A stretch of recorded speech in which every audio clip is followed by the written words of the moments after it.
ಪ್ರೀತಿಯ ವಿದ್ಯಾರ್ಥಿಗಳೇ, ನಿಮಗೆಲ್ಲ ಬೆಳಗಿನ ವಂದನೆಗಳು. ನೀವು ಈಗಾಗಲೇ 2-3 ತಿಂಗಳಿಂದ ಈ ಕ್ರ್ಯಾಶ್ ಕೋರ್ಸಲ್ಲಿ ಗಣಿತ ವಿಷಯಕ್ಕೆ ಸಂಬಂಧಿಸಿದಂತೆ ಹಾಗೆ ವಿಜ್ಞಾನ ವಿಷಯಕ್ಕೆ ಹಾಗೆ ಕನ್ನಡ ಗ್ರಾಮರ್ ಭಾಳಷ್ಟು ತಿಳ್ಕೊಂಡಿದ್ದೀರಾ ಅಂದ್ಕೊಂಡಿದ್ದೀವಿ. ಈಗ ಇನ್ನೇನು ಮುಂದಿನ ವಾರ ಎಕ್ಸಾಮ್ ಶುರು ಆಗ್ತಾ ಇದೆ. 25ನೇ ತಾರೀಕಿಂದ ನೀವೆಲ್ಲ ಎಕ್ಸಾಮ್ ಬರಲಿಕ್ಕೆ ಎಲ್ಲರೂ ರೆಡಿಯಾಗಿದ್ದೀರಾ. ಹಾಗೆ ಅಭ್ಯಾಸನೂ ಸಹ ಚೆನ್ನಾಗಿ ಮಾಡ್ತಾ ಇದ್ದೀರಾ ಅಂತ ಅಂದ್ಕೊಂಡಿದ್ದೀನಿ. ಈಗ ಹಿಂದಿ ವಿಷಯದ ಬಗ್ಗೆ ಈ ಒಂದು ಕ್ಲಾಸ್ ತಗೊಳ್ಳೋಣ ಅಂತೇಳಿ ಬಂದಿದ್ದೀನಿ. ನಿಮಗೆ ಅನಿಸುತ್ತೆ ಹಿಂದಿ ಭಾಳ ಈಸಿ ಬಿಡಿ ಮೇಡಮ್, ಬರಿಬೋದು ಅಂತ. ಈಸಿನೇ, ಇಲ್ಲ ಅಂತ ಹೇಳೋದಿಲ್ಲ.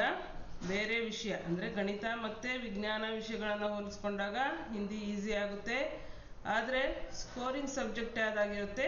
ಹಿಂದಿ ಆಗಿರುತ್ತೆ. ಹಿಂದಿಯಲ್ಲಿ ನೀವು ಅಬೌವ್ 75 to 80 ತನಕ ನೀವೇನು ಮಾರ್ಕ್ಸ್ ಸ್ಕೋರ್ ಮಾಡ್ಬೋದು. ಅದನ್ನು ಯಾವ ರೀತಿಯಾಗಿ ಸ್ಕೋರ್ ಮಾಡ್ಬೋದು ಅಂತ ಹೇಳಿ ನಾನು ಈಸಿ ಮೆಥಡಾಗಿ ಹೇಳ್ಕೊಡೋಕ್ಕೆ ಇವತ್ತಿನ ಕ್ಲಾಸ್ ತೊಗೊಂಡಿದ್ದೀನಿ. ಅದೇ ರೀತಿಯಾಗಿ ಒಂದು ಕ್ವಶನ್ ಪೇಪರ್ ಸಾಲ್ವ್ ಮಾಡೋಣ. ಹಾಗೆ ಕ್ವಶನ್ ಪೇಪರ್ ಸಾಲ್ವ್ ಮಾಡ್ತಾ ಗ್ರಾಮರ್ ಯಾವ ರೀತಿಯಾಗಿ ಈಸಿಯಾಗಿ ಬರಿಬೋದು. ನಿಮಗೆ ಕ್ವಶನ್ ಆ್ಯಂಡ್ ಆನ್ಸರ್ಸ್ ಎಲ್ಲ ಬಹಟ್ ಮಾಡಿರ್ತೀರ. ಇರುವಂತಹ 8 ಪ್ರಶ್ನೆನ ಯಾವ ರೀತಿಯಾಗಿ ಬರಿಬೇಕು ಅನ್ನೋದು ನಿಮಗೆ ಗೊಂದಲ ಆಗುತ್ತೆ. ಈ ವರ್ಷ ಯಾವುದೇ ರೀತಿಯಾದಂತಹ ಏನೇ ಒಂದು ಇದನ್ನು ನಡೆಯೋದಿಲ್ಲ. ಹಾಗಾಗಿ ಅಕ್ಕಪಕ್ಕ ನೋಡ್ಕೊಂಡು ಬರೆಯೋಕ್ಕೂ ನಿಮಗೆ ಸಾಧ್ಯ ಆಗದೇ ಇರೋದ್ರಿಂದ, ಸ್ವಂತ ಬಲದಿಂದ ನೀವು ಬರಿಬೇಕಾಗಿರೋದ್ರಿಂದ ನೀವೇ ಇದನ್ನು ಚೆನ್ನಾಗಿ ಅಭ್ಯಾಸ ಮಾಡಬೇಕು. ಈಗ ಫಸ್ಟ್ ನಾವು ಕ್ವಶನ್ ಪೇಪರ್ ಪ್ಯಾಟರ್ನ್ ಹೇಗಿರುತ್ತೆ ಅಂತ ನೋಡ್ತಾ ಹೋಗೋಣ. ಕ್ವಶನ್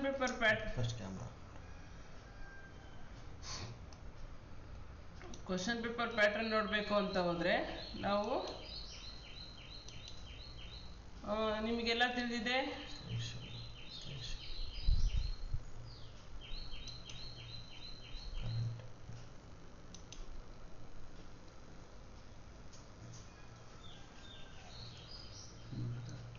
ನಿಮಗೆ ಕನ್ನಡ ಮಾತ್ರ 100 ಮಾರ್ಕ್ಸಿಗಿರುತ್ತೆ. ಅದೇ ರೀತಿ ಇನ್ನು ಉಳಿದಂತೆ 80 ಅಂಕಗಳಿಗೆ ಒಂದು ಕ್ವಶನ್ ಪೇಪರ್ ಇರುತ್ತೆ.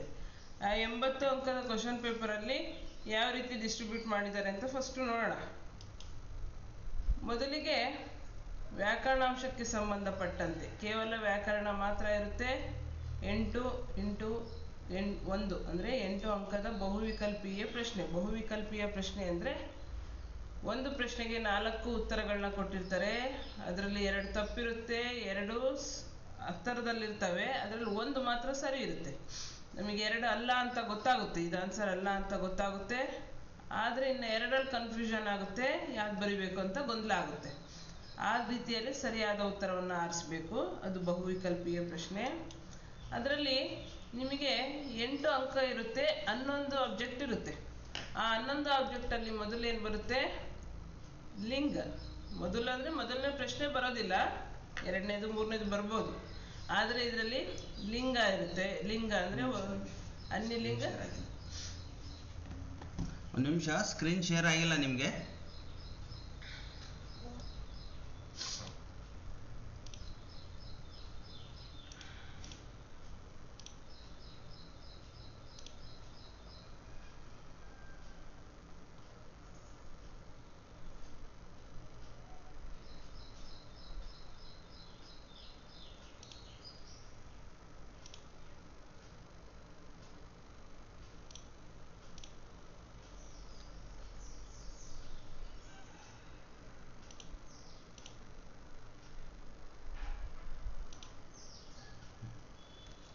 ಈಗ ಕಾಣ್ತಾ ಇದೆ ಅಂದ್ಕೊಳ್ತೀನಿ. ಮೊದಲಿಗೆ ಲಿಂಗ. ಲಿಂಗ ಅಂದರೆ ಅನ್ಯಲಿಂಗ. ಸ್ತ್ರೀಲಿಂಗ ಕೊಟ್ಟರೆ ಪುಲ್ಲಿಂಗ ಬರಿಬೇಕಾಗುತ್ತೆ, ಪುಲ್ಲಿಂಗ ಕೊಟ್ಟರೆ ಸ್ತ್ರೀಲಿಂಗ ಬರಿಬೇಕಾಗುತ್ತೆ. ನಾನು ಮುಂದೆ ಕ್ವಶನ್ ಪೇಪರ್ ಕೊಟ್ಟಾಗ ಅದರಲ್ಲಿ ಮೊದಲೇ ಅನ್ಯಲಿಂಗ ಲಿಖಿಯೇ ಸ್ತ್ರೀಲಿಂಗ ಲಿಖಿಯೇ ಅಂತ ಕೊಡ್ತಾಯಿದ್ರು. ಈಗ ಆ ರೀತಿ ಇರೋದಿಲ್ಲ, ಎಲ್ಲ ಒಂದು ರೀತಿಯಾದದ್ದು ಕೊಡ್ತಾರೆ. ನೋಡೋಣ, ಪ್ರಶ್ನೆ ಪತ್ರಿಕೆ ನೋಡಬೇಕಾದ್ರೆ ಲಿಂಗ. ಅದಾದ ನಂತರ ವಚನ. ವಚನ ಅಂದರೆ ನಂಬರ್ಸ್. ಏಕವಚನ ಬಹುವಚನಕ್ಕೆ ಸಂಬಂಧಪಟ್ಟಂತೆ ಒಂದು ಪ್ರಶ್ನೆ ಇರುತ್ತೆ. ಹಾಗೆ ವಿಲೋಮ ಶಬ್ದ. ವಿಲೋಮ ಶಬ್ದದಲ್ಲಿ ಆಪೋಸಿಟ್ ವರ್ಡ್. ವಿಲೋಮ ಅಂದರೆ ಏನು? ವಿರುದ್ಧಾರ್ಥಕ ಪದ, ಆಪೋಸಿಟ್ ವರ್ಡ್ಸ್ ಇರುತ್ತೆ. ಅದಾದ ನಂತರ ಪರ್ಯಾಯವಾಚಿ. ಇಲ್ಲಿ ನೋಡಿ, ಈ 4ರಲ್ಲಿ 3 ಇರುತ್ತೆ. ಈ 4 ವಿಷಯದಲ್ಲಿ 3 ಮಾತ್ರ ಕೊಡ್ತಾರೆ. ಯಾವ್ದಾದ್ರೂ ಕೊಡ್ಬೋದು, ಸಮಾನಾರ್ಥಕ ಶಬ್ದ ಆದ್ರೂ ಕೊಡ್ಬೋದು ಅಥವಾ ಒಂದು ಬಿಡ್ಬೋದು. ಇವು 3 ಅಂತೂ ಇರುತ್ತೆ, ಪರ್ಯಾಯವಾಚಿ ಕೈ ಬಿಡ್ಬೋದು. ಆದ್ರೆ 4ರಲ್ಲಿ 3 ಇರುತ್ತೆ. ಅದಾದ ನಂತರ ಸಂಧಿ. ಸಂಧಿ ನಿಮಗೆ ಆಲ್ರೆಡಿ ಕನ್ನಡದಲ್ಲೂ ಹೇಳ್ಕೊಟ್ಟಿರ್ತಾರೆ. ನಮಗೆ ಬರುವಂತಹ ಸಂಸ್ಕೃತ ಸಂಧಿಯನ್ನೇ ನೀವು ಚೆನ್ನಾಗಿ ಅಭ್ಯಾಸ ಮಾಡಿದ್ರೆ ಅವೇ ಶಬ್ದಗಳು. ಶಬ್ದ ಅಂದ್ರೆ ಹಿಂದಿಯಲ್ಲಿ ಪದ ಅಂತ ಅರ್ಥ, ಕನ್ನಡದಲ್ಲಿ ಶಬ್ದ ಅಂದ್ರೆ ಸೌಂಡ್, ಹಿಂದಿಯಲ್ಲಿ ಶಬ್ದ ಅಂದ್ರೆ ಪದಗಳು ಅಂತ ಹೇಳಿ. ಸಂಧಿ. ಹಾಗೆ ಸಮಾಸ. ಸಮಾಸನೂ ಸಹ ಸ್ವಲ್ಪ ಅರ್ಥ ಬೇರೆ ಅನಿಸ್ತಾ ಇರುತ್ತೆ, ಅದೇ ವರ್ಡ್ಸ್ ಇರುತ್ತೆ, ಅವೇ ಸಮಾಸಗಳಿರುತ್ತೆ. ಅದು ಕನ್ನಡದಲ್ಲಿರುತ್ತೆ, ಇದು ಹಿಂದಿಯಲ್ಲಿರುತ್ತೆ. ನಾನು ಅದಕ್ಕೆ ಹೇಳೋದು ಕನ್ನಡ ಮತ್ತು ಹಿಂದಿ ಬಹಳ ರಿಲೇಟೆಡ್ ಆಗಿರುತ್ತೆ.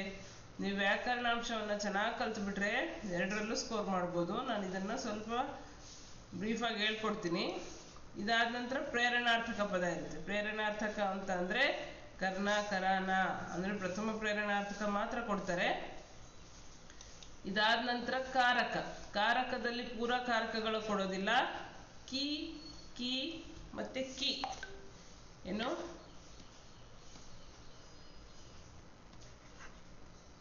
ಕಿ, ಕಿ, ಕಿ ಈ 3 ಮಾತ್ರ ಕೊಡ್ತಾರೆ ನಿಮಗೆ. ಇದನ್ನು ನಾನು ಈ ಪೇಪರ್ ಪ್ಯಾಟರ್ನ್ ಮುಗಿದ ತಕ್ಷಣ ನಿಮ್ಗೆ ಹೇಳ್ಕೊಡ್ತೀನಿ ಈ 3 ಕೀನ. ಅದಾದ ನಂತರ ವಿರಾಮಾದಿ ಚಿಹ್ನೆ. ವಿರಾಮಾದಿ ಚಿಹ್ನೆ ಸಹ ಕಂಪಲ್ಸರಿಯಾಗಿ ಇದ್ರ ಮೇಲೊಂದು ಕ್ವಶನ್ ಇರುತ್ತೆ. ಇದಾದ ನಂತರ ನಿಮಗೆ ಮುಹಾವರ. ಮುಹಾವರ ಈ 2 ವರ್ಷದ ಕೆಳಗೆ ಕಂಪಲ್ಸರಿಯಾಗಿ ಕೊಡ್ತಾ ಇದ್ರು. ಈಗ ಇಷ್ಟು ಇದರಲ್ಲಿ 2 ಮಾತ್ರ ಬಿಡ್ತಾರೆ. ಬಟ್ ಯಾವುದು ಪರ್ಯಾಯವಾಚಿ ಮುಹಾವರ ಬಿಡ್ಬೋದು. ಇನ್ನು ವಿರಾಮಾದಿ ಚಿಹ್ನೆ, ಕಾರಕ, ಪ್ರೇರಣಾರ್ಥಕ, ಸಮಾಸ, ಸಂಧಿ, ವಿಲೋಮ, ವಚನ, ಲಿಂಗ ಇವಿಷ್ಟು ಯಾವಾಗಲೂ ಇದ್ದೇ ಇರುತ್ತೆ. ಈ ಇಷ್ಟು ಪ್ರಶ್ನೆಗೆ ಸಂಬಂಧಪಟ್ಟಂತೆ 8 ಪ್ರಶ್ನೆಗಳನ್ನ ನೀಡ್ತಾರೆ. ಇದಾದ ನಂತರ 2ನೇ ಮೇನು ಅನುರೂಪತ. ಅನುರೂಪತ ಅಂದ್ರೆ ಮೊದಲೆರಡು ಪದಗಳಿಗೆ ಸಂಬಂಧಪಟ್ಟಂತೆ 3ನೇ ಪದಕ್ಕೆ ಸಂಬಂಧಪಡುವಂತೆ 4ನೇ ಪದದ ಉತ್ತರವನ್ನ ನಾವು ಬರಿಬೇಕು. ಅದಕ್ಕೆ ಅನುರೂಪತ ಅಂತ ಹೇಳ್ತೀವಿ. ಅನುರೂಪತದಲ್ಲಿ ನಿಮಗೆ ಯಾವ ರೀತಿಯಾಗಿ ಪುಸ್ತಕದಲ್ಲಿರುವಂತಹವನ್ನು ಕೊಡ್ತಾರೆ. ಅದಾದ ನಂತರ ಮೊದಲನೇ ಪರಿವಿಡಿಯಲ್ಲಿ ಇರುತ್ತಲ್ಲ ಅದರಲ್ಲೂ ಕೊಡ್ತಾರೆ. ಅದನ್ನ ಕ್ವಶನ್ ಪೇಪರ್ ಮಾಡ್ಬೇಕಾದ್ರೆ ಹೇಳ್ತೀನಿ. ಫಸ್ಟ್ ಪ್ಯಾಟರ್ನ್ ನೋಡಿ. ಇದು 4 ಅಂಕಗಳಿಗೆ ಸಂಬಂಧಪಟ್ಟಂತೆ ಇರುತ್ತೆ. 4 ಅಂಕ ಇರುತ್ತೆ. 2 ಜ್ಞಾನಕ್ಕೆ ಸಂಬಂಧಪಟ್ಟಂತೆ, ಇನ್ನು 2 ಸಮಜ್ನ ನಾಲೆಡ್ಜ್ ಸಂಬಂಧಪಟ್ಟಂತೆ ಇರುತ್ತೆ. 4 ಪ್ರಶ್ನೆ. ಇದಾದ ನಂತರ ಥರ್ಡ್ ಮೇನ್ ಬಂದು ಏಕ್ ವಾಕ್ಯ ಮೇ ಉತ್ತರ ಲಿಖಿಯೇ. ಒಂದು ವಾಕ್ಯದಲ್ಲಿ ಉತ್ತರಿಸ್ತಕ್ಕಂಥದ್ದು. ಒಂದು ವಾಕ್ಯದಲ್ಲಿ ಉತ್ತರಿಸ್ಬೇಕಾದ್ರೆ ಕ್ಯಾ, ಕೌನ್ ಆ ರೀತಿಯಾಗಿ ಕೇವಲ ಒಂದು ಪದ ಮಾತ್ರ ಬರೆಯುವಂಥದ್ದಿರುತ್ತೆ. ಅದಕ್ಕೆ ನೀವು ಕಾರಕವನ್ನು ಸೇರಿಸಿ ಬರೆದ್ರೆ 4 ಅಂಕಗಳು ನಿಮಗೆ ಬರ್ತದೆ. ಇದಾದ ನಂತರ ಫೋರ್ತ್ ಮೇನ್ ದೋ ತೀನ್ ವಾಕ್ಯೋं में ಉತ್ತರ ಲಿಖಿಯೇ. ಎಷ್ಟು 2-3 ವಾಕ್ಯದಲ್ಲಿ ಉತ್ತರ ಬರೆಯುವಂತಹ 8 ಪ್ರಶ್ನೆ 6 ಪ್ರಶ್ನೆ ಇಲ್ಲ 8 ಪ್ರಶ್ನೆ. ಇದು 8 7 16 16 ಪ್ರಶ್ನೆ 16 ಅಂಕಕ್ಕಿರುತ್ತೆ. ಅದಾದ ನಂತರ ನಿಮಗೆ 3-4 ವಾಕ್ಯೋं में ಉತ್ತರ ಲಿಖಿಯೇ. 3-4 ವಾಕ್ಯಗಳಲ್ಲಿ ಉತ್ತರಿಸ್ತಕ್ಕಂಥದ್ದು. ಅದು 9 ಪ್ರಶ್ನೆ ಇರುತ್ತೆ. 3 ಅಂಕದ ಪ್ರಶ್ನೆ. ನೀವು ಈ ಒಂದು ಏನಿದೆಯೋ ಇದನ್ನ ಚೆನ್ನಾಗಿ ಅಭ್ಯಾಸ ಮಾಡಿದ್ರಿ ಅಂದ್ರೆ ಕಡಿಮೆ ಅಂದ್ರೂ ನೀವು 22ರಿಂದ 25 ಅಂಕವನ್ನ ತೆಗೆದುಕೊಳ್ಬಹುದು. ಇದ್ರ ಕಡೆ ಬಹಳ ನೀವೇನ್ ಕೊಡ್ಬೇಕು, ಗಮನ ಕೊಡ್ಬೇಕು. ನಿಮ್ ಶಾಲೆಯಲ್ಲಿ ಪ್ರತಿದಿನ ಪ್ರಾಕ್ಟೀಸ್ ಮಾಡಿಸಿದ್ರು ಅಂತಂದ್ರೆ ಹಿಂದಿಯಲ್ಲಿ ಏನಾಗುತ್ತಪ್ಪ ಅಂದ್ರೆ ನಾವು ಇದೇ ಪ್ರಶ್ನೆ ಬರುತ್ತೆ ಅಂತ ಹೇಳಿರ್ತೀವಿ. ಯಾಕೆ ಅಂದ್ರೆ ನಮ್ಮದು ಥರ್ಡ್ ಲ್ಯಾಂಗ್ವೇಜ್ ಹಿಂದಿ. ಹಾಗಾಗಿರೋದ್ರಿಂದ ಬಹಳಷ್ಟು ಟ್ವಿಸ್ಟ್ ಮಾಡಲ್ಲ. ಇದರಲ್ಲಿ 2 ಪ್ರಶ್ನೆ ಮಾತ್ರ ಟ್ವಿಸ್ಟ್ ಮಾಡ್ತಾರೆ ಅಷ್ಟೇ. ಬಿಟ್ರೆ ಇನ್ನೆಲ್ಲದು ಈ ಪಾಠದಲ್ಲಿ ಇಂಪಾರ್ಟೆಂಟ್ ಅಂತ ಹೇಳಿರ್ತೀವಲ್ಲ, ಹೇಳಿರ್ತಾರೆ ನಿಮ್ಮ ಟೀಚರ್ಸ್ ಎಲ್ಲ ಶಾಲೆಯಲ್ಲಿ. ಆ ಪ್ರಶ್ನೆಗಳನ್ನೇ ಚೆನ್ನಾಗಿ ಬರ್ದು ಅಥವಾ ಬಹಾಟ್ ಮಾಡಿನೋ ಅಥವಾ ತಿಳ್ಕೊಂಡು ಅಥವಾ ಓನಾಗಿ ಸೆಂಟೆನ್ಸ್ ಮಾಡಿ ಬರೆಯುವಂಥ ಕೆಪಾಸಿಟಿ ಇದ್ರೆ 20ರಿಂದ 25 ಅಂಕಗಳನ್ನ ಆರಾಮಾಗಿ ನೀವು ತಗೋಬಹುದು. ಮೊದಲೇ ಎಲ್ಲ ಕೇವಲ ಒಂದು ವರ್ಡ್ ಇದಕ್ಕೆ ಬಹಳ ಇದನ್ನ ಏನೋ ಗಮನ ಕೊಡ್ತಾ ಇದ್ರು. ಮಕ್ಕಳು ಏನ್ ಮಾಡಿದ್ರು ಅಷ್ಟಕ್ಕೆ ಸೀಮಿತ ಆಗಿದ್ದಾರೆ ಅಂತ ಹೇಳಿ 2 ವಾಕ್ಯದಲ್ಲಿ ಮತ್ತೆ 3 ವಾಕ್ಯದಲ್ಲಿ ಬರೆಯುವಂತಹ ಕಡೆ ಬಹಳಷ್ಟು ಹೆಚ್ಚಿನ ಇದೆ. ಯಾಕಂದ್ರೆ ಮಕ್ಕಳು ಮುಂದೆ ಸೆಂಟೆನ್ಸ್ ಮಾಡಿ ಬರೆಯೋದನ್ನ ಮರಿತಾರೆ ಅಂತ ಹೇಳಿ ಏನ್ ಮಾಡಿದ್ದಾರೆ, ಈ ರೀತಿ ಪ್ರಶ್ನೆಗಳನ್ನ ಜಾಸ್ತಿ ಹಾಕಿದ್ದಾರೆ. ನಾವೇನಪ್ಪ ಅಂದರೆ ಈ ಪಾಠದಲ್ಲಿ ಈ ಪ್ರಶ್ನೆ 2 ಪ್ರಶ್ನೆ ಉತ್ತರ ತುಂಬ ಇಂಪಾರ್ಟೆಂಟ್ ಆಗಿರುತ್ತೆ. ಅದನ್ನು ನೀವು ಚೆನ್ನಾಗಿ ಕಲ್ತ್ರಿ ಅಂತಂದರೆ ನಾವು ಆದಷ್ಟು ಅಂಕಗಳನ್ನ ಕಳೆಯೋದಿಲ್ಲ. ಯಾಕೆಂದರೆ ನಾವು ಹಿಂದಿ ಭಾಷಿಗರು ಮಕ್ಕಳು ಇಷ್ಟು ಲೆವೆಲಿಗೆ ಬರೀತಾರೆ ಅನ್ನೋದಕ್ಕೆ ಏನು ಮಾಡ್ತಾರೆ, ಅಷ್ಟು ಕೆಪಾಸಿಟಿ ಇದ್ದರೆ ಸಾಕು. ಉತ್ತರ ರಿಲೇಟೆಡ್ ಆಗಿ ವಾಕ್ಯಗಳು ಸಮಂಜಸವಾಗಿದ್ದರೆ ಖಂಡಿತವಾಗ್ಲೂ ಅಂಕಗಳು ಸಿಗುತ್ತೆ. ಯಾಕೆ ಹೇಳ್ತಾ ಇದ್ದೀನಿ ಅಂದರೆ ಸ್ಕೋರರ್ ಸಬ್ಜೆಕ್ಟ್ ಅಂದರೆ ಹಿಂದಿ ಮತ್ತು ಕನ್ನಡ ಆಗಿರುತ್ತೆ. ನೀವು ಬರೆಯೋದು ಇದರ ಮೇಲೆ ಅಳವಡಿಸ್ಕೋಬೇಕಷ್ಟೆ. ಈ ಒಂದು 3-4 ವಾಕ್ಯ ಉತ್ತರ ಲಿಖಿಯಲ್ಲಿ ಪಾಠಕ್ಕೆ ಸಂಬಂಧಪಟ್ಟಂತೆ 7 ಪ್ರಶ್ನೆ ಉತ್ತರಗಳನ್ನ ಕೊಡ್ತಾರೆ. ಪಾಠದಲ್ಲಿರುವಂಥದ್ದು ಸ್ವಲ್ಪ ಟ್ವಿಸ್ಟ್ ಮಾಡಿ 7 ಪ್ರಶ್ನೆ ಉತ್ತರ ಕೊಡ್ತಾರೆ. ಇದಾದ ನಂತರ ಒಂದು ಭಾವಾರ್ಥ ಇರುತ್ತೆ. ಒಂದು ತುಳಸಿಕೆ ದೋಹೆ ಭಾವಾರ್ಥ ಇದೆಯಲ್ಲ, ತುಳಸಿಕೆ ದೋಹೆ ಇದೆಯಲ್ಲ, ಅದನ್ನು ನೀವು ಬಯಾಟ್ ಮಾಡಿದರೆ, ಅದನ್ನು ಕಲ್ತ್ಕೊಂಡು ಬಂದರೆ ಅದರದ್ದು ಭಾವಾರ್ಥಕ್ಕೆ 3 ಅಂಕ ಇರುತ್ತೆ. ಅದಾದಮೇಲೆ ಗದ್ಯಾಂಶಕ್ಕೂ ಕನ್ನಡಿಯ ಅಂಗ್ರೇಜಿ ಮೇಲೆ ಲಿಖಿಯೆ ಒಂದು ಮೊದಲೇ ಏನು ಮಾಡ್ತಾಯಿದ್ರು,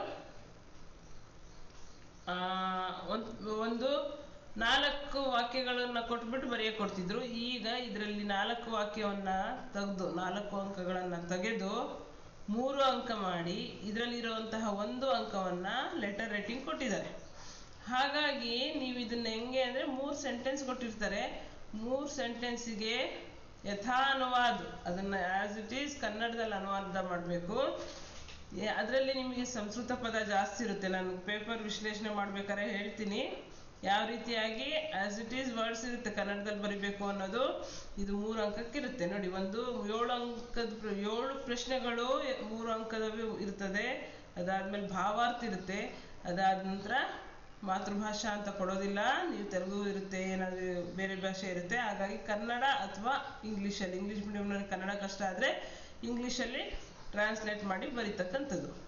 ಇದಾದ ನಂತರ 6ನೇ ಮೇನ್ ಬಂದು 5-6 ವಾಕ್ಯದಲ್ಲಿ ಉತ್ತರಿಸೋದು. 5-6 ವಾಕ್ಯದಲ್ಲಿ ಉತ್ತರಿಸುವಂತಹ ಪ್ರಶ್ನೆಗೆ ಆಪ್ಷನ್ಸ್ ಇರುತ್ತೆ. ಅಥವಾ ಅಂತ ಕೊಟ್ಟಿರ್ತಾರೆ. ಒಂದೇ ಪಾಠದ 2 ಪ್ರಶ್ನೆ ಕೊಡ್ತಾರೆ. ನೀವು ಯಾವುದಾದ್ರೂ ಒಂದನ್ನು ಬರಿಬೇಕು. ಇದಕ್ಕೆ ಯಾವ್ದು ಕೊಡ್ತಾರೆ ಹೆಚ್ಚಾಗಿ? ಇಂಟರ್ನೆಟ್ ಕ್ರಾಂತಿ ಕೊಡ್ಬೋದು, ಬಸಂತ್ ಕಿ ಸಚ್ಚಾಯಿ ಕೊಡ್ಬೋದು, ಅಥವಾ ಕರ್ನಾಟಕ ಸಂಪದ. ಇದಕ್ಕೆ ಸಂಬಂಧಪಟ್ಟಂತಹ ಇತ್ತೀಚಿನ ದಿನದಲ್ಲಿ ಗಿಲ್ಲು ಪಾಠಕ್ಕೂ ಕೊಡ್ತಾ ಇದ್ದಾರೆ. ಅದು 3 ಅಂಕಕ್ಕೆ ಕೊಟ್ಟರು ಅಂದರೆ ನಿಮಗೆ ಕರ್ನಾಟಕ ಸಂಪದ, ಬಸಂತ್ ಕಿ ಸಚ್ಚಾಯಿ, ಇಂಟರ್ನೆಟ್ ಕ್ರಾಂತಿಯಲ್ಲಿ 2 ಪ್ರಶ್ನೆಯನ್ನು ಕೊಡ್ತಾರೆ. ನೀವು ಆ 2 ಪ್ರಶ್ನೆಯಲ್ಲಿ ಒಂದನ್ನು ಬರಿಬೇಕಾಗುತ್ತೆ. ಇಲ್ಲಿ ಒಂದು ಇದಕ್ಕೆ ಸಂಬಂಧಪಟ್ಟಂತೆ, ಯಾಕಂದರೆ 2 ಇರುತ್ತೆ ಇಲ್ಲಿ ಈ ಮೇನಲ್ಲಿ 2 ಪ್ರಶ್ನೆ. ಅದರಲ್ಲಿ ಒಂದು ಪ್ರಶ್ನೆ ಉತ್ತರಗಳಿಗೆ ಸಂಬಂಧಪಟ್ಟಂತೆ, ಇನ್ನೂ ಒಂದು ಕವಿತೆಗೆ ಕಂಠಸ್ಥ ಕರ್ಲಿಖಿಯೇ ಒಂದು ಪದ್ಯ. ಮೊದಲೇ ಇದಕ್ಕೂ ಆಪ್ಷನ್ ಕೊಡ್ತಾ ಇದ್ರು ಈಗ 3-4 ವರ್ಷದ ಕೆಳಗೆ. ಈಗ ಇದೇ ಕೊಡ್ತಾರೆ ಅಂತ ನಿಮ್ಗೆ ಹೇಳಿದ್ದಾರೆ. ಯಾವ್ದು ಕೊಡ್ತಾರೆ? असफलता एक असफलता एक ಚುನೌತಿ ಹೈ ಅಂತ ಇದೆಯಲ್ಲಪ್ಪ, ಅದನ್ನೇ ಕೊಡ್ತಾರೆ. ನೀವು ಅದನ್ನ ಇರುವಂತಹ ಕಾಮ ಆಗಲಿ ಫುಲ್ ಸ್ಟಾಪ್ ಆಗಲಿ ಎಷ್ಟು ನೀಟಾಗಿ ಬರಿಬೇಕು ಅಂದರೆ ಎಲ್ಲೂ ಮಾರ್ಕ್ಸ್ ತೆಗಿಬಾರ್ದು ಅವರು. ಯಾಕೆಂದರೆ ಇರುವಂತಹ 6 ಲೈನ್ ಇದೆ, ಅದರಲ್ಲಿ ನಿಮಗೆ ಕೊಡೋದು ಕೇವಲ 4 ಲೈನ್ ಮಾತ್ರ. ಆ 4 ಲೈನಲ್ಲಿ ಕಾಮ ಆಗಲಿ ಫುಲ್ ಸ್ಟಾಪ್ ಆಗಲಿ ಐಫನ್ ಆಗಲಿ ಏನಿದೆಯೋ ಅದನ್ನು ನೀಟಾಗಿ ಬರೆದ್ರೆ 1 ಅಂಕ ಅಲ್ಲ, ಅರ್ಧ ಅಂಕನೂ ಕೂಡ ನಿಮಗೆ ತೆಗಿಯೋದಿಲ್ಲ. ಅದನ್ನು ನೀಟಾಗಿ ಬರೀರಿ. ಯಾಕೆಂದರೆ ನಾವು ಸ್ಟಾರ್ಟಿಂಗಿಂದ ಹೇಳ್ಕೊಟ್ಟಿರ್ತೀವಿ. ಇದನ್ನು ಬಹ್ಯಾಟ್ ಮಾಡಿಸ್ತೀವಿ, ಕ್ಲಾಸ್ ರೂಮಲ್ಲಿ ಹೋದ ತಕ್ಷಣ ಹೇಳ್ಸೋದೆಲ್ಲ ಮಾಡಿರ್ತೀವಿ. ಇದೇ ಪದ್ಯನೇ ಕೊಡ್ತಾರೆ ನಿಮಗೆ, ಮತ್ತೆ ಯಾವುದು ಆಪ್ಷನ್ನು ಇಲ್ಲ, ಏನಿಲ್ಲ. ಹಾಗಾಗಿ ಈ 4 ಅಂಕ ಅಂತೂ ನೀವು ಅರ್ಧ ವರ್ಷದ ಕೆಳಗೆ ಗಳಿಸಿದ್ರೆ ಅಂತ ಅನ್ಕೋಬೋದು. ಇದಾದ ನಂತರ ನೀವೇನು ಮಾಡಬೇಕು? 7ನೇ ಮೈನಲ್ಲಿ ಅಪಠಿತ ಗದ್ಯಾಂಶ. ಅಪಠಿತ ಗದ್ಯಾಂಶ ಅಂದರೆ ಅನ್ಸಿನ್ ಪ್ಯಾಸೇಜ್ ಕೊಡ್ತಾರೆ. ಪಾಠದಿಂದ ಹೊರಪಟ್ಟಂತಹ ಯಾವುದಾದರೂ ಒಂದು ಪ್ಯಾರಾಗ್ರಾಫ್ ತಗೊಂಡ್ಬಂದು ಇದರಲ್ಲಿ ಹಾಕಿ ಅದಕ್ಕೆ ಸಂಬಂಧಪಟ್ಟಂತೆ 4 ಪ್ರಶ್ನೆಗಳನ್ನು ಕೊಡ್ತಾರೆ. ಅಲ್ಲೇ ಉತ್ತರಗಳಿರುತ್ತೆ. ನಾವು ಹಿಂದಿಯಲ್ಲಿ ನಿಮಗೆ ಏನು ಹೇಳ್ತೀವಿ, 30 ಅಂಕ ಹೇಗೆ ಗಳಿಸ್ಬೋದು ಅಂದರೆ ಇದರಲ್ಲಿ 4, ಗ್ರಾಮರಲ್ಲಿ 8, ಇದರಲ್ಲಿ 4 ಅಂಕ, ಹಾಗೆ ನಿಬಂಧದಲ್ಲಿ 4 ಇದ್ರೂ 3 ಅಂಕ, ಲೆಟರ್ ರೇಟಿಂಗಲ್ಲಿ 5 ಅಂಕ. ಆಲ್ರೆಡಿ ನೀವೇನು ಪಾಸಿಂಗ್ ಮಾರ್ಕ್ಸ್ ಪಡ್ಕೊಂಡ್ಬಿಟ್ಟಿರ್ತೀರ. 1 ಅಂಕದ ಪ್ರಶ್ನೆ ಬರೆದ್ರೆ 120 ಬರೆದ್ರೆ ಏನಾಗುತ್ತೆ, ಅಲ್ಲಿಗೆ ಆಲ್ರೆಡಿ 30 ಅಂಕಗಳು ನೀವು ಗಳಿಸೇ ಬಿಡ್ತೀರಾ. ಇನ್ನು ಉಳಿದಿರೋ ಅಂಥದ್ದು ಸ್ಕೋರ್ ಮಾರ್ಕ್ಸ್ ಅಂದರೆ ಹೇಳಿದ್ನಲ್ಲ 9 ಪ್ರಶ್ನೆ 2 ಪ್ರಶ್ನೆ ಇದೆಯಲ್ಲ ಅದರಲ್ಲಿ ಬಂದ್ಬಿಡುತ್ತೆ. ಅದನ್ನೇ ಹೇಳ್ತಾ ಇರೋದು ನಾನು. ನೀಟಾಗಿ ದುಂಡುಗೆ ಬರೆದ್ರೆ ನೀವು 80ಕ್ಕೆ 80 ಅಂಕ ಹಿಂದಿಯಲ್ಲಿ ಗಳಿಸ್ಬೋದು. ಇಲ್ಲಿ ಅಪಠಿತ ಗದ್ಯಾಂಶಕ್ಕೆ 4 ಪ್ರಶ್ನೆ ಇರುತ್ತೆ. ಉತ್ತರವನ್ನ ಲೈನ್ ಬೈ ಲೈನ್ ಕೊಡ್ಬೋದು, ಅಥವಾ ಈ ಲೈನಲ್ಲಿ ಇದ್ದು ಇನ್ನೊಂದು ಲೈನಲ್ಲಿ ಕೊಡ್ಬೋದು. ಸ್ವಲ್ಪ ಓದ್ಕೊಳ್ಳಿ. ಓದ್ಕೊಂಡು ನಿಮಗೆ ರಿಲೇಟೆಡ್ ಆಗಿ ಗೊತ್ತಾಗಲಿಲ್ಲ ಅಂದ್ರೆ ಸ್ವಲ್ಪ ಉದ್ದಕ್ಕೆ ಆನ್ಸರ್ ಬರೀರಿ. ಆದರೆ ಎಲ್ಲದಕ್ಕೂ 4 ಪ್ಯಾರ ಪೂರ ಬರಿತೀನಿ ಮಿಸ್, ನಾನು ನೀವು ಯಾವ್ದು ಬೇಕೋ ಆರಿಸ್ಕೊಳ್ಳಿ ಅಂದರೆ ವ್ಯಾಲ್ಯೂಯೇಷನ್ ಮಾಡೋದಕ್ಕೆ ಸಿಟ್ಟು ಬರುತ್ತೆ. ನೀವು ಅಟ್ಲೀಸ್ಟ್ ಒಂದೊಂದೇ ಲೈನ್ನ ನೋಡಿಬಿಟ್ಟು ಆ ವರ್ಡ್ ಇರುತ್ತೆ. ಇದನ್ನ ಹೇಳ್ತಾ ಇರೋದು ಕಲಿಕೆಯಲ್ಲಿ ಹಿಂದುಳಿದ ಮಕ್ಕಳಿಗೆ ಮಾತ್ರ. ಗೊತ್ತಾಗಲಿಲ್ಲ ಅಂದರೆ ಬರೀರಿ ಅಂತ. ನೀವೆಲ್ಲ ನನಗೆ ಗೊತ್ತಿದೆ, ನಮ್ಮ ಕ್ರ್ಯಾಶ್ ಕೋರ್ಸಲ್ಲಿ ಇರೋಂಥ ಎಲ್ಲ ಮಕ್ಕಳು ತುಂಬ ಜಾಣರಿದ್ದಾರೆ ಅಂತ ಸರ್ ಹೇಳ್ತಾ ಇದ್ರು. ನೀವೆಲ್ಲ ಪಕ್ಕಾ ಆನ್ಸರ್ ಬರೀರಪ್ಪ, ಹಾಗಾಗಿ ನಿಮಗೆ ಭಾಳ ಚೆನ್ನಾಗಿ ಅಂಕಗಳನ್ನ ಗಳಿಸ್ಬೋದು. ಈ ಅಪಠಿತ ಗದ್ಯಾಂಶಕ್ಕೆ 4 ಅಂಕ ಆದ ನಂತರ ನಿಬಂಧ, ರಚನಾ ವಿಭಾಗದಲ್ಲಿ ನಿಬಂಧ ಅಂತ ಬರುತ್ತೆ. ನಿಬಂಧ ಅಂದರೆ ಎಸ್ಸೆ ರೈಟಿಂಗ್, ಪ್ರಬಂಧ ಅಂತ ಹೇಳಿ ಬರುತ್ತೆ. ಈ ಪ್ರಬಂಧದಲ್ಲೂ ನೀವು ಎಲ್ಲದನ್ನ ಕಲಿಯೋದು ಬೇಡ, ಕೇವಲ 3 ಮಾತ್ರ ಅಭ್ಯಾಸ ಮಾಡ್ಕೊಳ್ಳಿ. 3ರಲ್ಲಿ ನಿಮಗೆ ಖಂಡಿತ ಯಾವ್ದಾದ್ರು ಒಂದು ಬಂದೇ ಬರುತ್ತೆ. ಎಲ್ಲದನ್ನು ಕಲಿಯೋದು ಬೇಡ. ಸಾಮಯಿಕ ಸದುಪಯೋಗ ಆಗಲಿ, ದೂರದರ್ಶನ ಆಗಲಿ, ಪರ್ಯಾವರಣ, ಇವ್ಯಾವು ಬೇಡ. ನೀವು ಯಾವ್ದು ಕಡೆ ಗಮನ ಕೊಡಿ ಅಂತಂದರೆ 4 ಅಂಕ ಇರುತ್ತೆ. ಈ 3 ಚೆನ್ನಾಗಿ ಕಲ್ತ್ಬಿಟ್ರೆ ಸಾಕು. ಒಂದು ಯಾವುದು? ಸ್ವಚ್ಛ ಭಾರತ್ ಅಭಿಯಾನ್. ಸ್ವಚ್ಛ ಭಾರತ್ ಅಭಿಯಾನ್ ಬಗ್ಗೆ ಒಂದು ಕಲೀರಿ. ಜನಸಂಖ್ಯಾ ವಿಸ್ಫೋಟ ಬಗ್ಗೆ ಕಲೀರಿ. ಹಾಗೆ ಇಂಟರ್ನೆಟ್ ವರದಾನ್ ಹಯ್ಯ ಶ್ರಾಪ್. ಇವು 3 ನೀವು ನಿಬಂಧವನ್ನ ಸ್ಟೆಪ್ ಏನಿದೆಯೋ ಆ ಸ್ಟೆಪ್ ಬೈ ನೀವು ನೀಟಾಗಿ ಕಲ್ತ್ಕೊಂಡು ಹೋದ್ರೆ ಎಲ್ಲೂ ಸಹ ಆಫ್ ಮಾರ್ಕ್ಸ್ ಕೂಡ, ನಾವು ಸಹ ಔಟ್ ಆಫ್ ಔಟು ಪ್ರತಿ ಸಲನೂ 3ರಿಂದ 4ರಿಂದ 5 ಮಕ್ಕಳಿಗೆ ಕೊಟ್ಟಿದ್ದೀನಿ ನಾನು. ನೀವೇನಪ್ಪ ಅಂತಂದರೆ ಬರೆಯುವಂತಹ ಮೆಥಡ್ ಕರೆಕ್ಟಾಗಿರಬೇಕು. ಸುಮ್ಮನೆ ಒಂದೇ ವಿಷಯನ ತುಂಬ ಬರೆಯೋದು, ಅಥವಾ ಏನು ನೋಡಲ್ಲ ಸುಮ್ಮನೆ ರೈಟ್ ಆಗ್ತಾರೆ ಅಂತ ಆ ಪ್ರಶ್ನೆ ತೊಗೊಂಬಂದು ಭಾಳ ಮಕ್ಕಳು ಹಾಗೆ ಮಾಡ್ತಾರೆ. ಯಾರು ವ್ಯಾಲ್ಯೂಯೇಷನ್ ಮಾಡೋರು ಕಣ್ಣು ಮುಚ್ಕೊಂಡು ಮಾಡೋದಿಲ್ಲ. ಯಾವುದೋ ಪ್ರಶ್ನೆ ಉತ್ತರ ತೊಗೊಂಬಂದು ಇಲ್ಲಿ ಹಾಕೋದು, ಪ್ಯಾಸೇಜ್ ತೊಗೊಂಬಂದು ಇಲ್ಲಿ ಬರೆಯೋದು, ಸುಮ್ಮನೆ ಕೊಡ್ತಾರೆ ಬಿಡೋ ಅಂತ ಹೇಳಿ ಮಿಸ್ಲೀಡ್ ಮಾಡೋದು ಮಾಡಬೇಡಿ. ನೀವು ಮಕ್ಕಳನ್ನ, ನಾವು ಯಾವಾಗಲೂ ಮಕ್ಕಳ ಪರವಾಗಿರ್ತೀವಿ, ಆದರೆ ಸ್ವಲ್ಪನಾದರೂ ರಿಲೇಟೆಡ್ ಆನ್ಸರ್ ಇದ್ರೆ ಮಾತ್ರ ಅಂಕಗಳನ್ನ ಕೊಡೋಕೆ ಸಾಧ್ಯ. ಈ ಸ್ವಚ್ಛ ಭಾರತ್ ಅಭಿಯಾನಿಗೆ ಯಾವ ರೀತಿಯಾಗಿ ನೀವು ಇದು ಮಾಡ್ಬೋದು ಅಂತ ಒಂದು ಸೆಂಟೆನ್ಸಲ್ಲಿ ಬರೆದ್ರು ಒಂದು ಕೊಡೋ ಕಡೆ ಅರ್ಧನಾದರೂ ಕೊಡ್ತೀವಿ. ಅದು ಬಿಟ್ಟು ಯಾವುದೋ ಒಂದು ಪ್ಯಾಸೇಜ್ ತಂದು ಇದ್ರಲ್ಲಿ ಬರೆಯುವಂಥ ಮಕ್ಕಳು ಭಾಳಷ್ಟು ಜನ ಇದ್ದಾರೆ, ತುಂಬಿಸ್ಬೇಕು ಅಂತ. ಆ ರೀತಿ ಮಾಡಬೇಡಿ. ಇದು ನೀಟಾಗಿ ಕಲೀರಿ. ನೋಡಿ, ಇಂಟರ್ನೆಟ್ ವರದಾನ್ ಹಯ್ಯ ಶ್ರಾಪ್ ಅನ್ನೋದು ನಮ್ಮ ಪಾಠದಲ್ಲಿದೆ. ನಾನು ಹೇಳ್ತೀನಿ ನೆಕ್ಸ್ಟು ಯಾವ ರೀತಿಯಾಗಿ ಯಾವ್ಯಾವ ಪ್ಯಾರಾಗ್ರಾಫ್ನ ನೀವು ಬರೆದ್ಬಿಟ್ರೆ ಪ್ರಸ್ತಾವನೆ ಆಗುತ್ತೆ, ಒಂದು ವರದಾನ ಆಗುತ್ತೆ, ಒಂದು ಶ್ರಾಪ್ ಅಂದರೆ ದುಷ್ಪರಿಣಾಮ ಏನಾಗುತ್ತೆ, ಅದೇ ರೀತಿ ಉಪಸಂಹಾರಿಗೆ ಯಾವ ಲೈನ್ ಬರೆದ್ರೆ ಆಗುತ್ತೆ. ಇದೊಂದನ್ನು ಕಲಿತ್ರೆ 4 ಅಂಕಕ್ಕೂ ಇದೇ ಬರುತ್ತೆ, 3 ಅಂಕಕ್ಕೂ ಇದೇ ಬರುತ್ತೆ, 1 ಅಂಕದ ಪ್ರಶ್ನೆನೂ ಇಲ್ಲಿರುತ್ತೆ. ಹಾಗಾಗಿ ಈ ಪಾಠಕ್ಕೆ ಭಾಳಷ್ಟು ಇವಾಗ ಇರೋಂತಹ ದಿನದಲ್ಲಿ ಆ ಪಾಠನ ನೀವು ಇಷ್ಟು ದಿನ ಪ್ರಶ್ನೆ ಉತ್ತರ ಕಲ್ತಿದ್ದೀರಲ್ವಾ, ಈಗ ಬುಕ್ಸಲ್ಲಿರೋ ಚಾಪ್ಟರ್, ಆ ಚಾಪ್ಟರ್ನ ಓದಿ ಅಂಡರ್ಲೈನ್ ಮಾಡ್ಕೊಳ್ಳಿ ಮಕ್ಕಳೇ. ಅವಾಗ ನಿಮಗೆ ಕಡಿಮೆ ಅಂದರೆ 7 ಮಾರ್ಕ್ಸ್ ಸಿಗುತ್ತೆ. ಯಾಕೆ ಅಂದರೆ ಇಂಟರ್ನೆಟ್ ಅನ್ನೋದು 4 ಅಂಕ, ಅದಾದಮೇಲೆ 3 ಅಂಕದ ಪ್ರಶ್ನೆ, ಅಥವಾ 2 ಅಥವಾ 1 ಅಂಕದ ಪ್ರಶ್ನೆ, ಈ ರೀತಿಯಾಗಿ ಡಿಸ್ಟ್ರಿಬ್ಯೂಟ್ ಮಾಡಿರ್ತಾರೆ. ಇದಿಷ್ಟು ನಿಬಂಧಕ್ಕೆ ಸಂಬಂಧಪಟ್ಟಂತೆ ಆಯಿತು. ಇದಾದ ನಂತರ ಪತ್ರಲೇಖನ. ಪತ್ರಲೇಖನಲ್ಲಿ ನಿಮಗೆ 2 ಪತ್ರ ಕಲಿಬೇಕು. ಒಂದು ಚುಟ್ಟಿ ಪತ್ರ, ಒಂದು ಪಾರಿವಾರಿಕ ಪತ್ರ. ಚುಟ್ಟಿ ಪತ್ರ, ಪಾರಿವಾರಿಕ ಪತ್ರಲ್ಲಿ ನನಗೆ 2 ಕಲಿಯೋಕ್ಕಾಗಲ್ಲ ಅಂತ ಅಂದರೆ ಚುಟ್ಟಿ ಪತ್ರ ನಿಮಗೆ 8ನೇ ಕ್ಲಾಸಿಂದ ಕಲಿಸಿರ್ತಾರೆ. ಅದನ್ನು ನೀಟಾಗಿ ಸ್ಟೆಪ್ ವೈಸ್ ಕಲ್ತ್ಬಿಟ್ರೆ 5 ಅಂಕನ ಈಸಿಯಾಗಿ ಗಳಿಸ್ಬೋದು. ನನಗೆ ಪಾರಿವಾರಿಕ ಪತ್ರ ತಂದೆಗೆ ಬರೆಯೋದು, ಫ್ರೆಂಡಿಗೆ ಬರೆಯೋದು ಬರಲ್ಲ, ಬೇಡ, ಇದಕ್ಕೂ ಆಪ್ಷನ್ ಇರುತ್ತೆ. ಚುಟ್ಟಿ ಪತ್ರ ಅಂತೂ ಖಂಡಿತವಾಗಿ ಇದ್ದೇ ಇರುತ್ತೆ. ಆ ಚುಟ್ಟಿ ಪತ್ರನ ನೀವು ಕಲೀರಿ. ಚುಟ್ಟಿ ಪತ್ರಲ್ಲಿ ಕಾರಣ ಕೇಳ್ಬೋದು. ಯಾವುದು ಇದಕ್ಕೆ ಎಷ್ಟು ಅಂಕ ಇದೆ? 5 ಅಂಕ. ನೋಡಿ, ಸ್ಟೆಪ್ ಕರೆಕ್ಟಾಗಿ ನೀವು ಅದನ್ನು ಫಾಲೋ ಮಾಡಿದ್ರಿ ಅಂದರೆ 5 ಅಂಕ ಗಳಿಸ್ಬೋದು. ಇದರಲ್ಲಿ ಒಂದು ಅಸ್ವಸ್ಥತಾ ಕೇಳಿಯೇ, ನನಗೆ ಹುಷಾರಿಲ್ಲ ಅನ್ನೋ ಕಾರಣಕ್ಕೆ ಕಕ್ಷಾಧ್ಯಾಪಕ ಇಟ್ಕೊಳ್ಬೋದು ಅಥವಾ ಪ್ರಧಾನಾಧ್ಯಾಪಕ. ನಿಮಗೆ ನೀನು ನವೀನ್ ಆಗಿದ್ದರೆ, ನೀನು ನಯನಳಾಗಿದ್ದರೆ ಇದೇನು ಕೇಳೋದಿಲ್ಲ ನಮ್ಮಲ್ಲಿ. ಏನು ಕಿಸಿ ಬಿ ಕಾರಣ ಅಂದರೆ ಯಾವುದೇ ಒಂದು ಕಾರಣ ಹೇಳ್ತಾ ಬರೀರಿ ಅಂತ ಕೊಡ್ಬೋದು. ಇಲ್ಲ, अस्वस्थता ಕಾರಣ बताते हुए ಕಕ್ಷಾಧ್ಯಾಪಿಕ ಅಥವಾ ಕಕ್ಷಾಧ್ಯಾಪಕ ಅಥವಾ ಮುಖ್ಯೋಪಾಧ್ಯಾಯ ಅಥವಾ ಪ್ರಧಾನಾಧ್ಯಾಪಕ के नाम एक छुट्टी पत्र लिखिए ಅಂತ ಕೇಳ್ತಾರೆ ಅಷ್ಟೇ. अस्वस्थता के कारण ಅಂದ್ರೆ ನಂಗೆ ಹುಷಾರಿಲ್ಲ ಅಂತ ಬರೆಯೋದು. ಇನ್ನೊಂದು ಬೆಹನ್ ಯಾ ಭಾಯಿ ಕೆ ಶಾದಿ ಮೇ ಶಾಮಿಲ್ ಹೋನೆ ಕೆ ಲಿಯೆ ಅಂತ ಒಂದು ಕೇಳ್ತಾರೆ, ಅಥವಾ ಮದುವೆಗೆ ಹೋಗ್ಬೇಕು ಅಂತ 2 ಅಥವಾ 3 ದಿನ ಇಷ್ಟೇ ಕೇಳೋದು ಬಿಟ್ರೆ ನೀನು ಈ ರೀತಿ ಆದ್ರೆ ಈ ಅಡ್ರೆಸ್ಗೆ ಬರೀರಿ ಅಂತ ಕೇಳೋದಿಲ್ಲ. ಇದೊಂದು ಪತ್ರ ನೀವು ಚೆನ್ನಾಗಿ ಬರೆಯೋದು ಕಲ್ತ್ಬಿಟ್ರೆ ಅಂದ್ರೆ ಪ್ರೇಷಕ್ಕಾಗಲಿ ಸೇವೊಮ್ಮೆ ಆಗಲಿ ಕರೆಕ್ಟಾಗಿ ಬರಿತಾ ಹೋದ್ರೆ ಏನಾಗುತ್ತೆ 5 ಅಂಕ ಸಿಗುತ್ತೆ. ಈ ರೀತಿಯಾಗಿ ಕ್ವಶನ್ ಪೇಪರ್ ಪ್ಯಾಟ್ರನ್ ಇರುತ್ತೆ. ಈಗ ನಾವು ಕ್ವಶನ್ ಪೇಪರ್ನ ನೋಡೋಣ. ಕ್ವಶನ್ ಪೇಪರ್ನ ನೋಡೋದಾದ್ರೆ ಫಸ್ಟು ಕ್ವಶನ್ ಪೇಪರಲ್ಲಿ ನಾವು ನಿಮಗೆ ಇದೇನು ಪ್ಯಾಟ್ರನ್ ಇದೆಯೋ ಅದನ್ನು ತೋರಿಸಿದ್ದೀನಿ. ಇದು ಯಾವ ವರ್ಷದ್ದು ಇದು ನೋಡಿ, ಸುಮ್ಮನೆ ಒಂದು ಪೇಪರ್ ತಗೊಂಡಿದ್ದೀನಿ ಅಷ್ಟೇ, 8/2022. ನೀವು ಈ ರೀತಿಯಾದಂಥ 5 ಪೇಪರ್ ಸಾಲ್ವ್ ಮಾಡಿದ್ರೆ ಸಾಕು. ಭಾಳ ಚೆನ್ನಾಗೇ ವಿತ್ ಕೀ ಆನ್ಸರ್ ಸರ್ ಹಾಕ್ತಾರೆ ನಿಮಗೆ. ವಿತ್ ಕೀ ಆನ್ಸರ್ ಇರೋದು ಯಾವ ರೀತಿಯಾಗಿ ಶಾರ್ಟಾಗಿ ಬರಿಬೇಕು, ಸ್ಟಾರ್ ಕೊಟ್ಟು ಬರಿತಾ ಹೋಗ್ಬಿಟ್ರೆ ಏನಾಗುತ್ತೆ, ವ್ಯಾಲ್ಯೂಯೇಷನ್ ಮಾಡೋರ್ಗು ಭಾಳ ಈಸಿಯಾಗಿ ಮಾಡ್ತಾರೆ. ಭಾಳ ಖುಷಿ ಆಗ್ಬಿಡುತ್ತೆ ನಮಗೆ. ಏನಂದರೆ ಬರೆಯೋಂತಹ ಒಂದು ಹ್ಯಾಂಡ್ ರೈಟಿಂಗು ಅದು ನೋಡಿಬಿಟ್ರೆ ನಮಗೆ ತುಂಬ ಖುಷಿಯಾಗಿ ಮಾರ್ಕ್ಸ್ಗಳನ್ನ ನಾವು ಈಸಿಯಾಗಿ ಕೊಡ್ತೀವಿ. ಹಾಗಾಗಿ ಈ ಪೇಪರಲ್ಲಿ ಆನ್ಸರ್ಗೆ ಹಾಕ್ತಾರೆ ಸರ್. ನೆಕ್ಸ್ಟು ಸಾಲ್ವ್ಡ್ ಪೇಪರು ಅದನ್ನು ಯಾವ ರೀತಿ ಬರಿಬೋದು ಅಂತ ನೋಡಿ. ಈಗ ಈ ಕ್ವಶನ್ ಪೇಪರಲ್ಲಿ ನೋಡಿ 8 ಅಂಕದ ಒಂದು ಪ್ರಶ್ನೆ ಇದೆ. ಸ್ತ್ರೀಲಿಂಗ ಪದ ಇದೆ, ಬಹುವಚನ ಬರಿಬೇಕು, ಪ್ರೇರಣಾರ್ಥಕ ಪದ ಬರಿಬೇಕು, ಹಾಗೆ ಸಂಧಿ ಬರಿಬೇಕು, ಸಮಾಸ ಬರಿಬೇಕು, ವಿರಾಮ ಚಿಹ್ನೆ ಬರಿಬೇಕು,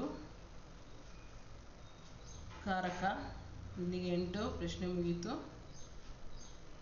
ಅದಾದ ನಂತರ ಸೆಕೆಂಡ್ ಮೇನಲ್ಲಿ ಅನುರೂಪತದಲ್ಲಿ 4 ಪ್ರಶ್ನೆ ಬರುತ್ತೆ. ಹಾಗೆ 1 ಅಂಕದ ಪ್ರಶ್ನೆ 4 ಪ್ರಶ್ನೆ ಇರುತ್ತೆ. ಮೊದಲೇ ಇದರಲ್ಲೇ ಆನ್ಸರ್ ಬರೆಯೋಕೆ ಕೊಡೋರು ಈಗ ಪೇಪರಲ್ಲಿ ಕೊಡ್ತಾರೆ, ಬೇರೆ ಪೇಪರ್ ಕೊಡ್ತಾರೆ. ನಿಮಗೆ ಸಾಕಷ್ಟು ಪೇಜಸ್ ಇರುತ್ತೆ. ಎಲ್ಲ ಸಬ್ಜೆಕ್ಟ್ಗೂ ಒಂದೇ ರೀತಿ ಪೇಪರ್ ಇರುತ್ತೆ. ಮ್ಯಾಥ್ಸಿಗೆ ಒಂದು ಜಾಸ್ತಿ ಇರುತ್ತೆ, ನೀವು ಎಕ್ಸ್ಟ್ರಾ ಅಡಿಷನಲ್ ಕೇಳಿದ್ರೆ ಕೊಡೋದಿಲ್ಲ. ಎಷ್ಟು ಪೇಜ್ ಬರೆದ್ರೂ ನೀವು ಕೊನೆಗೆ ಇನ್ನೂ 5 ಪೇಜ್ ಉಳಿಯುತ್ತೆ. ಕೊನೆ 5 ಪೇಜ್ನ ನೀವು ಬರಬೇಕಾದ್ರೆ ಬ್ಲ್ಯಾಂಕ್ ಇರೋಂಥ ಪೇಜನ್ನು ಇಂಟು ಆಗಿ ಬನ್ನಿ, ಯಾಕಂದರೆ ನಾಳೆ ಏನೇ ಪೇಪರ್ ಮಿಸ್ಸು ಆಗೋದಿಲ್ಲ. ಅದೇ ರೀತಿ ಇಲ್ಲಿ 4th ಮೇನಲ್ಲಿ 8 ಪ್ರಶ್ನೆ ಇರುತ್ತೆ. 8 ಪ್ರಶ್ನೆ ನಾಲೆಡ್ಜಿಗೆ ಸಂಬಂಧಪಟ್ಟಂತೆ, ಜ್ಞಾನಕ್ಕೆ ಸಂಬಂಧಪಟ್ಟಂತೆ ಇರುತ್ತೆ. ಈ 8 ಪ್ರಶ್ನೆ ಆದ ನಂತರ ಇಲ್ಲಿ ಒಂದು ಇದು ಯಾವುದು ಸಪ್ಲಿಮೆಂಟ್ರಿ ರೀಡಿಂಗ್ಗೆ ಸಂಬಂಧಪಟ್ಟಂತೆ ಒಂದು ಪ್ರಶ್ನೆ, ಇದಕ್ಕೊಂದು ಆಪ್ಷನ್ ಕೊಡ್ತಾರೆ. ನಾನು ಹೇಳ್ತೀನಿ ಮುಂದೆ ಸಾಲ್ವ್ ಮಾಡೋಣ ಒಂದು ಪೇಪರು. ಈಗ ಕ್ವಶನ್ ಪೇಪರಲ್ಲಿ ಯಾವ ರೀತಿ ಇರುತ್ತೆ ಅಂತ ಜಸ್ಟ್ ನೋಡಿ. ಯಾವುದು ಸಪ್ಲಿಮೆಂಟ್ರಿ ರೀಡಿಂಗ್ಗೆ ಸಂಬಂಧಪಟ್ಟಂತೆ ನಿಮಗೆ 2 ಪ್ರಶ್ನೆ ಕೊಡ್ತಾರೆ, 2ಕ್ಕೂ ಅಥವಾ ಇರುತ್ತೆ. ಅದಾದ ನಂತರ 9 ಪ್ರಶ್ನೆ 5th ಮೇನಲ್ಲಿ 3-4 ವಾಕ್ಯಮೇ ಇರುತ್ತೆ. ನಾನು ಹೇಳಿದ್ನಲ್ಲ ಆಗಲೇ. 7 ಪ್ರಶ್ನೆ ಪಾಠಕ್ಕೆ ಸಂಬಂಧಪಟ್ಟಂತೆ, ಹಾಗೆ 1 ಪ್ರಶ್ನೆ ಭಾವಾರ್ಥ. ಈ ಪ್ಯಾಟರ್ನ್ ಚೇಂಜೇ ಆಗೋದಿಲ್ಲ, ಹೀಗೆ ಇರುತ್ತೆ. ಅದೇ ನಂತರ ಅನುವಾದ. 3 ಸೆಂಟೆನ್ಸ್ ಇದೆ ನೋಡಿ, 1 2 3. ಈ 3 ಸೆಂಟೆನ್ಸ್ನ ಆ್ಯಸ್ ಇಟ್ ಈಸ್ ಟ್ರಾನ್ಸ್ಲೇಟ್ ಮಾಡಿ. ಅದಾದ ನಂತರ ನೋಡಿ ಇದರಲ್ಲಿ ಏನು ಕೊಟ್ಟಿದ್ದಾರೆ, ಕರ್ನಾಟಕ ಸಂಬಂಧಪಟ್ಟಂತೆ 2 ಪ್ರಶ್ನೆ ಅಥವಾದಲ್ಲಿ ಕೊಟ್ಟಿದ್ದಾರೆ. ಅದಾದ ನಂತರ ನಿಮಗೆ ಕವಿತಾಂಶ ಅಸಫಲತಾ ಇದೇ ಕೊಡೋದು. ಇದನ್ನೇ ನೀಟಾಗಿ ಬರೀ ನೋಡಿ. ಈ ರೀತಿ ಇಲ್ಲಿ ಫುಲ್ ಸ್ಟಾಪ್ ಇರಬೇಕು, ಇಲ್ಲಿ ಕಾಮ ಬರುತ್ತೆ, ಇಲ್ಲೊಂದೆಲ್ಲೋ ಐಫೋನ್ ಬರುತ್ತೆ. ಇದೆಲ್ಲನೂ ನೀಟಾಗಿ ಬರೀರಿ. ಇದಾದಮೇಲೆ ಅನ್ಸಿನ್ ಪ್ಯಾಸೇಜ್, ಪಾಠದಿಂದ ಹೊರಪಟ್ಟಂತಹ ಒಂದು ಪ್ಯಾರಾಗ್ರಾಫ್ ತಂದು ಇದರಲ್ಲಿ 4 ಪ್ರಶ್ನೆ ಕೊಡ್ತಾರೆ. ಇದಕ್ಕೆ ನೀವು ಕ್ವಶನ್ ಬರೆಯೋದು ಬೇಡ, ಕೇವಲ ಇಲ್ಲಿರುವಂಥ ಉತ್ತರಗಳನ್ನ ಆರಿಸಿ ಬರೆದ್ರೆ ಸಾಕು. ಯಾವುದಕ್ಕೂ ಏನು ಕ್ವಶನ್ ಬರಿಬೇಡಿ. ಮೇಯ್ನ್ ಮತ್ತು ಕ್ವಶನ್ ನಂಬರ್ ಎಷ್ಟನೇ ಮೇಯ್ನಲ್ಲಿದೆ, ಎಷ್ಟನೇದು ಸಬ್ ಮೇನ್ ಅನ್ನೋದನ್ನು ಮಾತ್ರ ಬರೀರಿ. ಇಲ್ಲಿ ನೋಡಿ, ಇಲ್ಲಿ ವನ ಮತ್ತು ಸೋ ಕೊಟ್ಟಿದ್ದಾರೆ. ಮಿಸ್ ನೀವು ಹೇಳಲಿಲ್ಲ ಮಿಸ್, ಇದನ್ನು ಬೇಡ, ಕಲಿಬೇಡಿ. ಇದಾದ ನಂತರ ಸ್ವಚ್ಛ ಭಾರತ್. ನೋಡಿ, ನೀವು ಯಾವ ಪೇಪರ್ ಆದರೂ ತಗೊಳ್ಳಿ, ನಾನು ಹೇಳಿರೋಂಥ 3ರಲ್ಲಿ ಒಂದಿದ್ದೇ ಇರುತ್ತೆ. ಸ್ವಚ್ಛ ಭಾರತ್ ಅಭಿಯಾನ್, ಇಂಟರ್ನೆಟ್ ಯೋಧ. ಎರಡಿರುತ್ತೆ, ಒಂದು ಬರಿಬೋದು ಅಲ್ವಾ? ಹಾಗಾಗಿ ಮೂರನ್ನು ಕಲೀರಿ, ಅದರಲ್ಲಿ ಒಂದಿರುತ್ತೆ. ಇದಾದ ನಂತರ ಇಲ್ಲಿಗೆ ಇಷ್ಟು ಮುಗಿಯುತ್ತೆ. ಇದಾದ್ಮೇಲೆ ಕೊನೆಯಲ್ಲಿ ಅದು ನಿಮಗೆ ಲೆಟರ್ ರೇಟಿಂಗಲ್ಲೂ ಆಪ್ಷನ್ ಇರುತ್ತೆ ನೋಡಿ. ಇಲ್ಲಿದೆ ಪರೀಕ್ಷಾ ತಯಾರಿ ಕೆ ಬಾರೆ ಮೇ ಅಪ್ನಿ ಮಾತಾಜಿ. ಇದು ಪ್ಯಾಟ್ರನ್ ಚೇಂಜ್ ಆಗುತ್ತೆ, ನಿಮಗೆ ಕಲಿಸಿಲ್ಲ ಅಂದರೆ ಬಿಡಿ. ಇಲ್ಲಿ ಮುಖ್ಯ ಅಧ್ಯಾಪಕಕ್ಕೆ ನಾವು छुट्टी पत्र लिखी है ಸಕಾರಣ, ಯಾವುದೇ ಕಾರಣ, ನೀನು ಮದುವೆಗಾದರೂ ಹೋಗೋದು ಬರೀ, ಇಲ್ಲ ಹುಷಾರಿಲ್ಲ ಅಂತನಾದರೂ ಬರೀ, ಯಾವುದೇ ಕಾರಣ ಬರೆದು ಒಂದು छुट्टी ಪತ್ರ ಬರೆದ್ರೆ ಮುಗೀತು. ಎರಡೂ ಕಲ್ತಿದ್ರೆ ತುಂಬ ಒಳ್ಳೆಯದು. ಇದನ್ನು ನಾನು ಪರ್ಫೆಕ್ಟ್ ಇದ್ದೀನಿ ಅಂದರೆ ಇದನ್ನೇ ಬರೀರಿ.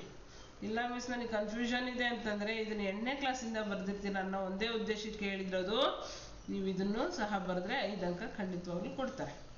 ಇಲ್ಲಿಗೆ ಈ ಕ್ವಶನ್ ಪೇಪರು ಹೇಗಿದೆ ಅಂತ ಮುಗೀತು. ಈಗ ನಾವೇನು ಮಾಡೋಣ, ಕ್ವಶನ್ ಪೇಪರ್ನ ನೋಡ್ತಾ ಹೋಗೋಣ. ನಾನು ಯಾಕೆ ತಗೊಳ್ತೀನಿ ಅಂದರೆ ನಿಮಗೆ ಗ್ರಾಮರ್ ಬಗ್ಗೆ ಹೇಳಬೇಕು. ಇದು ಮಾಡೆಲ್ ಆನ್ಸರ್ ಯಾವ ರೀತಿಯಾಗಿ ನೀವು ಬರಿಬೋದು ಅಂತ ಹೇಳಿ, ಗೊತ್ತಾಯ್ತಾ? ಈಗ ಇದರಲ್ಲಿ ಇದು ಯಾವುದು, ಇದು ಸಹ ಏನಪ್ಪ ಅಂದರೆ ಇದೇ ಪೇಪರ್. ನಾನು ನೋಡಿಲ್ಲ ಯಾವುದು ಅಂತ. ಯಾವ ಪೇಪರ್ ಆದ್ರೂ ತಗೊಳ್ಳಿ, ಹಾಕ್ತಾರೆ ಸರ್, ಎಲ್ಲದೂ ಒಂದೇ ಥರ ಇರುತ್ತೆ. ಇದು ಸಹ 22ನೇ ತಾರೀಕಿಂದು, 22ನೇ ಇದ್ರದ್ದು. ಈಗ ನೋಡಿ ಇಲ್ಲಿ ಫಸ್ಟ್ ಮೇನಲ್ಲಿ ಮೊದಲನೇದಿದೆ, ಶಿಕ್ಷಿತ್ ಶಬ್ದಕ ವಿಲೋಮ್ ರೂಪ್ ಅಂತ ಇದೆ. ನಿಮಗೆ ಪುಸ್ತಕದಿಂದ ಹೊರಪಟ್ಟು ಯಾವುದೇ ರೀತಿಯಾದಂತಹ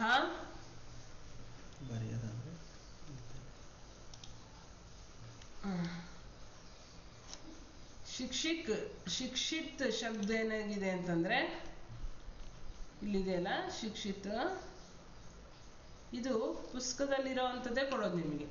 ರೆಡ್ ಇದೆ ಅಂತ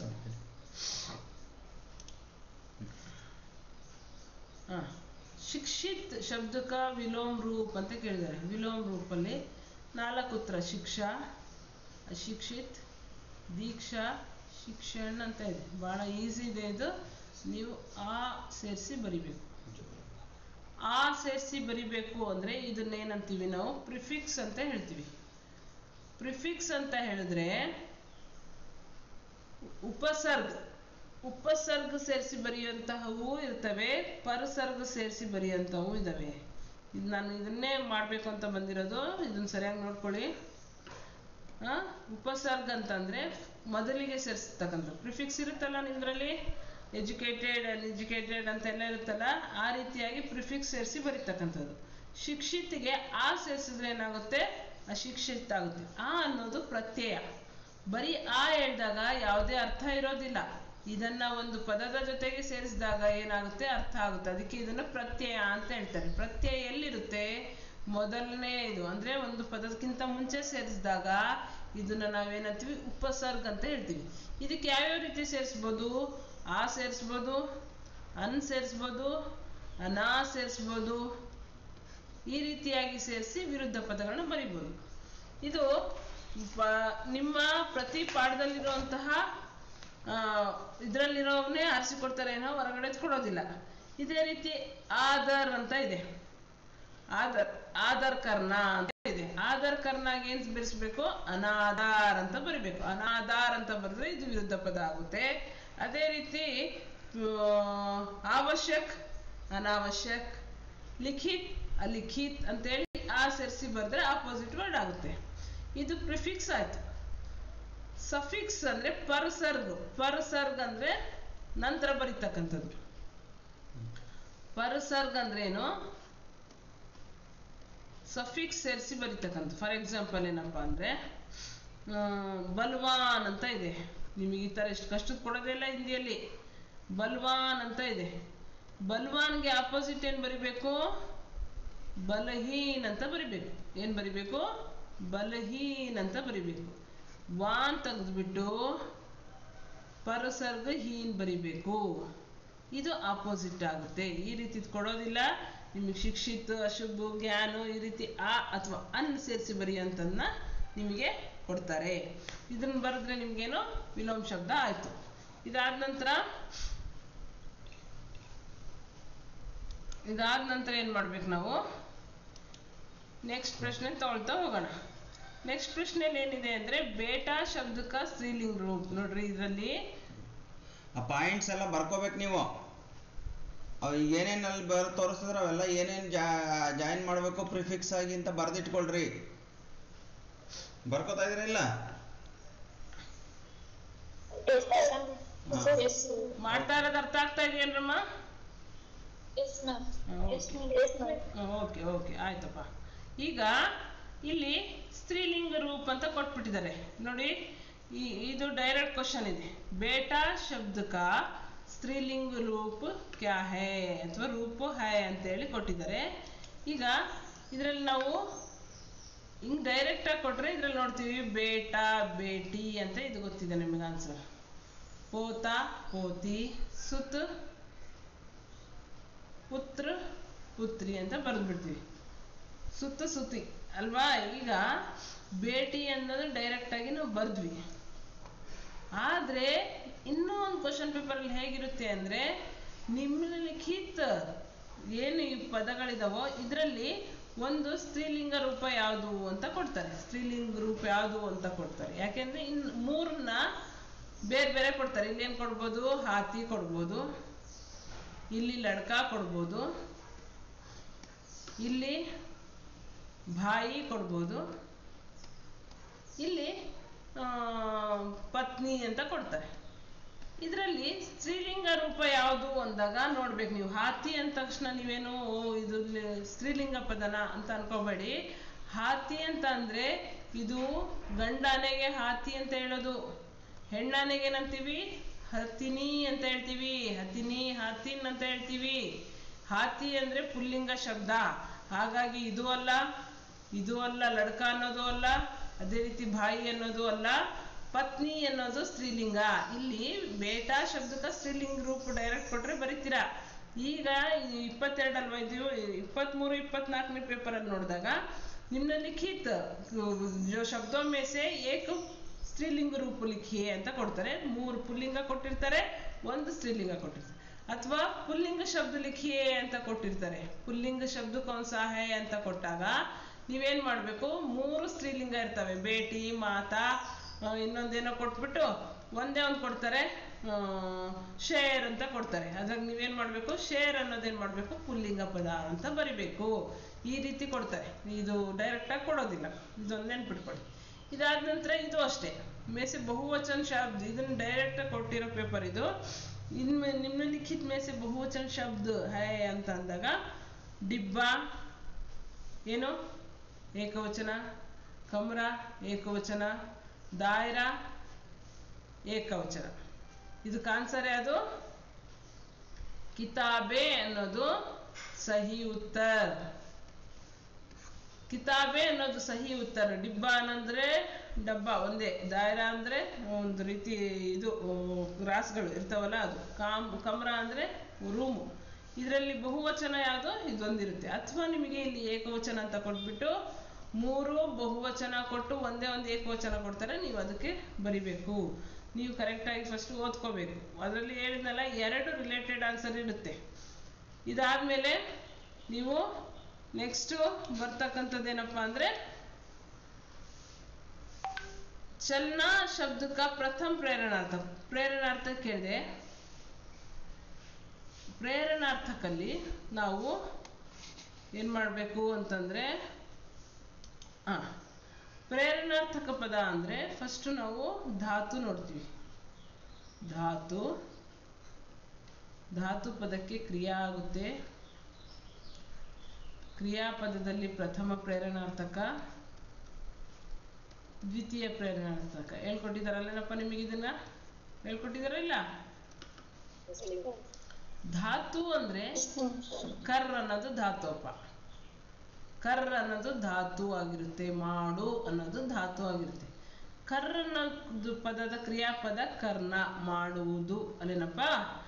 ಈ ಮಾಡುವುದು ಅನ್ನುವಂತಹ ಪದವನ್ನ ಪ್ರೇರಣಾರ್ಥಕ ಪದವಾಗಿ ಬರಿಬೇಕು. ಕರ್ಣ, ಕರಾನ, ಕರ್ವಾನ.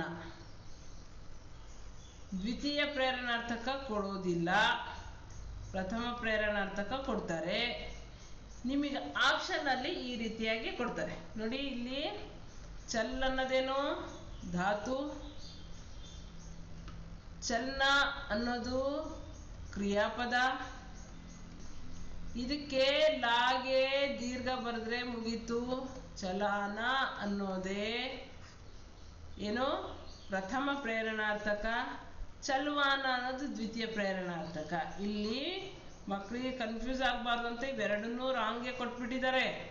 ಈ ತರ ಇದ್ರೆ ಪರವಾಗಿಲ್ಲ, ಆದ್ರೆ ಚಲ್ವಾನೂ ಕೊಟ್ಬಿಟ್ಟು ಬೇರೆ ಒಂದು ಶಬ್ದವನ್ನು ಕೊಟ್ಟಾಗ ಇದು ಬರಿಬೇಕು ಇದು ಬರಿಬೇಕು ಅಂತ ಗೊತ್ತಾಗಲ್ಲ. ಪ್ರಥಮ ಪ್ರೇರಣಾರ್ಥಕ ಇದಿರುತ್ತೆ.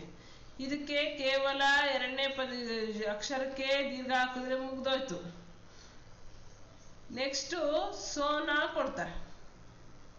ಸೋನಾ ಕ್ಕೆ ಧಾತು ಏನು ಹೇಳಿ ನೋಡೋಣ.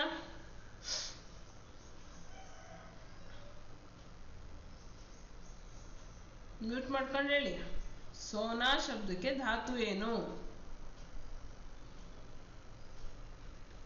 ಆಯ್ತು. ಸೋನಾ ಶಬ್ದಕ್ಕೆ ಪ್ರಥಮ ಪ್ರೇರಣಾರ್ಥಕ ಏನು? ಸೋನಾ ಅಂದ್ರೆ ಏನು ಹೇಳಿ ಫಸ್ಟ್? ಮಲ್ಗೋದು ಅಲ್ಲೇನಪ್ಪ. ಎರಡು ಅರ್ಥ ಬರುತ್ತೆ. ಇನ್ನೊಂದು ಅರ್ಥ ಏನು? ಇನ್ನೊಂದು अर्थ सोना शब्द का पर्यायवाची शब्द क्या है बताइए।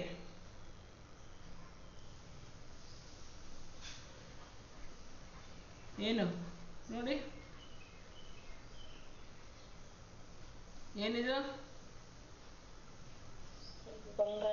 ಬಂಗಾರ. ಇದು ನೌನ್ ಕೊಡೋದಿಲ್ಲ, ಕ್ರಿಯಾ ಅಲ್ವಾ. ಇದು ಬಂಗಾರ ಬರೋದು. ಸೋನಾ ಅಂದ್ರೆ ಮಲಗುವುದು, ಕ್ರಿಯಾಪದ ಅಲ್ಲೇನಪ್ಪ, ಮಲಗುವುದು. ಕ್ರಿಯಾಪದದಿಂದನೇ ನಾವು ಪ್ರೇರಣಾರ್ಥಕ ಪದ ಬರೆಯೋದು. ಸೋನಾ ಕಾ ಧಾತು ಹೈ ಸೋ. ನಿಮಗೆ ಗೊತ್ತಿರಲಿ, ಮುಂದೆ ನೀವು PUCಗಾದ್ರೂ ಹಿಂದಿ ತಗೊಂಡಾಗ ಬರೆಯೋಕ್ಕಾಗುತ್ತೆ. सो धातु, सोना क्रियापद. इसका प्रथम प्रेरणार्थक क्या है? सोनाना. ठीक है क्या? देखिए ऐसा ही देते हैं. क्या है जो आपने मैंने जो कहा ना, यहाँ जो दूसरी शब्द है उसमें जो आ की मात्रा लगाकर बनाने से प्रथम प्रेरणार्थक बनता है, उसी तरह ऐसे जो चार ऑप्शंस है उसमें ऐसे भी दे सकते हैं. सोनाना, सुलाना, सुलवाना, सोना. ऐसे चार ऑप्शन देंगे तो आप लोगों को, कुछ लोग तो जो हिंदी जानते हैं या उर्दू जानते हैं वो बच्चे तो आसानी से लिख सकते हैं, लेकिन जो भाषा को नहीं जानते, केवल पढ़कर गए हुए बच्चे जो होते हैं उनको थोड़ी मुश्किल हो जाती है. सुनाना ऐसे मैंने जो कहा, आ की मात्रा लगाने से ऐसा शब्द बनता है, लेकिन ये तो गलत है. इसका कोई मतलब ही नहीं होता, सुनाना नहीं होता. जो सोना का जो प्रथम प्रेरणार्थक होता है उसमें ला लगाकर, सोना का लाल लगा, ला में आ की मात्रा लगाकर बनाने से प्रथम प्रेरणार्थक शब्द बनता है.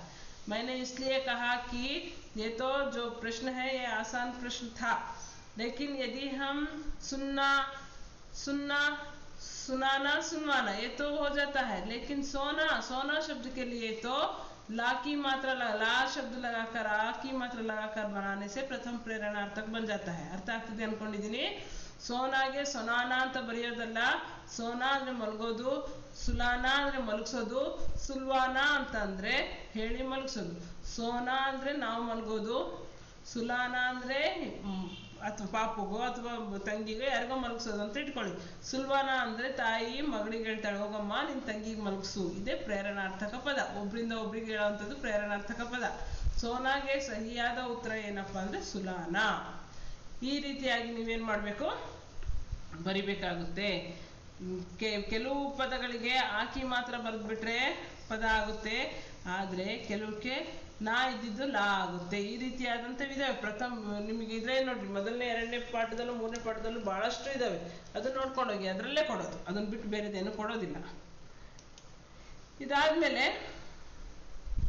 ಐದನೇದು ಪರ್ವತಾವಲಿ ಇದನ್ನ ನೀವು ಭಾಳ ಸ್ವಲ್ಪ ಡೀಟೇಲ್ ಆಗಿ ನೋಡಬೇಕು. ನಾನು ಸಂಧಿ ಸಮಾಸ ಒಂಚೂರು ಹೇಳ್ಕೊಡ್ತೀನಿ, ಜಾಸ್ತಿಯಾಗಿ ಸ್ವಲ್ಪ ಹೇಳ್ಕೊಡ್ತೀನಿ.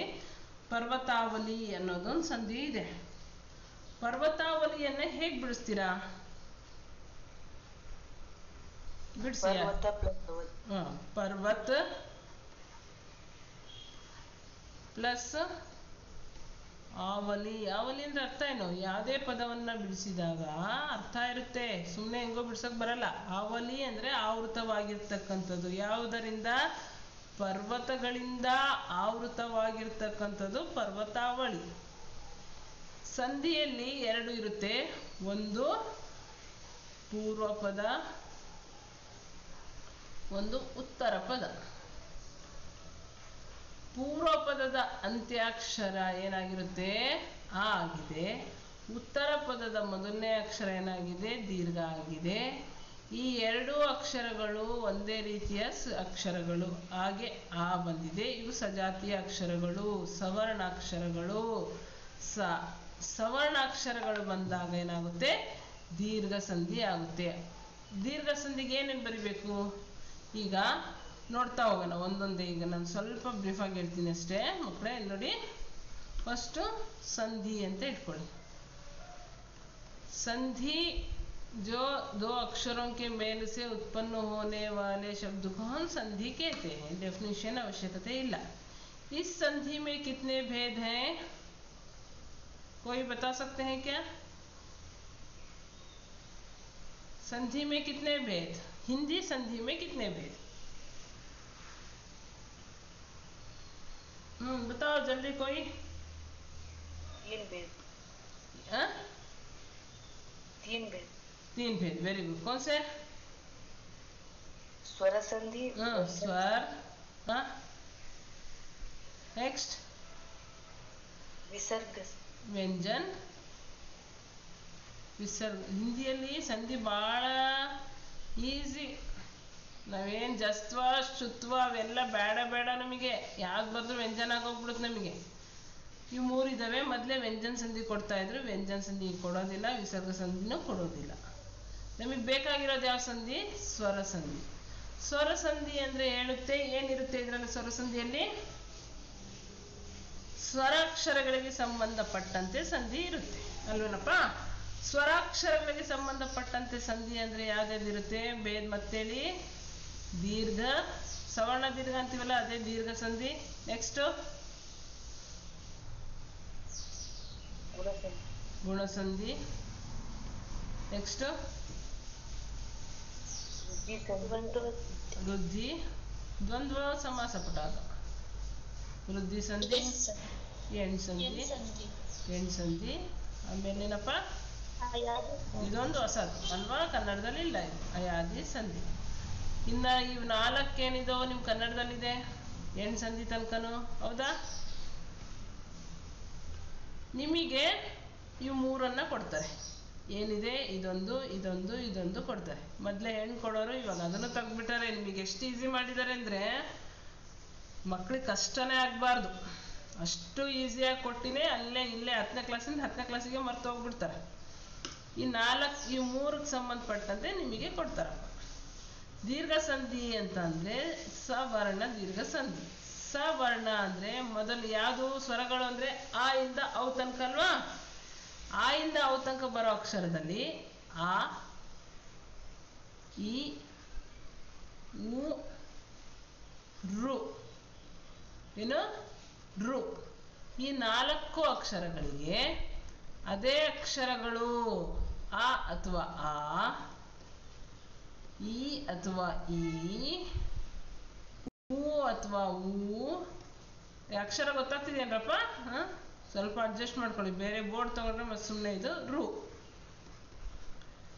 ಈ 4 ಅಕ್ಷರಗಳು ಸವರ್ಣಗಳಾಗಿದ್ದಾವೆ. ಹಾಗೆ ಆ ಬರುತ್ತೆ, ಹೀಗೆ ಈ ಬರುತ್ತೆ, ಊಗೆ ಊ ಬರುತ್ತೆ, ರುಗೆ ರು ಬರುತ್ತೆ. ಈ ಸವರ್ಣಾಕ್ಷರಗಳು ಉತ್ತರ ಪದ ಮತ್ತೆ ಪೂರ್ವ ಪದ ಎರಡರಲ್ಲೂ ಬಂದಾಗ ಏನಾಗುತ್ತೆ? ಸಂಧಿ ಆಗುತ್ತೆ. ಅವೇ ದೀರ್ಘ ಸಂಧಿ. ಫಾರ್ ಎಕ್ಸಾಂಪಲ್, ಈಗ ನಿಮಗೆ ಕೊಟ್ಟಿದ್ದಾರಲ್ಲ ಪರ್ವತಾವಳಿ. ಪರ್ವತ ಪ್ಲಸ್ ಆವಲಿ, ಪರ್ವತಾವಲಿ. ಅದೇ ರೀತಿ ಸಂಗ್ರಹ ಪ್ಲಸ್ ಆಲಯ ಸಂಗ್ರಹಾಲಯ. ಅದೇ ರೀತಿ ವಿದ್ಯಾ ಪ್ಲಸ್ ಆಲಯ ವಿದ್ಯಾಲಯ. ಧರ್ಮ ಪ್ಲಸ್ ಅಧಿಕಾರಿ ಧರ್ಮಾಧಿಕಾರಿ. ಇವು ಹಾಗೆ ಆ ಸಂಬಂಧಪಟ್ಟಂತೆ ಹೇಳೋದು. ವಿದ್ಯಾ ಪ್ಲಸ್ ಅರ್ಥಿ ವಿದ್ಯಾರ್ಥಿ. ಈ ಎಲ್ಲ ಪದಗಳು ಅಕಾರಕ್ಕೆ ಆ ಬಂದ್ಬಿಟ್ಟು ದೀರ್ಘ ಆಗಿರುತ್ತೆ. ಇವು ದೀರ್ಘ ಸಂಧಿ. ಆ ಮುಗಿತು ಈ ಮುಗಿತು. ಇನ್ನ ಯಾವ್ದು ಉಳ್ಕೊಂಡಿದೆ? ರೂಗ್ ಹೇಳ್ಬೇಕಂದ್ರೆ ಪಿತೃ ಪ್ಲಸ್ ಋಣ್ ಪಿತ್ರಾಣ್ ಪಿತ್ರಾಣ್ ಅಂತ ಹೇಳ್ತಾರೆ. ನಿಮಗೆ ಅದು ಕೊಡೋದಿಲ್ಲ, ಬೇಡ ಬಿಡಿ. ಅದನ್ನೇನು ಅಷ್ಟೊಂದು ಗಮನ ಕೊಟ್ಟು ಹೇಳೋವಂಥದ್ದು ಬೇಡ. ನಾವು ರೂಗೆ ನೋಡ್ಬೇಕು ಅಂದ್ರೆ ಆಗಲ್ಲ. ಹೀಗೆ ನೋಡ್ಬೋದು. ಕವಿ ಪ್ಲಸ್ ಇಂದ್ರ ಕವೀಂದ್ರ. ನಿಮಗೆ ಇದಕ್ಕೆ ಸಂಬಂಧಪಟ್ಟಂತೆ ಇನ್ನೊಂದು ಕೊಡ್ತಾರೆ. ಗಿರಿ ಪ್ಲಸ್ ಈಶ್ ಯಾವ ಸಂಧಿ? ಇಲ್ಲಿ ಈ ಇದೆ, ಇಲ್ಲಿ ಈ ಇದೆ ಅಲ್ವಾ? ಗಿರಿ ಪ್ಲಸ್ ಗಿರಿ ಈಶ್ ಗಿರೀಶ್ ಸತೀಶ್ ಮಹೀಂದ್ರ. ಇನ್ನೊಂದು ಕೊಡ್ತಾರೆ ಯಾವಾಗಲೂ ರಜನೀಶ್ ಅನ್ನೋದು ಕೊಡ್ತಾರೆ.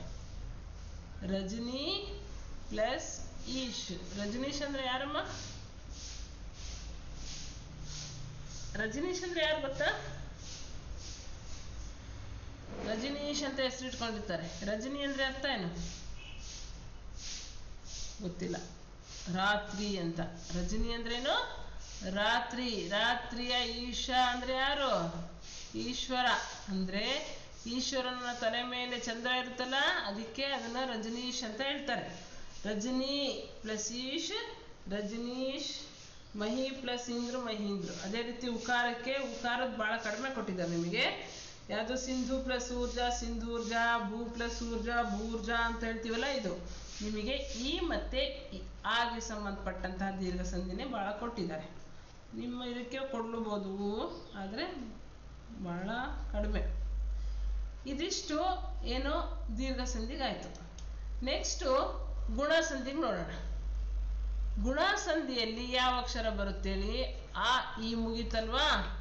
ಈಗ ಉಳ್ಕೊಂಡಿರೋದೇನು? ಅಕಾರಕ್ಕೆ ಇಕಾರ ಅಥವಾ ಉಕಾರ ಸೇರಿದ್ರೆ ಏನು? ಹಾಗೆ ಈ ಸೇರಿದ್ರೆ ಎ ಆಗುತ್ತೆ. ಹಾಗೆ ಹೂ ಸೇರಿದ್ರೆ ಓ ಆಗುತ್ತೆ. ಹಾಗೆ ರೂ ಸೇರಿದ್ರೆ ಅರ್ ಆಗುತ್ತೆ. ಇದಿಷ್ಟು ಗುಣಸಂಧಿ. ಗುಣಸಂಧಿಗೆ ಬರ್ತಕ್ಕಂಥ ಹಾಗೆ ಈ ಬಂದ್ರೆ ಎ, ಹಾಗೆ ಹೂ ಬಂದ್ರೆ ಓ, ಹಾಗೆ ರೂ ಬಂದ್ರೆ ಅರ್ ಅಂತ ಬರುತ್ತೆ. ಇದರಲ್ಲಿ ಏಕಾರಕ್ಕೆ ಓಕಾರಕ್ಕೆ ಬಂದಿರತಕ್ಕಂಥದ್ದು ಬಹಳ ಕೊಟ್ಟಿದ್ದಾರೆ ನಿಮಗೆ. ಎಕ್ಸಾಂಪಲ್ ಗಣ ಪ್ಲಸ್ ಈಶ್. ಏನು? ಗಣ ಪ್ಲಸ್ ಈಶ್. ಹಾಗೆ ಈ ಬಂತು, ಗಣೇಶ್ ಆಯ್ತು. ಅದೇ ರೀತಿ ಅವಾಗಲೇ ಮಹಿ ಪ್ಲಸ್ ಇಂದ್ರ ಮಹೀಂದ್ರ ಅಂದ್ವಿ. ಈಗ ಗಜ ಪ್ಲಸ್ ಇಂದ್ರ ಏನ್ ಬರುತ್ತೆ? ಗಜೇಂದ್ರ ಬರುತ್ತೆ. ಗಜೇಂದ್ರ ಅಂತ ಬರುತ್ತೆ, ಗಜ ಪ್ಲಸ್ ಇಂದ್ರ. ಅದೇ ರೀತಿ ಮಹೇಂದ್ರ, ರಮೇಶ್, ಗಣೇಶ್ ಎಲ್ಲ ನಿಮ್ಮ ಸರ್. ಲೋಕ್ ಪ್ಲಸ್ ಈಶ್ ಲೋಕೇಶ್ ಅಂತಾನೆ ಹೇಳ್ಬೋದಲ್ವಾ? ಈ ರೀತಿಯಾಗಿ ಏನಾಗುತ್ತೆ? ಸಂಧಿಗಳು ಬರುತ್ತೆ. ಇದರಲ್ಲೇ ಊದ್ ನೋಡ್ತಾ ಹೋದ್ರೆ ಹಾಗೆ ಹೂ ಬಂತು ಅಂದ್ರೆ, ಹಾಗೆ ಹೂ ಬರೋದು ಯಾವುದು? ವಾರ್ಷಿಕ್. ವಾರ್ಷಿಕ್ ಪ್ಲಸ್ ಉತ್ಸವ್. ವಾರ್ಷಿಕೋತ್ಸವ್. ವಾರ್ಷಿಕೋತ್ಸವ್. ಇಲ್ಲಿ ನೋಡಿ, ಇಲ್ಲಿ ಸಂಧಿ ಆಗಿರೋದಲ್ವಾ? ವಾರ್ಷಿಕೋತ್ಸವ್. ವನ್ ಮಹೋತ್ಸವ್, ಮಹೋತ್ಸವ್, ಮಹೋನ್ನತ್. ಈ ರೀತಿಯಾದಂತಹ ಮಹೋರ್ಮಿ, ಜಲೋರ್ಮಿ, ಈ ರೀತಿಯಾಗಿ ಬರ್ತಕ್ಕಂಥದ್ದು ಏನಾಗಿರುತ್ತೆ? ಗುಣಸಂಧಿ ಆಗಿರುತ್ತೆ. ಇನ್ನ ಒಂದು ಅರ್. ಮಹಾ ಪ್ಲಸ್ ಋಷಿ ಮಹರ್ಷಿ. ಸಪ್ತರ್ಷಿ. ಸಪ್ತರ್ಷಿ ಅಂತ. ಸಪ್ತ ಪ್ಲಸ್ ಋಷಿ, 7 ಋಷಿಗಳ ಒಂದು ತಂಡ ಸಪ್ತರ್ಷಿ. ಈ ರೀತಿಯಾಗಿ ಬಂದಿರತಕ್ಕಂಥದ್ದು ಗುಣಸಂಧಿ ಆಗುತ್ತೆ. ಇದಾದ್ಮೇಲೆ ಇನ್ನೂ ಒಂದು ಯಾವುದು?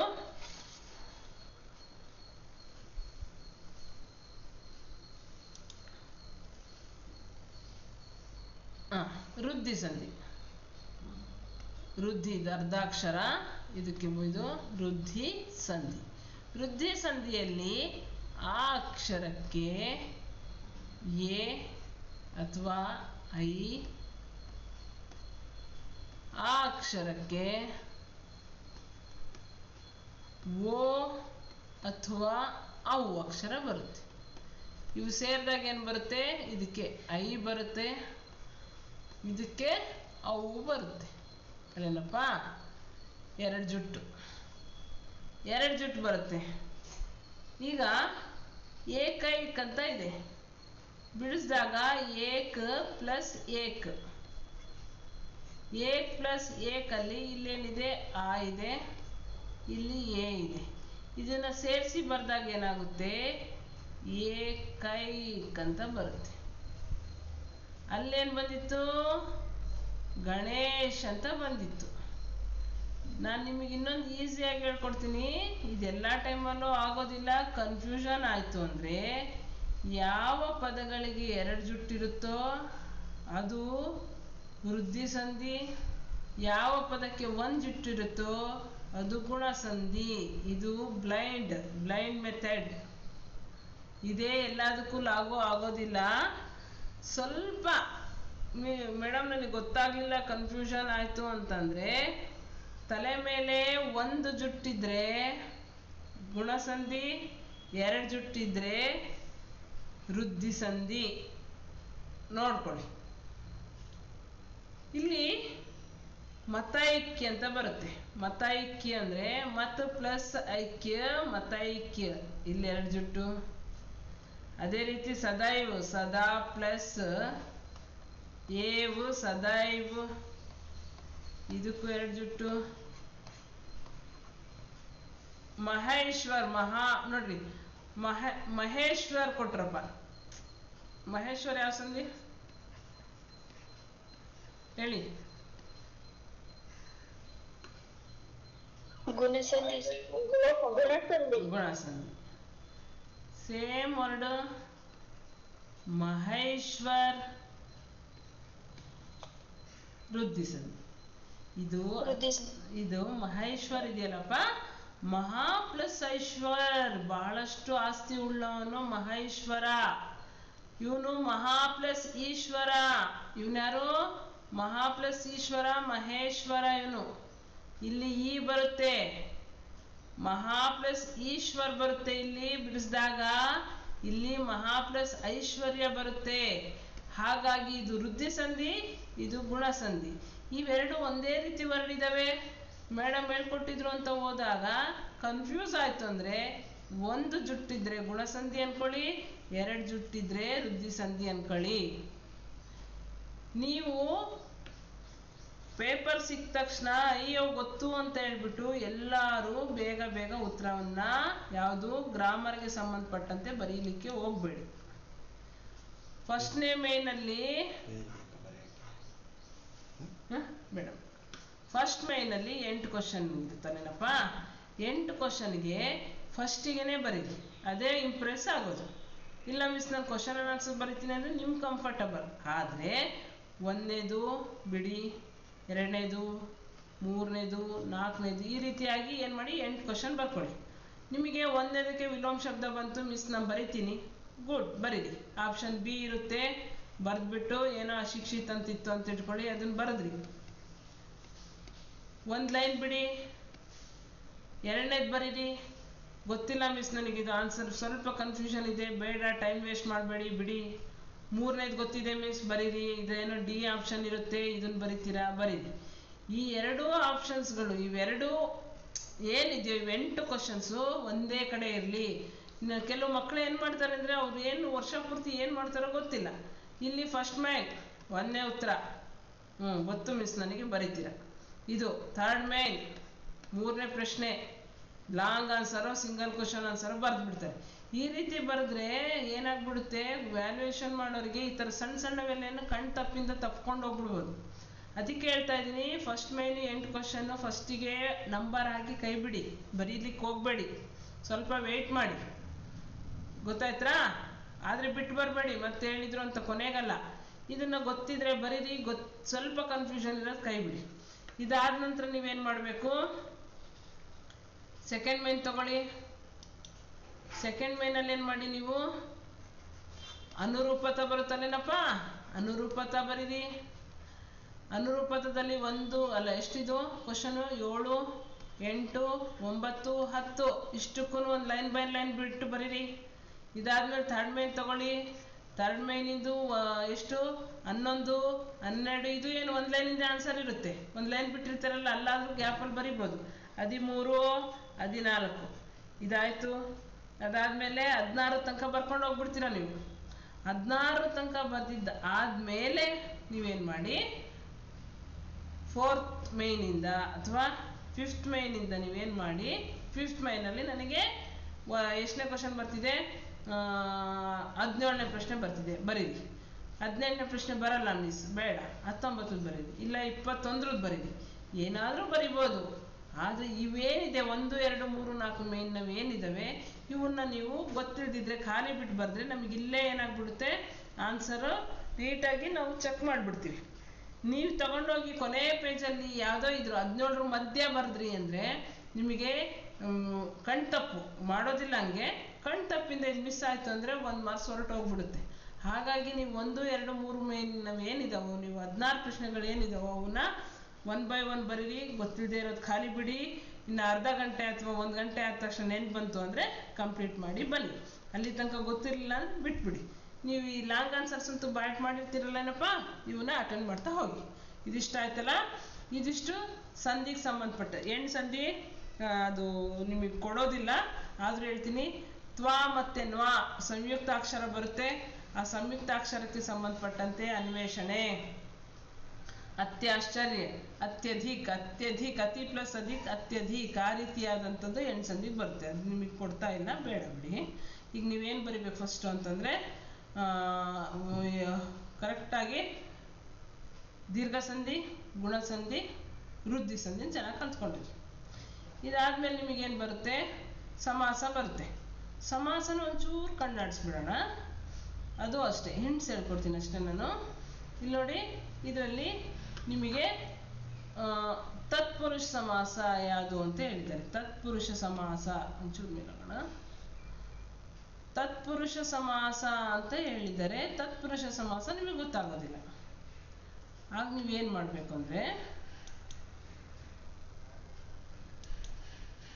ಇಲ್ಲಿ ನೋಡಿ, ತತ್ಪುರುಷ ಸಮಾಸಕ್ಕೆ ಫಸ್ಟ್ ಸಮಾಸ ಸಂಧಿ ಪದಗಳಲ್ಲಿ ಆಗುತ್ತೆ.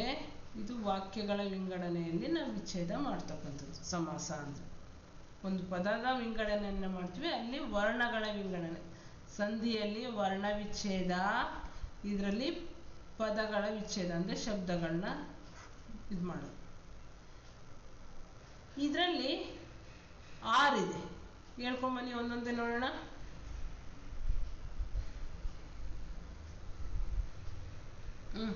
ಫಾಸ್ಟ್, 8 ಕಾಲ ಆಯ್ತು, ಹೇಳಿ.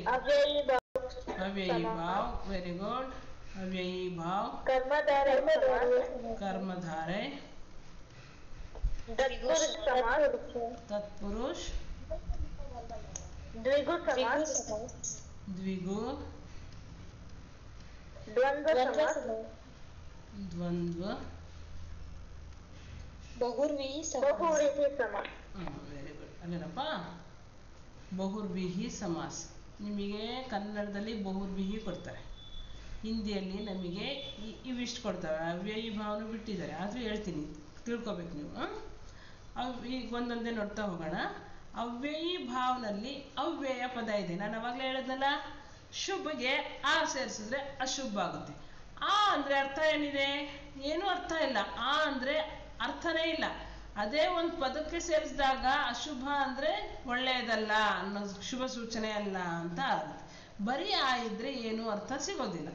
ಇಲ್ಲಿ ಭರ್ಪೇಟ್ ಅಂತ ಇದೆ, ಭರ್ಪೇಟ್ ಅಂತ ಇದೆ. ಭರ್ಪೇಟಲ್ಲಿ ಭರ್ ಅಂದರೆ ಅರ್ಥ ಗೊತ್ತಿಲ್ಲ ನಮಗೆ, ಇದೇ ಅವ್ಯಯ ಪದ.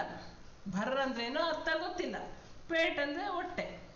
ಭರ್ಪೇಟ್ ಅಂದರೆ ಹೊಟ್ಟೆಯ ತುಂಬ. ಮೈನೆ ಆಜ್ ಪೇಟ್ ಭರ್ ಖಾನಾ ಖಾಯಾ ಅಂತ ಇದೆ. ಪೇಟ್ ಭರ್ ಖಾನಾ ಖಾಯಾ ಅನ್ನೋ ಬದಲು ಭರ್ ಪೇಟ್ ಖಾನಾ ಖಾಯಾ ಅಂದ್ರೆ ಹೊಟ್ಟೆ ತುಂಬ ಊಟ ಮಾಡಿದೆ ಅಂತ.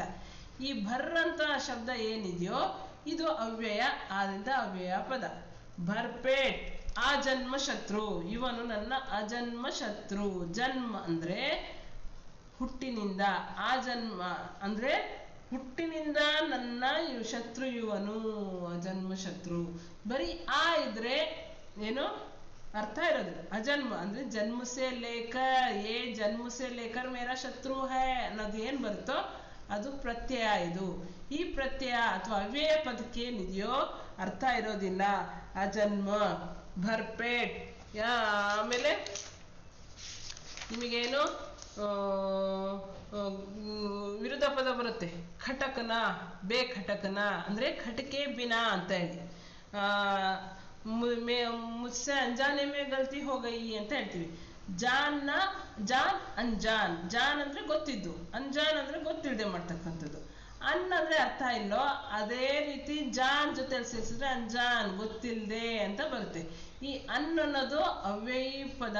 ಅವ್ಯಯ ಪದಕ್ಕೆ ನಾವು ಅಂಜಾನ್ ಮೇ ಅಂದ್ರೆ ಮುझे ಏನು ಗೊತ್ತಿಲ್ಲದೆ ಅಂದ್ರೆ ಅಂಜಾನೆ ಮೇ ಮುझसे ಗಲ್ತಿ ಹೋ ಗೈ ಅಂತ ಹೇಳ್ತೀವಲ್ಲ, ಇವೆಲ್ಲ ಏನು ಅವ್ಯಯ ಪದಗಳು. ಈ ಅವ್ಯಯ ಪದಗಳಿಂದ ಬರ್ತಕ್ಕಂತಹ ಒಂದು ಪದವನ್ನು ಬಿಡಿಸಿದಾಗ ಸಂಭವ್, ಯಥಾ ಸಂಭವ್, ಭರ್ಪೇಟ್, ಅಂಜಾನ್,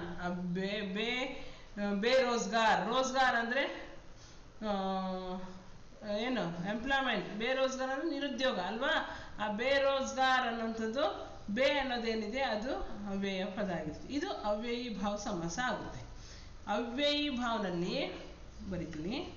ಅವ್ಯಯಿ ಭಾವನಲ್ಲಿ ಏನ್ ಬರುತ್ತಪ್ಪ ಅಂದ್ರೆ ಅವ್ಯಯಿ ಭಾವನಲ್ಲಿ ಅವ್ಯಯ ಪದ ಬರುತ್ತೆ. ಅವ್ಯಯ ಪದ ಬರುತ್ತೆ. ಕರ್ಮಧಾರೆಯಲ್ಲಿ ಗುಣ ಅಂದ್ರೆ ವಿಶೇಷಣ ಪದ ಬರುತ್ತೆ. ಕನ್ನಡದಲ್ಲೂ ನೆನ್ಪಿಟ್ಕೋಬೇಕು ವಿಶೇಷಣ. ನಾನು ಇದನ್ನ ಯಾಕೆ ಹೇಳ್ತೀನಿ ಅಂದ್ರೆ 25ನೇ ತಾರೀಕು ಕನ್ನಡ ಇದೆ, ಕರ್ಮಧಾರೆಯ ಪದಗಳು ಕೊಡ್ತಾರೆ. ಇದರಲ್ಲಿ ಒಂದು ಗುಣ ವಿಶೇಷಣವನ್ನ ಹೇಳ್ತಕ್ಕಂಥದ್ದು, ಒಂದು ಗುಣ ವಿಶೇಷಣ ಇರುತ್ತೆ. ಮಹಾತ್ಮ, ಮಹಾತ್ಮ ಅಂತ ಯಾಕೆ ಹೇಳ್ತೀವಿ? ಮಹಾನ್ ಹೈ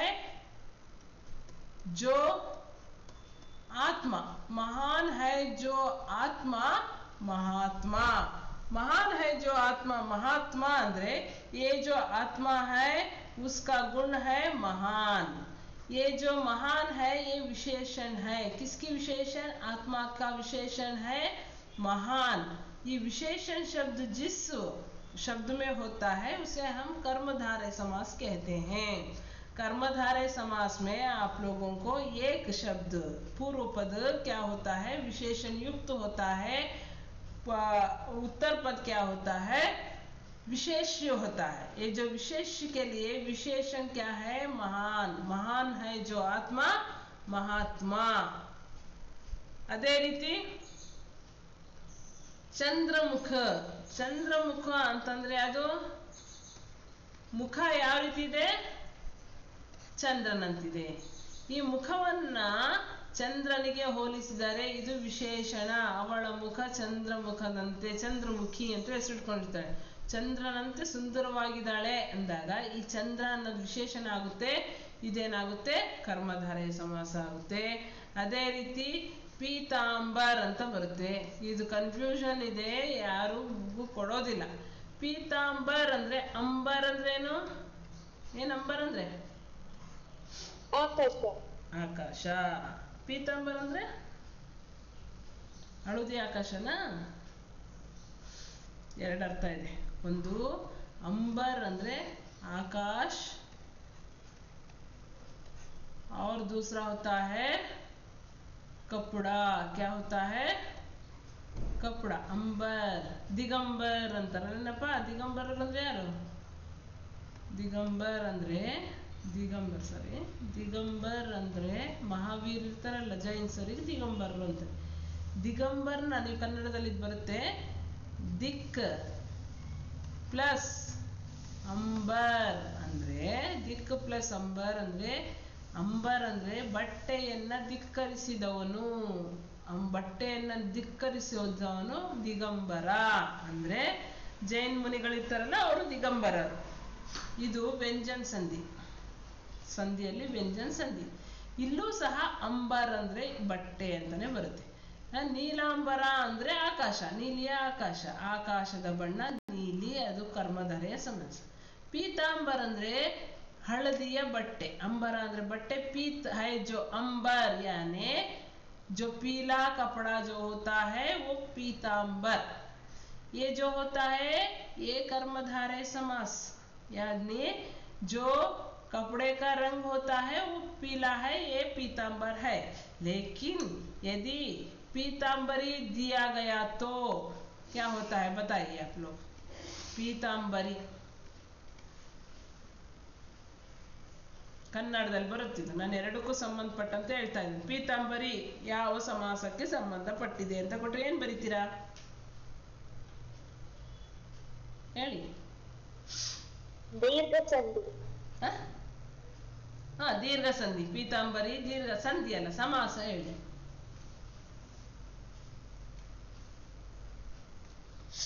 ಪೀತಾಂಬರ್ ಕರ್ಮಧಾರಯ ಸಮಾಸ. ಪೀತಾಂಬರಿ ಬಹುರ್ವಿಹಿ ಸಮಾಸ. ಹೇಗೆ ಹೇಳ್ರಿ ನೋಡೋಣ. ಪೀತಾಂಬರಿ ಅಂತ ಕೊಟ್ರು, ಶ್ವೇತಾಂಬರಿ ಅಂತ ಕೊಟ್ರು, ಕೊಡ್ತಾರೆ ನಿಮಗೆ ಕನ್ನಡದಲ್ಲಿ ಕೊಟ್ಟೆ ಕೊಡ್ತಾರೆ. ಶ್ವೇತಾಂಬರಿ, ಪೀತಾಂಬರಿ ಅಂದ್ರೆ ಹೆಂಗೆ ಇದು ಬಹುರ್ವಿಹಿ ಸಮಾಸ. ಪೀತಾಂಬರಿ ಅಂದ್ರೆ ಹಳದಿ ಬಟ್ಟೆಯನ್ನು ಧರಿಸುವವನು. ಯಾರು ಯಾರಮ್ಮ? ಹಳದಿ ಬಟ್ಟೆಯನ್ನು ಧರಿಸುವವನು. ಶ್ವೇತಾಂಬರಿ, ಶ್ವೇತ ಅಂದ್ರೇನು? ವೈಟ್, ಬಿಳಿಯ ಬಟ್ಟೆಯನ್ನು ಧರಿಸುವವಳು. ಯಾರು? ಶಾರದಾ ಮಾತೆ, ಸರಸ್ವತಿ. ಅವಾಗ ಏನಾಗ್ಬಿಡುತ್ತಿದ್ದು? ಬಹುರ್ವಿಹಿ ಸಮಾಸ ಆಗುತ್ತಲ್ವಾ, ಮೂರನೇ ವ್ಯಕ್ತಿಗೆ ಸಂಬಂಧಪಡುತ್ತಲ್ವಾ, ಬಹುರ್ವಿಹಿ. ಪೀತಾಂಬರಿ ಅಂದ್ರೆ ಕೃಷ್ಣ, ಕೃಷ್ಣಂಗೆ ಕೃಷ್ಣ ಹಳದಿ ಬಟ್ಟೆ ಮಾತ್ರ ಧರಿಸೋದು, ಪೀತಾಂಬರಿ ಅಂತ ಹೇಳ್ತಾರ ಅವನ್ನ. ಈ ರೀತಿಯಾಗಿ ಕೊಟ್ರೆ ಏನಾಗುತ್ತೆ? ಬಹುರ್ವಿಹಿ ಸಮಾಸ ಆಗುತ್ತೆ. ಪೀತಾಂಬರ್ ಅಂತ ಕೊಟ್ರೆ ಕರ್ಮಧಾರಯ ಸಮಾಸ ಆಗುತ್ತೆ. ಈ ರೀತಿ ಇದ್ರೆ ನಿಮಗೆ ತೃತೀಯ ಭಾಷೆ ಹಿಂದಿಯಲ್ಲಿ ಕೊಡೋದಿಲ್ಲ, ಕನ್ನಡಕ್ಕೆ ನೀವು ಬರೀಲೇಬೇಕಾಗುತ್ತೆ. ಅದೇ ರೀತಿ ಸದ್ಧರ್ಮ ಅಂತ ಇದೆ. ಸದ್ಧರ್ಮ ಅಂತ ಕೊಟ್ರು. ಸದ್ಧರ್ಮ ಯಾವ್ದು ಬರೀತೀರಾ? ಸದ್ಧರ್ಮ, ಸದ್ಧರ್ಮ ಬರಿಬೇಕಾದ್ರೆ ಸತ್ಯ ಹೈ ಜೋ ಧರ್ಮ, ಧರ್ಮದ ಗುಣ. ಸತ್ಯ ಹೈ ಜೋ ಧರ್ಮ ಸದ್ಧರ್ಮ ಯಾನೆ ಕರ್ಮಧಾರೆಯ. ಧರ್ಮದ ವಿಶೇಷಣ ಹೇಳ್ತಾ ಇದೆ, ಇದು ಕರ್ಮಧಾರೆಯ ಸಮಾಸ. ಇನ್ನೊಂದಿದೆ ನೀಲಕಂಠ.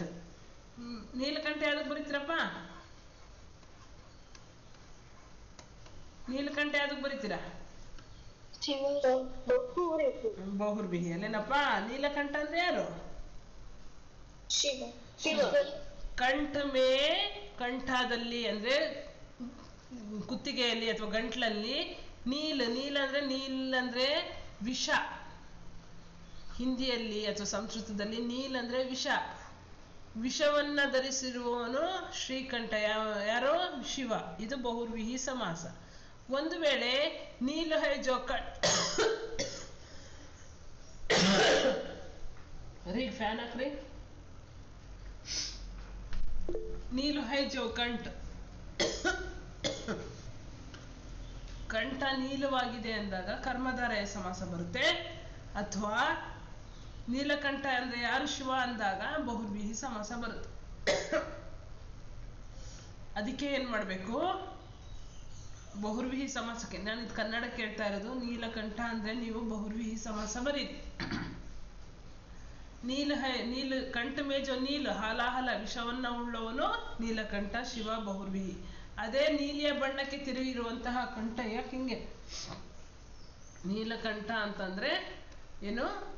ಕಲರ್ ಬಂದಾಗ ಇದೇನಾಗುತ್ತೆ ನೀಲ್ ಕಮಲ್, ಕಮಲ್ ಜೋ ಹೈ ನೀಲ್ ಕಮಲ್ ಅಂತ ಬಂದ್ರೆ ಬಹುರ್ವಿಹಿ ಸಮಾಸ ಅಲ್ಲ, ಸಾರಿಯಪ್ಪ, ಕರ್ಮಧಾರೆಯ ಸಮಾಸ. ಕಮಲ್ನ ಬಣ್ಣ ನೀಲ ಅಂತ ಅಂದಾಗ ಕನ್ಫ್ಯೂಷನ್ ಆಗ್ತಿದ್ಯಾ? ಕನ್ಫ್ಯೂಸ್ ಆಗ್ತಿದ್ಯಾ? ಅರ್ಥ ಆಗ್ತಾ ಇದೆಯಾ ಹೇಳಿ ಯಾರಾದ್ರು? ಅರ್ಥ ಆಗ್ತಿದೆಯಲ್ಲ. ಇದನ್ನ ಹಿಂದಿಗೆ ಕೊಡ್ಲಿಲ್ಲ ಅಂದ್ರು ಕನ್ನಡಕ್ಕೆ ಕೊಡ್ತಾರಪ್ಪ, ಹಾಗಾಗಿ ನಾನು ಇದನ್ನ ಸ್ವಲ್ಪ ದೀರ್ಘವಾಗಿ ಹೇಳ್ತಾ ಇದ್ದೀನಿ. ಅರ್ಥ ಆಯ್ತಾ? ಕನ್ನಡದಲ್ಲಂತೂ ಬರುತ್ತೆ. ಖಾಲಿ ಹೋಗಿ ಬೇಡ. ಇದಿಷ್ಟು ಯಾವ್ದಕ್ಕಾಯ್ತು? ಕರ್ಮಧಾರೆಯಾಗಾಯ್ತು. ಇದಾದ ನಂತರ ನೆಕ್ಸ್ಟ್ ಬರೋದು ಯಾವುದು ನಿಮಗೆ? ತತ್ಪುರುಷ ಸಮಾಸ. ತತ್ಪುರುಷ ಸಮಾಸದಲ್ಲಿ ಏನಾಗುತ್ತೆ? ನೀವು ಕರೆಕ್ಟಾಗಿ ನೆನಪು ಬಿಟ್ಕೋಬೇಕು. ನಾನು ಕೇಳ್ತೀನಿ ಆಮೇಲೆ ಪ್ರಶ್ನೆ. ತತ್ಪುರುಷದಲ್ಲಿ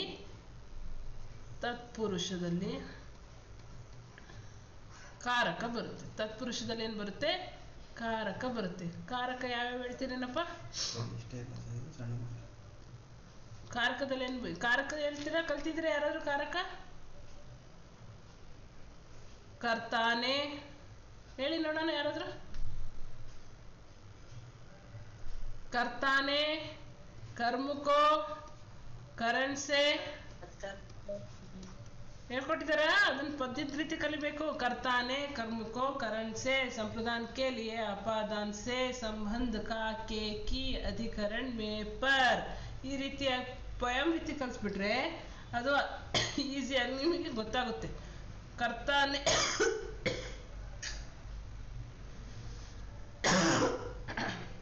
ಕರ್ತಾನೆ, ಕರ್ಮುಕೋ, ಕರಣಸೆ ಅಂದ್ರೆ ನೇ ಕೋ ಸೆ का के की में पर ಸಂಬೋಧನ್ ಅರೆ ಅಜಿ ಹೋ ಅಂತ ಬರುತ್ತೆ. 8 ಕಾರಕಗಳು ಬರ್ತಾವಲ್ಲ. ಕರ್ತಾನೆ ನೇ ಊ ಪ್ರತ್ಯಯ, ಪ್ರಥಮ ವಿಭಕ್ತಿ ಊ ಇರುತ್ತೆ. ನಿಮಗೆ ಈ ರೀತಿಯಾಗಿ ಬಿಡಿಸಿ ಇದು ಯಾವ ಕಾರಕ ಇದೇನು ಅಂತ ಕೇಳೋದಿಲ್ಲ. ಒಂದು ಇದು ಕೊಡ್ತಾರೆ. ಏನು ಕೊಡ್ತಾರೆ? ಸತ್ಯಾಗ್ರಹ ಅಂತ ಕೊಡ್ತಾರೆ ಅಂತ ತಿಳ್ಕೊಳ್ಳಿ. ಸತ್ಯಾಗ್ರಹ ಅಂತ ಕೊಟ್ರೆ ಸತ್ಯಾಗ್ರಹ ನಡೀತಿದೆ. ಏನಕ್ಕೋಸ್ಕರ ಸತ್ಯಾಗ್ರಹ ನಡೀತಿದೆ ಹೇಳಿ? ಸತ್ಯಾಗ್ರಹ ಬಿಡಿಸಿದಾಗ ಯಾವ ಸಂಧಿ ಹೇಳಿ ನೋಡೋಣ. ಸಂಧಿ ಹೇಳಿ. ಸತ್ಯ ಪ್ಲಸ್ ಆಗ್ರಹ ದೀರ್ಘ ಸಂಧಿ ಆಗುತ್ತಲ್ಲೇನಪ್ಪ? ಸಮಾಸದಲ್ಲಿ ಸತ್ಯಕ್ಕೆ ಲಿಯೇ ಆಗ್ರಹ, ಸತ್ಯಕ್ಕಾಗಿ ಅಂದಾಗ ಕೆ ಇನ್ನೊಂದು ಬರುತ್ತೆ ನೋಡಿ, ನೇ ಕೋ ಸೆ ಇದೆಯಲ್ಲ. ಸತ್ಯಕ್ಕೆ ಲಿಯೇ ಆಗ್ರಹ, ಸತ್ಯಕ್ಕಾಗಿ ಆಗ್ರಹವನ್ನು ಮಾಡೋದು ಸತ್ಯಾಗ್ರಹ. ತತ್ಪುರುಷ ಸಮಾಸ. ಸ್ವರ್ಗ ಪ್ರಾಪ್ತ, मेरे दादाजी स्वर्ग प्राप्त हो गए, यानी स्वर्ग को प्राप्त अंदाग ಇದು ಸಹ ಏನು? तत्पुरुष समास. अकाल पीड़ित, अकाल से पीड़ित ಇದು ಸಹ तत्पुरुष समास. देश प्रेम, देश के लिए प्रेम. ಧನಹೀನ್ ಅಂತ ಬರೆದಾಗ ಧನ್ ಸೇ ಹೀನ್ ಬಿಡಿಸಿದಾಗ ಸೇ ನೇ ಕೋ ಸೇ ಅಂತ ಎಲ್ಲ ಬರ್ತದಲ್ಲ. ಆ ರೀತಿಯಾಗಿ ಬಂದಾಗ ತತ್ಪುರುಷ ಸಮಾಸ ಅಂತ ಹೇಳಿ ನಾವು ಈ ಸಮಾಸವನ್ನು ತಗೊಳ್ತೀವಿ. ಅದಾದ್ಮೇಲೆ ನೆಕ್ಸ್ಟ್ ಬರೋದು ಇವನ್ ಕೊಡ್ತಾರೆ ನೋಡಿ. ಇದನ್ನ ಕೊಡ್ತಾರೆ, ತತ್ಪುರುಷನ ಕೊಟ್ಟಿದ್ದಾರೆ. ಈಗ ಬರೋವಂಥದ್ದು ನೀವು ನೋಡಿ, ಬರೋದು ದ್ವಿಗು ಸಮಾಸ. ಇದೆಷ್ಟು ಈಸಿಯಾಗಿ ನೀವು ನೆನ್ಪಿಡ್ಕೋಬೇಕು ಅಂದರೆ ದ್ವಿಗು, ದ್ವಂದ್ವ. ದ್ವಿಗುನಲ್ಲಿ ದ್ವಿ ಅಂದ್ರೆ ಎಷ್ಟು? 2. 2 ಅನ್ನೋದೇನು? ಸಂಖ್ಯಾ. ಯಾವ ಪದದಲ್ಲಿ ಯಾವ ಪದವನ್ನ ಬಿಡಿಸಿದಾಗ ನಂಬರ್ಸ್ ಬರುತ್ತೆ, ನಂಬರ್ಸ್ ಬರುತ್ತೋ ಅದು ದ್ವಿಗು ಸಮಾಸ. ದ್ವಿ ಅಂದ್ರೆ 2, 2 ಬರ್ಬೇಕು ಅಂತ ಹೇಳ್ತಾ ಇಲ್ಲ, ನೆನ್ಪಿಡ್ಕೋಬೇಕು ನೋಡಿ. ದ್ವಿಗುಗೂ ದ್ವಂದ್ವಗೂ ಕನ್ಫ್ಯೂಸ್ ಆದ್ರೆ ದ್ವಿ ಅಂದ್ರೆ ನಂಬರ್, ಎರಡು ಅಂದ್ರೆ ಸಂಖ್ಯಾ ಬರುತ್ತೆ. ಆ ಸಂಖ್ಯೆ ಯಾವ ಪದದಲ್ಲಿ ಬರುತ್ತೋ ಅದೇನಾಗುತ್ತೆ, ದ್ವಿಗು ಸಮಾಸ ಆಗುತ್ತೆ. ಎಕ್ಸಾಂಪಲ್, ತ್ರಿವೇಣಿ. ತ್ರಿವೇಣಿ, ವೇಣಿ ಅಂದ್ರೆ ನದಿ, ತ್ರಿ ಅಂದ್ರೆ ಮೂರು, ಮೂರು ನದಿ ಯಾವುದು, ಅದಕ್ಕೆ ದ್ವಿಗು ಸಮಾಸ ಅಂತ ಹೇಳ್ತೀವಿ. ಚೌಮಾಸ್, ಚೌಮಾಸ್, ಚಾರ್ ಮಾಸ್. ಚೌಮಾಸ್ ಅಂದ್ರೇನು, ಚಾರ್ ಮಾಸ್ 4 ತಿಂಗಳು. ಇದರಲ್ಲಿ ಚಾರ್ ಅನ್ನೋ ಸಂಖ್ಯೆ ಬರುತ್ತೆ, ಅದಕ್ಕೆ ಇದು ಏನು, ದ್ವಿಗು ಸಮಾಸ್. ಅದೇ ರೀತಿ ತ್ರಿಧಾರ. ತ್ರಿಧಾರ, ಇದು ತ್ರಿಧಾರ, 3 ಧಾರೆಗಳು, ನದಿಯ ನೀರು ಹರಿತಕ್ಕಂಥ ತ್ರಿಧಾರ, ಇದು ಸಂಖ್ಯೆ, ಇದನ್ನು ಸಹ ದ್ವಿಗು ಸಮಾಸ. ತ್ರಿಶೂಲ್, ತ್ರಿದೇವ್. ಗಳಿಸ್ಬಿಟ್ಟು ಹೇಳ್ತಿದ್ದೀವಿ, ನೀವೇ ಹೇಳ್ಬೇಕು, ಮ್ಯೂಟ್ ಮಾಡ್ಕೊಳ್ಳಿ. ತ್ರಿಶೂಲ್, ತ್ರಿದೇವ್,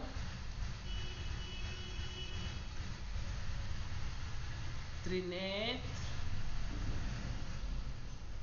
ತ್ರಿಭುವನ್.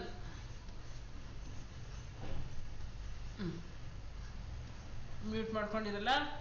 ತ್ರಿಶೂಲ್ ಯಾವ ಸಮಾಸ ಹೇಳಿ?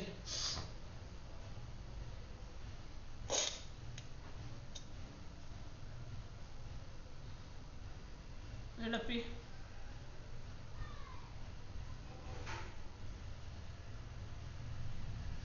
ಯಾವ ಸಮಾಸ?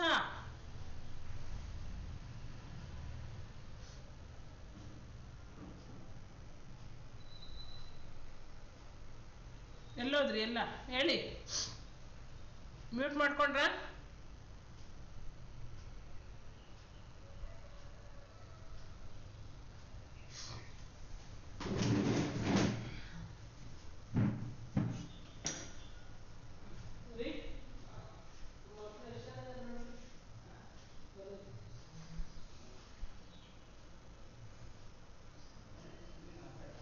ಇಲ್ಲ ಏನಪ್ಪ, ಅವರು ಆನ್ಸರ್ ಮಾಡ್ತಾ ಇಲ್ಲ, ಮೋಸ್ಟ್ಲಿ ಎಲ್ಲರೂ ಕನೆಕ್ಟ್ ಹೋಗಿದೆಯಾ ಏನೋ ಗೊತ್ತಿಲ್ಲ.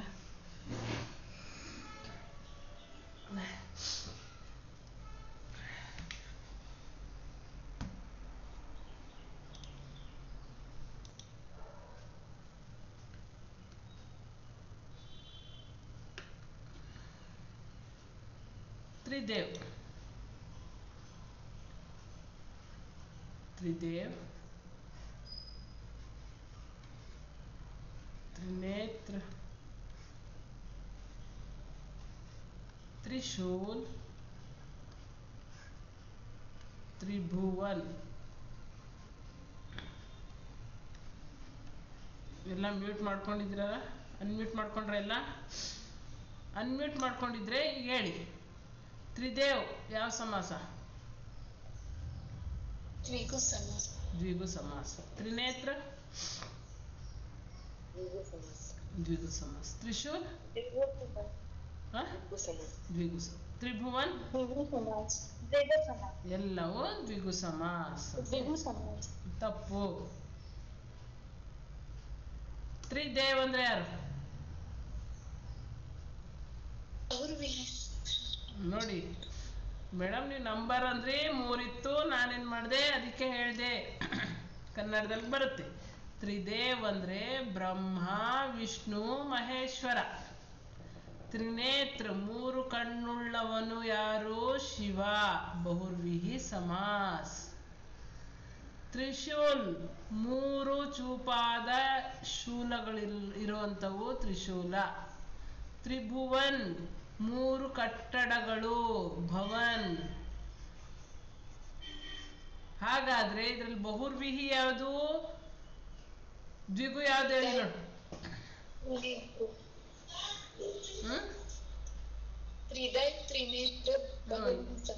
ತ್ರಿದೇವ್, ತ್ರಿನೇತ್ರ, ಬಹುರ್ವಿಹಿ. ತ್ರಿಶೂಲ್, ತ್ರಿಭುವನ್, ದ್ವಿಗು. ಅಲ್ವೇನಪ್ಪ? ಹೇಗೆ ಕಂಡುಹಿಡಿತೀರಾ? ಯಾವ ಒಂದು ಪದದಲ್ಲಿ ಜೀವಿಗಳು ಜೀವ ಇರುವಂಥವು ಬರ್ತದೋ ಅದು ಬಹುರ್ವಿಹಿಗೋಗುತ್ತೆ. ಯಾವ ಪದದಲ್ಲಿ ಯಾವ ಶಬ್ದದಲ್ಲಿ ಜೀವ ಇರೋದಿಲ್ವೋ ಅವು ದ್ವಿಗು ಸಮಾಸಕ್ಕೆ ಹೋಗುತ್ತೆ. ನೋಡಕ್ಕೆ ಎರಡು ಸಂಖ್ಯೆ ಇದೆ, ಆದ್ರೆ ಇದು ತ್ರಿಶೂಲ ಅಂದ್ರೆ ಜೀವ ಇಲ್ಲ, ತ್ರಿಭುವನ್ ಅಂದ್ರೆ ಕಟ್ಟಡಕ್ಕೆ ಜೀವ ಇಲ್ಲ, ಇವು ದ್ವಿಗು ಸಮಾಸ ಆಗುತ್ತೆ. ತ್ರಿದೇವ್ ಅಂದ್ರೆ ಬ್ರಹ್ಮ ವಿಷ್ಣು ಮಹೇಶ್ವರ, ತ್ರಿನೇತ್ರ ಅಂದ್ರೆ ಮೂರು ಕಣ್ಣುಳ್ಳವನು ಶಿವ, ಆಗ ಇದು ಬಹುರ್ವಿಹಿ ಆಗುತ್ತೆ. ಈಗ ಒಂದು ನೆನ್ಪಿಟ್ಕೊಳ್ಳಿ, ದ್ವಿಗು ಸಮಾಸದಲ್ಲಿ ಸಂಖ್ಯೆ ಬರುತ್ತೆ, ಆದ್ರೆ ಜೀವ ಇಲ್ಲದೆ ಇರುವಂತಹ ವಸ್ತುಗಳಾಗಿರುತ್ತೆ. ಸತ್ಸಾಯಿ, ಸತ್ಸಾಯಿ ಅಂದ್ರೆ 700 ಪದಗಳನ್ನ ದೋಹೆಗಳನ್ನ ಹೊಂದಿರತಕ್ಕಂತ ಪುಸ್ತಕಕ್ಕೆ ಸತ್ಸಾಯಿ ಅಂತ. 700 किताबों से समूह हुआ ಅಂತ दोहों से समूह हुआ जो ग्रंथ है वो सत्साई. उसी तरह 3 धाराएं, 3 धाराएं ಅಂದ್ರೆ 3 ಧಾರೆಗಳು, ನೀರಿನ ಧಾರೆಗಳು, ಇದು ತ್ರಿಧಾರ ಅಂದ್ರೆ ದ್ವಿಗು ಸಮಾಸ. ತ್ರಿದೇವ್ ಅಂತಂದ್ರೆ ತ್ರಿನೇತ್ರ ಅಂದ್ರೆ ಆಗ್ಲಿ ಬಹುರ್ವಿಹಿಗೆ ಹೋಗುತ್ತೆ. ಇದು ದ್ವಿಗು. ದ್ವಿಗು ಅಂದ್ರೆ ದ್ವಿ ಅಂದ್ರೆ ಎರಡು, ಎರಡು ಅಂದ್ರೆ ಸಂಖ್ಯೆ ಬರುತ್ತೆ, ಹಾಗಾಗಿ ದ್ವಿಗು ಸಮಾಸ. ಅದನ್ನ ನೆನ್ಪಿಟ್ಕೊಳ್ಳಿ. ಇದಾದ್ಮೇಲೆ ನಿಮಗೆ ದ್ವಂದ್ವ ನೋಡಿ. ದ್ವಂದ್ವ ಈ ರೀತಿಯಾಗಿ ಬರಿತೀರಾ ನೀವು. ಈ ರೀತಿ ಬರಿಬಾರ್ದು, ಇದನ್ನ ಮಾನಕ ರೂಪು ದ ಅರ್ಧ ಮಾಡಿ ವಾ ಬರಿಬೇಕು, ಮೇಲೆ ಅನುಸ್ವಾರ ಇಡಬೇಕು, ದ ಬರ್ದು ಈ ತರ ಬರಿಬೇಕು. ಏನಾದ್ರೂ ಆಗ್ಲಿ, ಇದು ಒಂದಿದೆ ಇದು ಒಂದಿದೆ, ಸೇಮ್ ಲೆಟರ್ಸ್, ಮಧ್ಯದಲ್ಲಿ ಪ್ಲಸ್ ಹಾಕ್ಬಿಡೋಣ ಅಲ್ವಾ? ಸೇಮ್ ಇದು ಮಧ್ಯದಲ್ಲಿ ಪ್ಲಸ್ ಹಾಕೋಣ, ದ್ವಂದ್ವ ಸಮಾಸ ಆಗುತ್ತೆ. ದ್ವಂದ್ವ ಕನ್ನಡದಲ್ಲೂ ದ್ವ ಅಲ್ವೇನಪ್ಪ? ಇವು ಜೋಡಿ ಪದ ಆಗಿರ್ತವೆ. ಈಸಿಯಾಗಿ ನಾವು ಅನ್ಕೋಬೇಕು. ಮಾತಾ ಪಿತ ಬಿಡಿಸಿದಾಗ ಏನಾದ್ರೂ ಚೇಂಜ್ ಆಗುತ್ತಾ? ಮಧ್ಯದಲ್ಲಿ ಏನ್ ಬರುತ್ತೆ? ಅವ್ರ ಅಂತ ಬರುತ್ತೆ, ಮತ್ತು ಅಂತ ಬರುತ್ತೆ, ಅಥವಾ ಹಾಗೂ ಅಂತ ಬರುತ್ತೆ. ಮಾತಾ ಪಿತದಲ್ಲಿ ಮಾತಾ ಔರ್ ಪಿತ ಅಲ್ವಾ? ರಾಮ್ और ಲಕ್ಷ್ಮಣ್, ಸೀತಾ और ಗೀತಾ, ಸುಖ ದುಃಖ. ಇನ್ನೂ ಕಂಡುಹಿಡಿಬೇಕು ಅಂದ್ರೆ ಮಾತಾ ಪಿತ, ಇಲ್ಲೊಂದು ಐಫನ್ ಇರುತ್ತೆ. ಏನಿರುತ್ತೆ? ಐಫನ್ ಇರುತ್ತೆ. ಅವಾಗ ಇದನ್ನ ದ್ವಂದ್ವ. ದ್ವಂದ್ವ ಅಂದ್ರೆ ಈ ಕಡೆ ಒಂದು ಶಬ್ದ ಇರುತ್ತೆ, ಈ ಕಡೆ ಒಂದು ಶಬ್ದ ಇರುತ್ತೆ. ನೋಡಿ, ದ್ವ ಇದೆ, ಹಾಗಾಗಿ ಈ ಕಡೆ ಒಂದು ಪೂರ್ವ ಪದನೂ ಪ್ರಮುಖವಾಗಿರುತ್ತೆ, ಉತ್ತರ ಪದನೂ ಪ್ರಮುಖವಾಗಿರುತ್ತೆ, ಮಧ್ಯದಲ್ಲಿ ಐಫನ್ ಇರುತ್ತೆ. ನಾವು ಪ್ಲಸ್ ಮಾಡ್ಕೊಂಡ್ರೆ ಮುಗಿದೋಯ್ತು. ಇದು ಬಿಡಿಸಿದಾಗ ಹೇಗಿರುತ್ತೋ ಹಾಗೆ ಇರುತ್ತೆ, ಮಧ್ಯದಲ್ಲಿ ಅವ್ರು ಬರುತ್ತೆ. ಇದು ಏನು? ದ್ವಂದ್ವ ಸಮಾಸ. ಇದಾದ ನಂತರ ಹೇಳಿದ್ನಲ್ಲ, ಇನ್ನು ಹೇಳ್ಬೇಕಾ? ಸೀತಾ ಅವ್ರ ಗೀತಾ, ಪಾಪ ಪುಣ್ಯ, ಸುಬಹ ಶಾಮ್, ಸುಖ ದುಃಖ, ಇಧರ್ ಉಧರ್. ಇನ್ನೊಂದು ಹೇಳ್ತೀರಪ್ಪ, दो चार बातें कह दिया. ಇದು ಯಾವ ಸಮಾಸಪ್ಪ?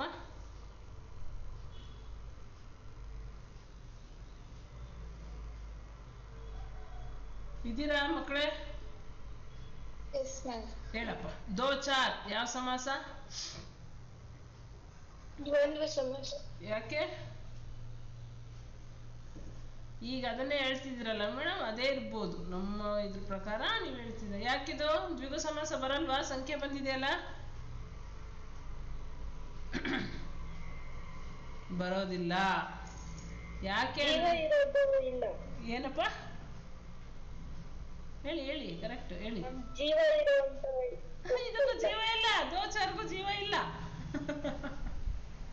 ಇದಕ್ಕೆಲ್ಲಿದೆ ದೋಚಾರ್ಗೆ ಜೀವ? ಇದಕ್ಕೂ ಇಲ್ಲ. ಆದ್ರೆ ಇದನ್ನ ಬಿಡಿಸಿದಾಗ ದೋ ಔರ್ ಚಾರ್ ಅಂತ ಆಗುತ್ತೆ, ದೋ ಔರ್ ಚಾರ್ ಆಗುತ್ತೆ. ಅದಕ್ಕೆ ಇದು ದ್ವಿಗು ಅಲ್ಲ, ದ್ವಂದ್ವ. ದೋ ಔರ್ ಚಾರ್ ಬಾತ್ ಕಹ ದಿಯಾ. ಮತ್ತೆ ನಿಮಗೆ ಇಷ್ಟೊಂದು ಕಷ್ಟ ಕೊಡಲ್ಲ ಬಿಡಿ, ನಿಮಗೆ ಗೊತ್ತಿರ್ಲಿ ಅಲ್ವಾ, ನಿಮಗೆ ಗೊತ್ತಿರ್ಲಿ ಅಂತ ಹೇಳಿದ್ದು. ದೋ ಔರ್ ಚಾರ್ ಅಂದ್ರೆ ಇದು ಯಾವುದು? ದ್ವಂದ್ವ ಸಮಾಸ, ದ್ವಿಗು ಅಲ್ಲ. ಇದಾದ ನಂತರ ಬಹುರ್ವಿಹಿ ಹೇಳಿದ್ನಲ್ಲ. ಬಹುರ್ವಿಹಿಯಲ್ಲಿ ಬಹಳ ಈಸಿ, ಕನ್ನಡದಲ್ಲಿ ಮಾತ್ರ ಕೊಡ್ತಾರೆ, ಹಿಂದಿಯಲ್ಲಿ ಕೊಡೋದಿಲ್ಲ. ಘನಶ್ಯಾಮ್ ಅಥವಾ ಶ್ವೇತಾಂಬರಿ ಹೇಳಿದ್ನಲ್ಲ. ಲಂಬೋದರ, ಲಂಬೋದರ ಯಾವ್ದಕ್ಕೆ ಬರೀತೀರಿ ಹೇಳಿ?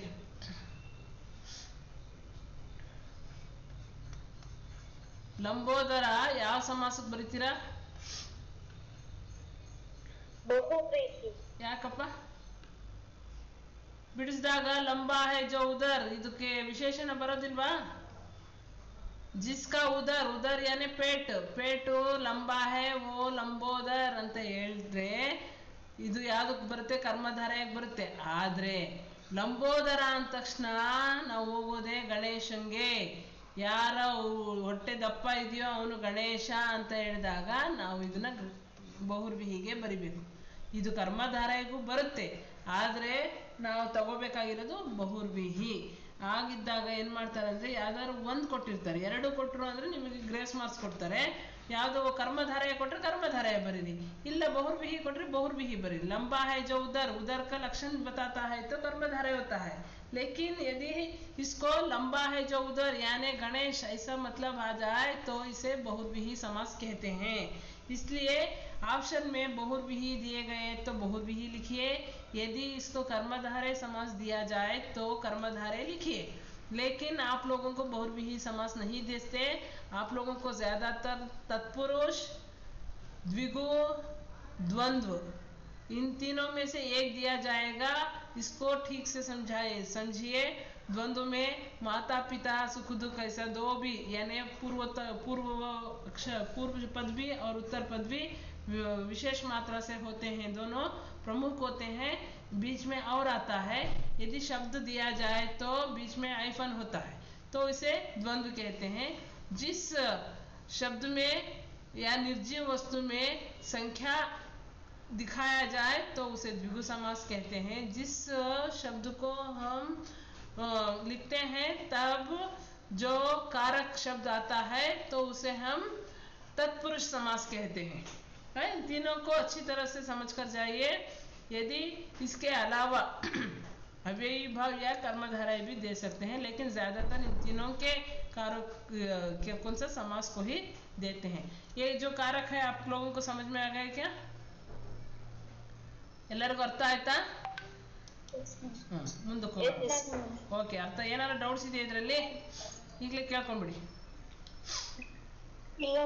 ಇಲ್ಲಲ್ಲಪ್ಪ, ಇನ್ನೊಂದು ಸ್ವಲ್ಪ ಇನ್ನೊಂದು ಡೀಟೇಲ್ ಆಗಿ ಇಲ್ಲಿ ನೋಡಿ, ಇದನ್ನು ಮಾಡಲಿಲ್ಲ ನಾವು. ಏನು ಇಲ್ಲಿ निम्नलिखित में से तत्पुरुष समास का उदाहरण याद बरीतीरा? ಇದರಲ್ಲಿ ತತ್ಪುರುಷ ಸಮಾಸ ಯಾವ್ದು ಬರೀತೀರಾ?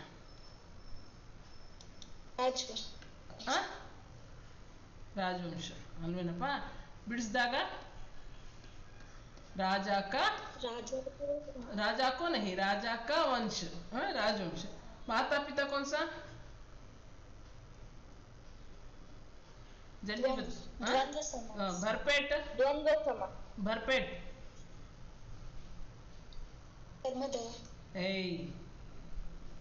भर अव्ययी पद अव्ययी भाव चौमास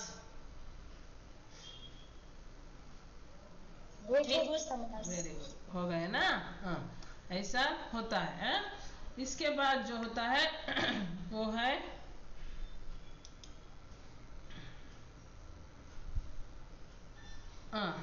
ವಿರಾಮಾದಿ ಚಿಹ್ನ. ವಿರಾಮಾದಿ ಚಿಹ್ನ ನೀವು ನೋಡ್ಬೇಕು.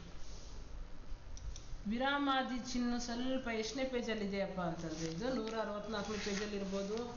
ವಿರಾಮಾದಿ ಚಿಹ್ನ 194ನೇ ಪೇಜಲ್ಲಿ ವಿರಾಮಾದಿ ಚಿಹ್ನ ಇದೆ. ವೆರಿ ಇಂಪಾರ್ಟೆಂಟ್, ನೋಡ್ಕೊಂಡೋಗಿ. ಒಂದು ವಾಕ್ಯವನ್ನು ಕೊಡ್ತಾರೆ, ಏನು ಬಡ ಅಚ್ಚಾ ಸವಾಲ್ ಹೈ ಅಂತ ಒಂದಿದೆ. ಅಚ್ಚಾ ಸವಾಲಲ್ಲಿ ಇಲ್ಲಿ ಏನು ಕೊಟ್ಟಿದ್ದಾರೆ? ಈ ಚಿಹ್ನೆಯನ್ನು ಕೊಟ್ಟಿದ್ದಾರೆ. ಈ ಚಿಹ್ನೆ ಏನು? ವಿಸ್ಮಯಾದಿ ಬೋಧಕ ಚಿಹ್ನೆ. ವಿಸ್ಮಯಾದಿ ನೀವು ಭಾವಸೂಚಕ ಚಿಹ್ನೆ ಅಂತಿರಲ್ಲ, ಅದು. ಪೂರ್ಣ ವಿರಾಮ್ಗೆ ಏನಿರುತ್ತೆ? ಒಂದು ಗೆರೆ ಹಿಡಿದಿರ್ತಾರೆ. ಕನ್ನಡದಲ್ಲಿ ಪೂರ್ಣ ವಿರಾಮ ಚುಕ್ಕೆ ಇರುತ್ತೆ, ಹಿಂದಿಯಲ್ಲಿ ಪೂರ್ಣ ವಿರಾಮ ಗೆರೆ ಇರುತ್ತೆ, ಪ್ರಶ್ನವಾಚಕಕ್ಕೆ ಕ್ವಶನ್ ಮಾರ್ಕ್ ಇರುತ್ತೆ, ಅಲ್ಪ ವಿರಾಮ್ಗೆ ಕಾಮ ಇರುತ್ತೆ. ಅದೇ ರೀತಿ ಅರ್ಧ ವಿರಾಮ್ಗೆ ಮೇಲೊಂದು ಚುಕ್ಕೆ, ಕೆಳಗಡೆ ಕಾಮ ಹಾಕಿರ್ತಾರೆ. ಅದಾದ್ಮೇಲೆ ಯೋಜಕ ಚಿಹ್ನ ಅಂತಂದ್ರೆ ಐಫನ್ ಇರುತ್ತೆ. ಉದ್ಧರಣ ಚಿಹ್ನ ಅಂದ್ರೆ ಈ ರೀತಿ ಬರ್ದಿರ್ತಾವೆ. ಉದಾಹರಣೆ ಒಂದು ವಾಕ್ಯ ಹೇಳ್ಬೇಕಾದ್ರೆ ಕೋಷ್ಟಕ ಚಿಹ್ನ ಅಂದ್ರೆ ಈ ರೀತಿ ಇರುತ್ತೆ. ಆಮೇಲೆ ವಿವರಣ ಚಿಹ್ನ ಅಂತಂದ್ರೆ ಈ ರೀತಿ ಇರುತ್ತೆ.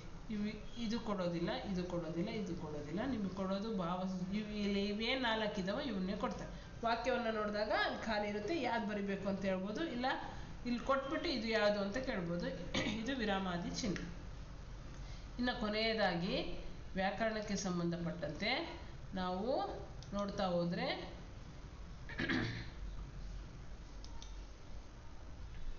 ಇದು ಅಬ್ದುಲ್ ಕಲಾಂ ಕಾ ಜನ್ಮ ರಾಮೇಶ್ವರ್ ಡ್ಯಾಶ್ ಹುವಾ ಅಂತ ಇದೆ ಅಲ್ವಾ.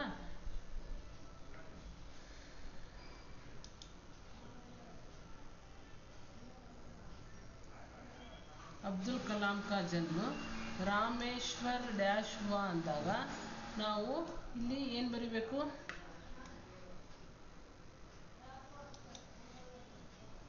ರಾಮೇಶ್ವರಂ ಮೇ ಹುವಾ ಅಂತ ಬರಿಬೇಕು. ರಾಮೇಶ್ವರಂ ಮೇ ಹುವಾ ಅಂತ ಬರೆದ್ರೆ ಇದು ಕಾರಕ ಬರೆದ್ವಿ. ಇನ್ನು ನಿಮ್ಗೆ ಏನು ಕೊಡ್ತಾರೆ ಅಂದರೆ ಕೀ ಕೀ ಕೀ 3 ಕೊಡ್ತಾರೆ. ಈ ಕೀ ಏನಿದೆ ಸಮುಚ್ಚಯ ಬೋಧಕ. ಯಾವುದೇ ಒಂದು ವಾಕ್ಯವನ್ನು 2 ವಾಕ್ಯಗಳನ್ನು ಸೇರ್ಬೇಕು. ಮೈ ಉಸ್ಕೆ ಘರ್ ಗಯಾ ಥಾ ಕಿ ಓ ಘರ್ ಪರ್ ನಹೀ ಥಾ ಅನ್ಬೇಕಾದ್ರೆ ಸಮುಚ್ಚಯ ಬೋಧಕ ಆಗುತ್ತೆ. ಈ ಒಂದು ಕೀ ಇದೆಯಲ್ಲ ಇದು ಸಂಬಂಧಕಾರಕ ಆಗಿ ಕೆಲಸ ಮಾಡುತ್ತೆ. ಕಾ ಕೆ ಕಿ. ಕಾ ಪುಲ್ಲಿಂಗ ಪದ ಏಕವಚನ, ಕೆ ಪುಲ್ಲಿಂಗ ಬಹುವಚನ, ಕಿ ಅನ್ನೋದು ಏಕವಚನ ಬಹುವಚನ ಸ್ತ್ರೀಲಿಂಗ ಶಬ್ದ ಆಗಿರುತ್ತೆ. ಭಾರತ್ ಭಾರತ್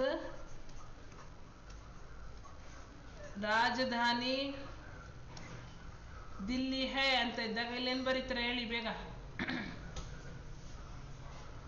ಅನ್ಮಿಟ್ ಮಾಡ್ಕೊಂಡು ಹೇಳಿ. ಕಾ ಕೆ ಕಿ ಕೋ ಅಂತ ಇದೆ, ಯಾವ್ದು ಬರೀತೀರಾ? ಭಾರತ್ ಕಿ ಯಾಕೆ ಬರೀತೀರಾ?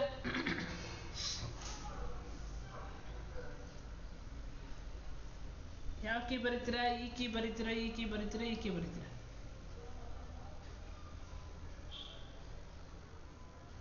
ಈ ಕೀ ಬರೀತೀರಾ. ಭಾರತ್ ಕಿ ರಾಜಧಾನಿ, ಭಾರತ್ ಪುಲ್ಲಿಂಗ ಶಬ್ದ, ರಾಜಧಾನಿ ಸ್ತ್ರೀಲಿಂಗ ಶಬ್ದ. ಮುಂದಿನ ಪದ ಯಾವುದು ಅಂತ ನೋಡಿ ನಾವು ಹಿಂದೆ ಹಾಕ್ತೀವಿ. ಕಿ ಸ್ತ್ರೀಲಿಂಗ ಏಕವಚನ ಬರೆದಾಗ ಕೀ ಬರುತ್ತೆ. ಇನ್ನೊಂದು ಪೊಲೀಸ್ನೇ ಕಾರ್ವಾಯಿ ಕಿ ಅಂತ ಅಂದಾಗ ಕೊನೆಯಲ್ಲಿ ಕೀ ಬರುತ್ತೆ. ಇದು ಕ್ರಿಯಾಪದವಾಗಿ ಕೆಲಸ ಮಾಡ್ತಾ ಇರುತ್ತೆ. ಕ್ರಿಯಾಪದವಾಗಿ ಕೆಲಸ ಮಾಡ್ತಾ ಇದೆ ಅಂದರೆ ವಾಕ್ಯದ ಕೊನೆಯಲ್ಲಿ ಇರುತ್ತೆ. ವಾಕ್ಯದ ಮಧ್ಯದಲ್ಲಿ ಕೀ ಬಂತು ಅಂದರೆ ಅದು ಸ್ತ್ರೀಲಿಂಗ ಆಗಿರುತ್ತೆ. ಎಕ್ಸಾಂಪಲ್,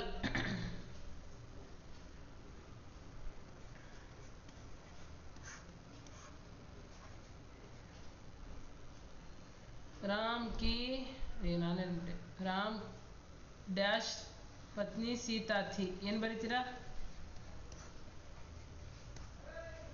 ರಾಮ್ ಡ್ಯಾಶ್ ಪತ್ನಿ ಸೀತಾ ಥಿ ಏನು ಬರೀತೀರಾ?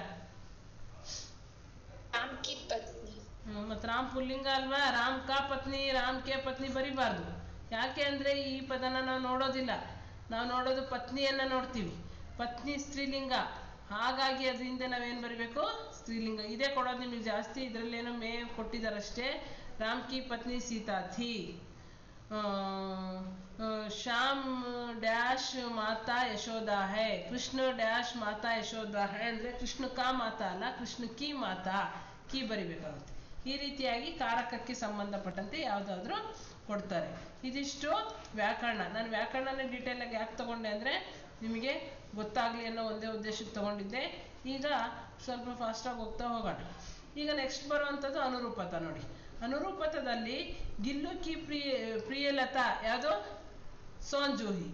ಗಿಲ್ಲು ಕಿ ಪ್ರಿಯಲತಾ ಸೋನ್ ಜೂಹಿ ಆದರೆ ಗಿಲ್ಲು ಕಾ ಪ್ರಿಯ ನೋಡು, ಕಿ ಪ್ರಿಯಲತಾ ಸೋನ್ ಜೂಹಿ ಆದರೆ ಗಿಲ್ಲು ಕಾ ಪ್ರಿಯ ಖಾದ್ಯ ನೋಡು, ಖಾದ್ಯ ಅನ್ನೋದು ಸ್ತ್ರೀಲಿಂಗ. ಗಿಲ್ಲು ಕಿ ಪ್ರಿಯ ಲತಾ, ಲತಾ ಸ್ತ್ರೀಲಿಂಗ ಆಗಿರೋದಕ್ಕೆ ಕಿ ಆಯಿತು. ಇಲ್ಲಿ ಪ್ರಿಯ ಖಾದ್ಯ ಅನ್ನೋದು ಪುಲ್ಲಿಂಗ ಆಗಿರೋದ್ರಿಂದ ಕಾ ಆಗಿದೆ. ಯಾವುದು? ಕಾಜು. ಇದು ನೆನಪು ಮಾಡ್ಕೊಂಡು ಬರೀತಕ್ಕಂಥದ್ದು, ಜ್ಞಾನಕ್ಕೆ ಸಂಬಂಧಪಟ್ಟಿದ್ದು. ಬಸಂತ್ ಎಲ್ಲಿರ್ತಾನೆ? ಅಹಿರ್ಟಿಲಾದಲ್ಲಿದ್ದರೆ ರಾಜ್ ಕಿಶೋರ್ ಎಲ್ಲಿರ್ತಾರೆ? ಕಿಶನ್ಗಂಜಲ್ಲಿರ್ತಾರೆ. ಎಲ್ಲಿರ್ತಾರೆ ಅಂತ ಬರಿಬೇಕು. ಅದೇ ರೀತಿ ಇದು ಯೋಚನೆ ಮಾಡಿ ಬರಿಬೇಕು. ಭೋಲಾ ಭಾಲ ಬಾಲಕೃಷ್ಣ ಅಂದರೆ ಚುಗಲ್ಖೋರ್ ಯಾರು? ಬಲರಾಮ್ ಅಂತ ಆಗುತ್ತೆ. ನೋಡಿ, ಇವೆರಡು ಜ್ಞಾನಕ್ಕೆ ಸಂಬಂಧಪಟ್ಟಿದ್ದಾದರೆ ಇವೆರಡು ಸಮಾಜನ ನಾಲೆಡ್ಜಿಗೆ ಸಂಬಂಧಪಟ್ಟಿದ್ದಾಗಿದೆ. ಕಾವೇರಿ ನದಿ ಆದ್ರೆ ಜೋಗೇನು ಜಲಪ್ರಪಾತ್. ಜೋಗೇನಾಗಿರುತ್ತೆ ಜಲಪ್ರಪಾತ್ ಆಗಿರುತ್ತೆ. ಎರಡು ನಾಲೆಡ್ಜ್ಗೆ, ಎರಡು ಜ್ಞಾನಕ್ಕೆ ಸಂಬಂಧಪಟ್ಟಂತೆ ಎರಡು ಅನುರೂಪತ ಬರುತ್ತೆ. ಇದಾದ್ಮೇಲೆ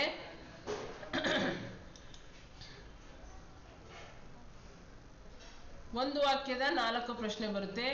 ಪ್ರೇಮ್ಚಂದ್ ಜಿ ಕಾ ದುಕಾನ್ ಮೇ ಕ್ಯಾ ನಜರ್ ಆಯಾ ಅಂತ ಬಂದ್ರೆ, ಪ್ರೇಮ್ಚಂದ್ ಜಿ ಕೆ ದುಕಾನ್ ಮೇ ಕ್ಯಾ ನಜರ್ ಆಯೆ? ಗುಲಾಬಿ ರಂಗದಾರ್ ಸೇಬ್. ಇಷ್ಟೇ. ಕ್ಯಾ ಅಂದ್ರೆ ಏನ್ ಬರಿಬೇಕು ನೀವು? ಗುಲಾಬಿ ರಂಗದಾರ್ ಸೇಬ್ ಅಂತ ಬರಿಬೇಕು. ಗುಲಾಬಿ ರಂಗದಾರ್ ಸೇಬ್ ಬರೆದ್ರೆ ಕ್ಯಾ ತೆಗಿರಿ, रंगदार गुलाबी सेब अष्टे बरीरी. गिलहरी गर्मी के दिनों में कहाँ ತೆಗಿರಿ? ಸುರಾಹಿ ಪರ್. ಸುರಾಹಿ ಬರೆದ್ರೆ ಸಾಕಾಗಲ್ಲ, ಇಲ್ಲಿ ಪರ್ ಅನ್ನೋ ಕಾರಕನ ಬರಿಬೇಕು. ಅದನ್ನೇ ಹೇಳ್ತಾ ಇರೋದು ನಾನು. ಅಷ್ಟೇ ನೋಡಿ, ಇಲ್ಲೇ ಇದೆ ಆನ್ಸರ್. ನೀವು ಇಷ್ಟೇ ಬರಿಬೇಡಿ. ಗಿಲ್ಹರಿ ಗರ್ಮಿ ಕೆ ದಿನೋ ಮೇ ಕಹಾ ತೆಗಿರಿ, ಸುರಾಹಿ ಪರ್ ಬರೀರಿ, ಲೇಟ್ ಜಾತಾ ಥಾ ಅಂತ ಬರಿಬೇಕು. ಪರ್ ಅಂತ ಹಾಕ್ಬೇಕು, ಕಾರಕ ಬರೆದು ಬರಿಬೇಕು. बहाने बनाने का कारण क्या है? क्या ತೆಗಿರಿ? ಆಲಸ್ಯ है. ಬಹಾನೆ बनाने का कारण ಆಲಸ್ಯ. ಇಷ್ಟೇ ನೋಡಿ. ಇವು 4 ಅಂಕ ಎಷ್ಟು ಚೆನ್ನಾಗಿ ತೆಗಿಬೋದು ಅಂದ್ರೆ, ಕ್ಯಾ ತೆಗಿಬೇಕು, ಕಹಾ ತೆಗಿಬೇಕು, ಇಲ್ಲಿ ಕ್ಯಾ ತೆಗೆದ್ಬಿಟ್ಟು ಇಲ್ಲಿ ಬರೆದ್ರೆ ಇಷ್ಟೇ. ಭಾರತ್ ಕೆ ಖೇತ್ ಕೈಸೆ ಹೇ? ಕೈಸೆ ತೆಗಿರಿ, ಹರೇ ಭರೇ ಬರೀರಿ. ಭಾರತ್ ಕೆ ಖೇತ್ ಹರೇ ಭರೇ ಹೇ ಕ್ವಶನ್ ಮಾರ್ಕ್ ತೆಗಿರಿ, ಫುಲ್ ಸ್ಟಾಪ್ ಹಾಕಿದ್ರೆ 1 ಅಂಕದ ಪ್ರಶ್ನೆ ಮುಗ್ದೋಯ್ತು.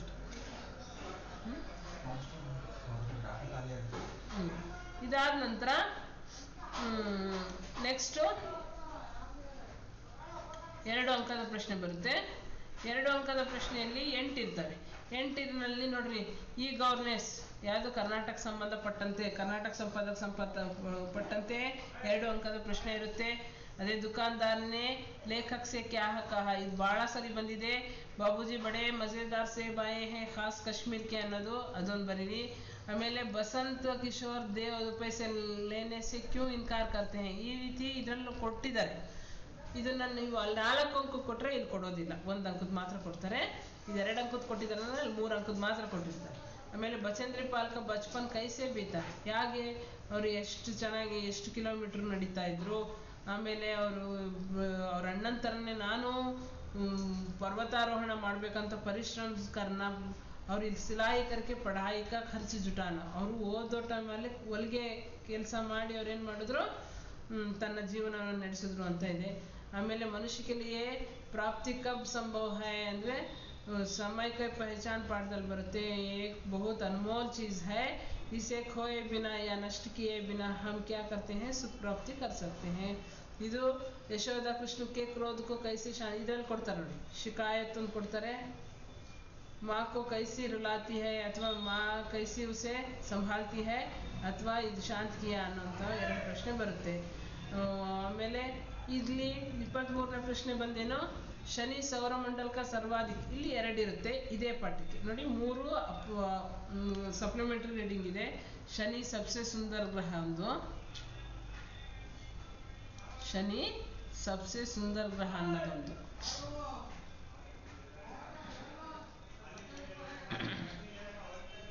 ಶನಿ ಸಬ್ಸೆ ಸುಂದರ ಗ್ರಹ, 2ನೇದು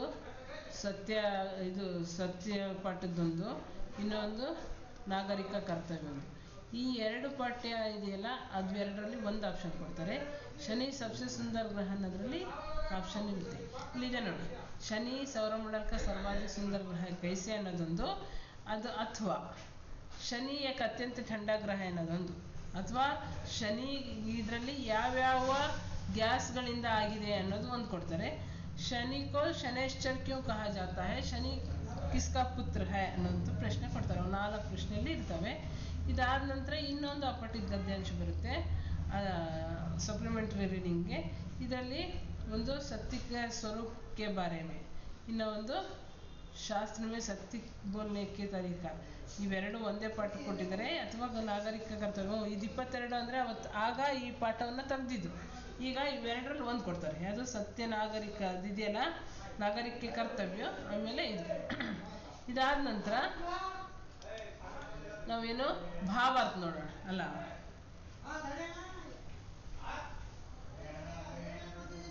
ಭಾವಾರ್ಥ ಎಲ್ಲಾಯ್ತು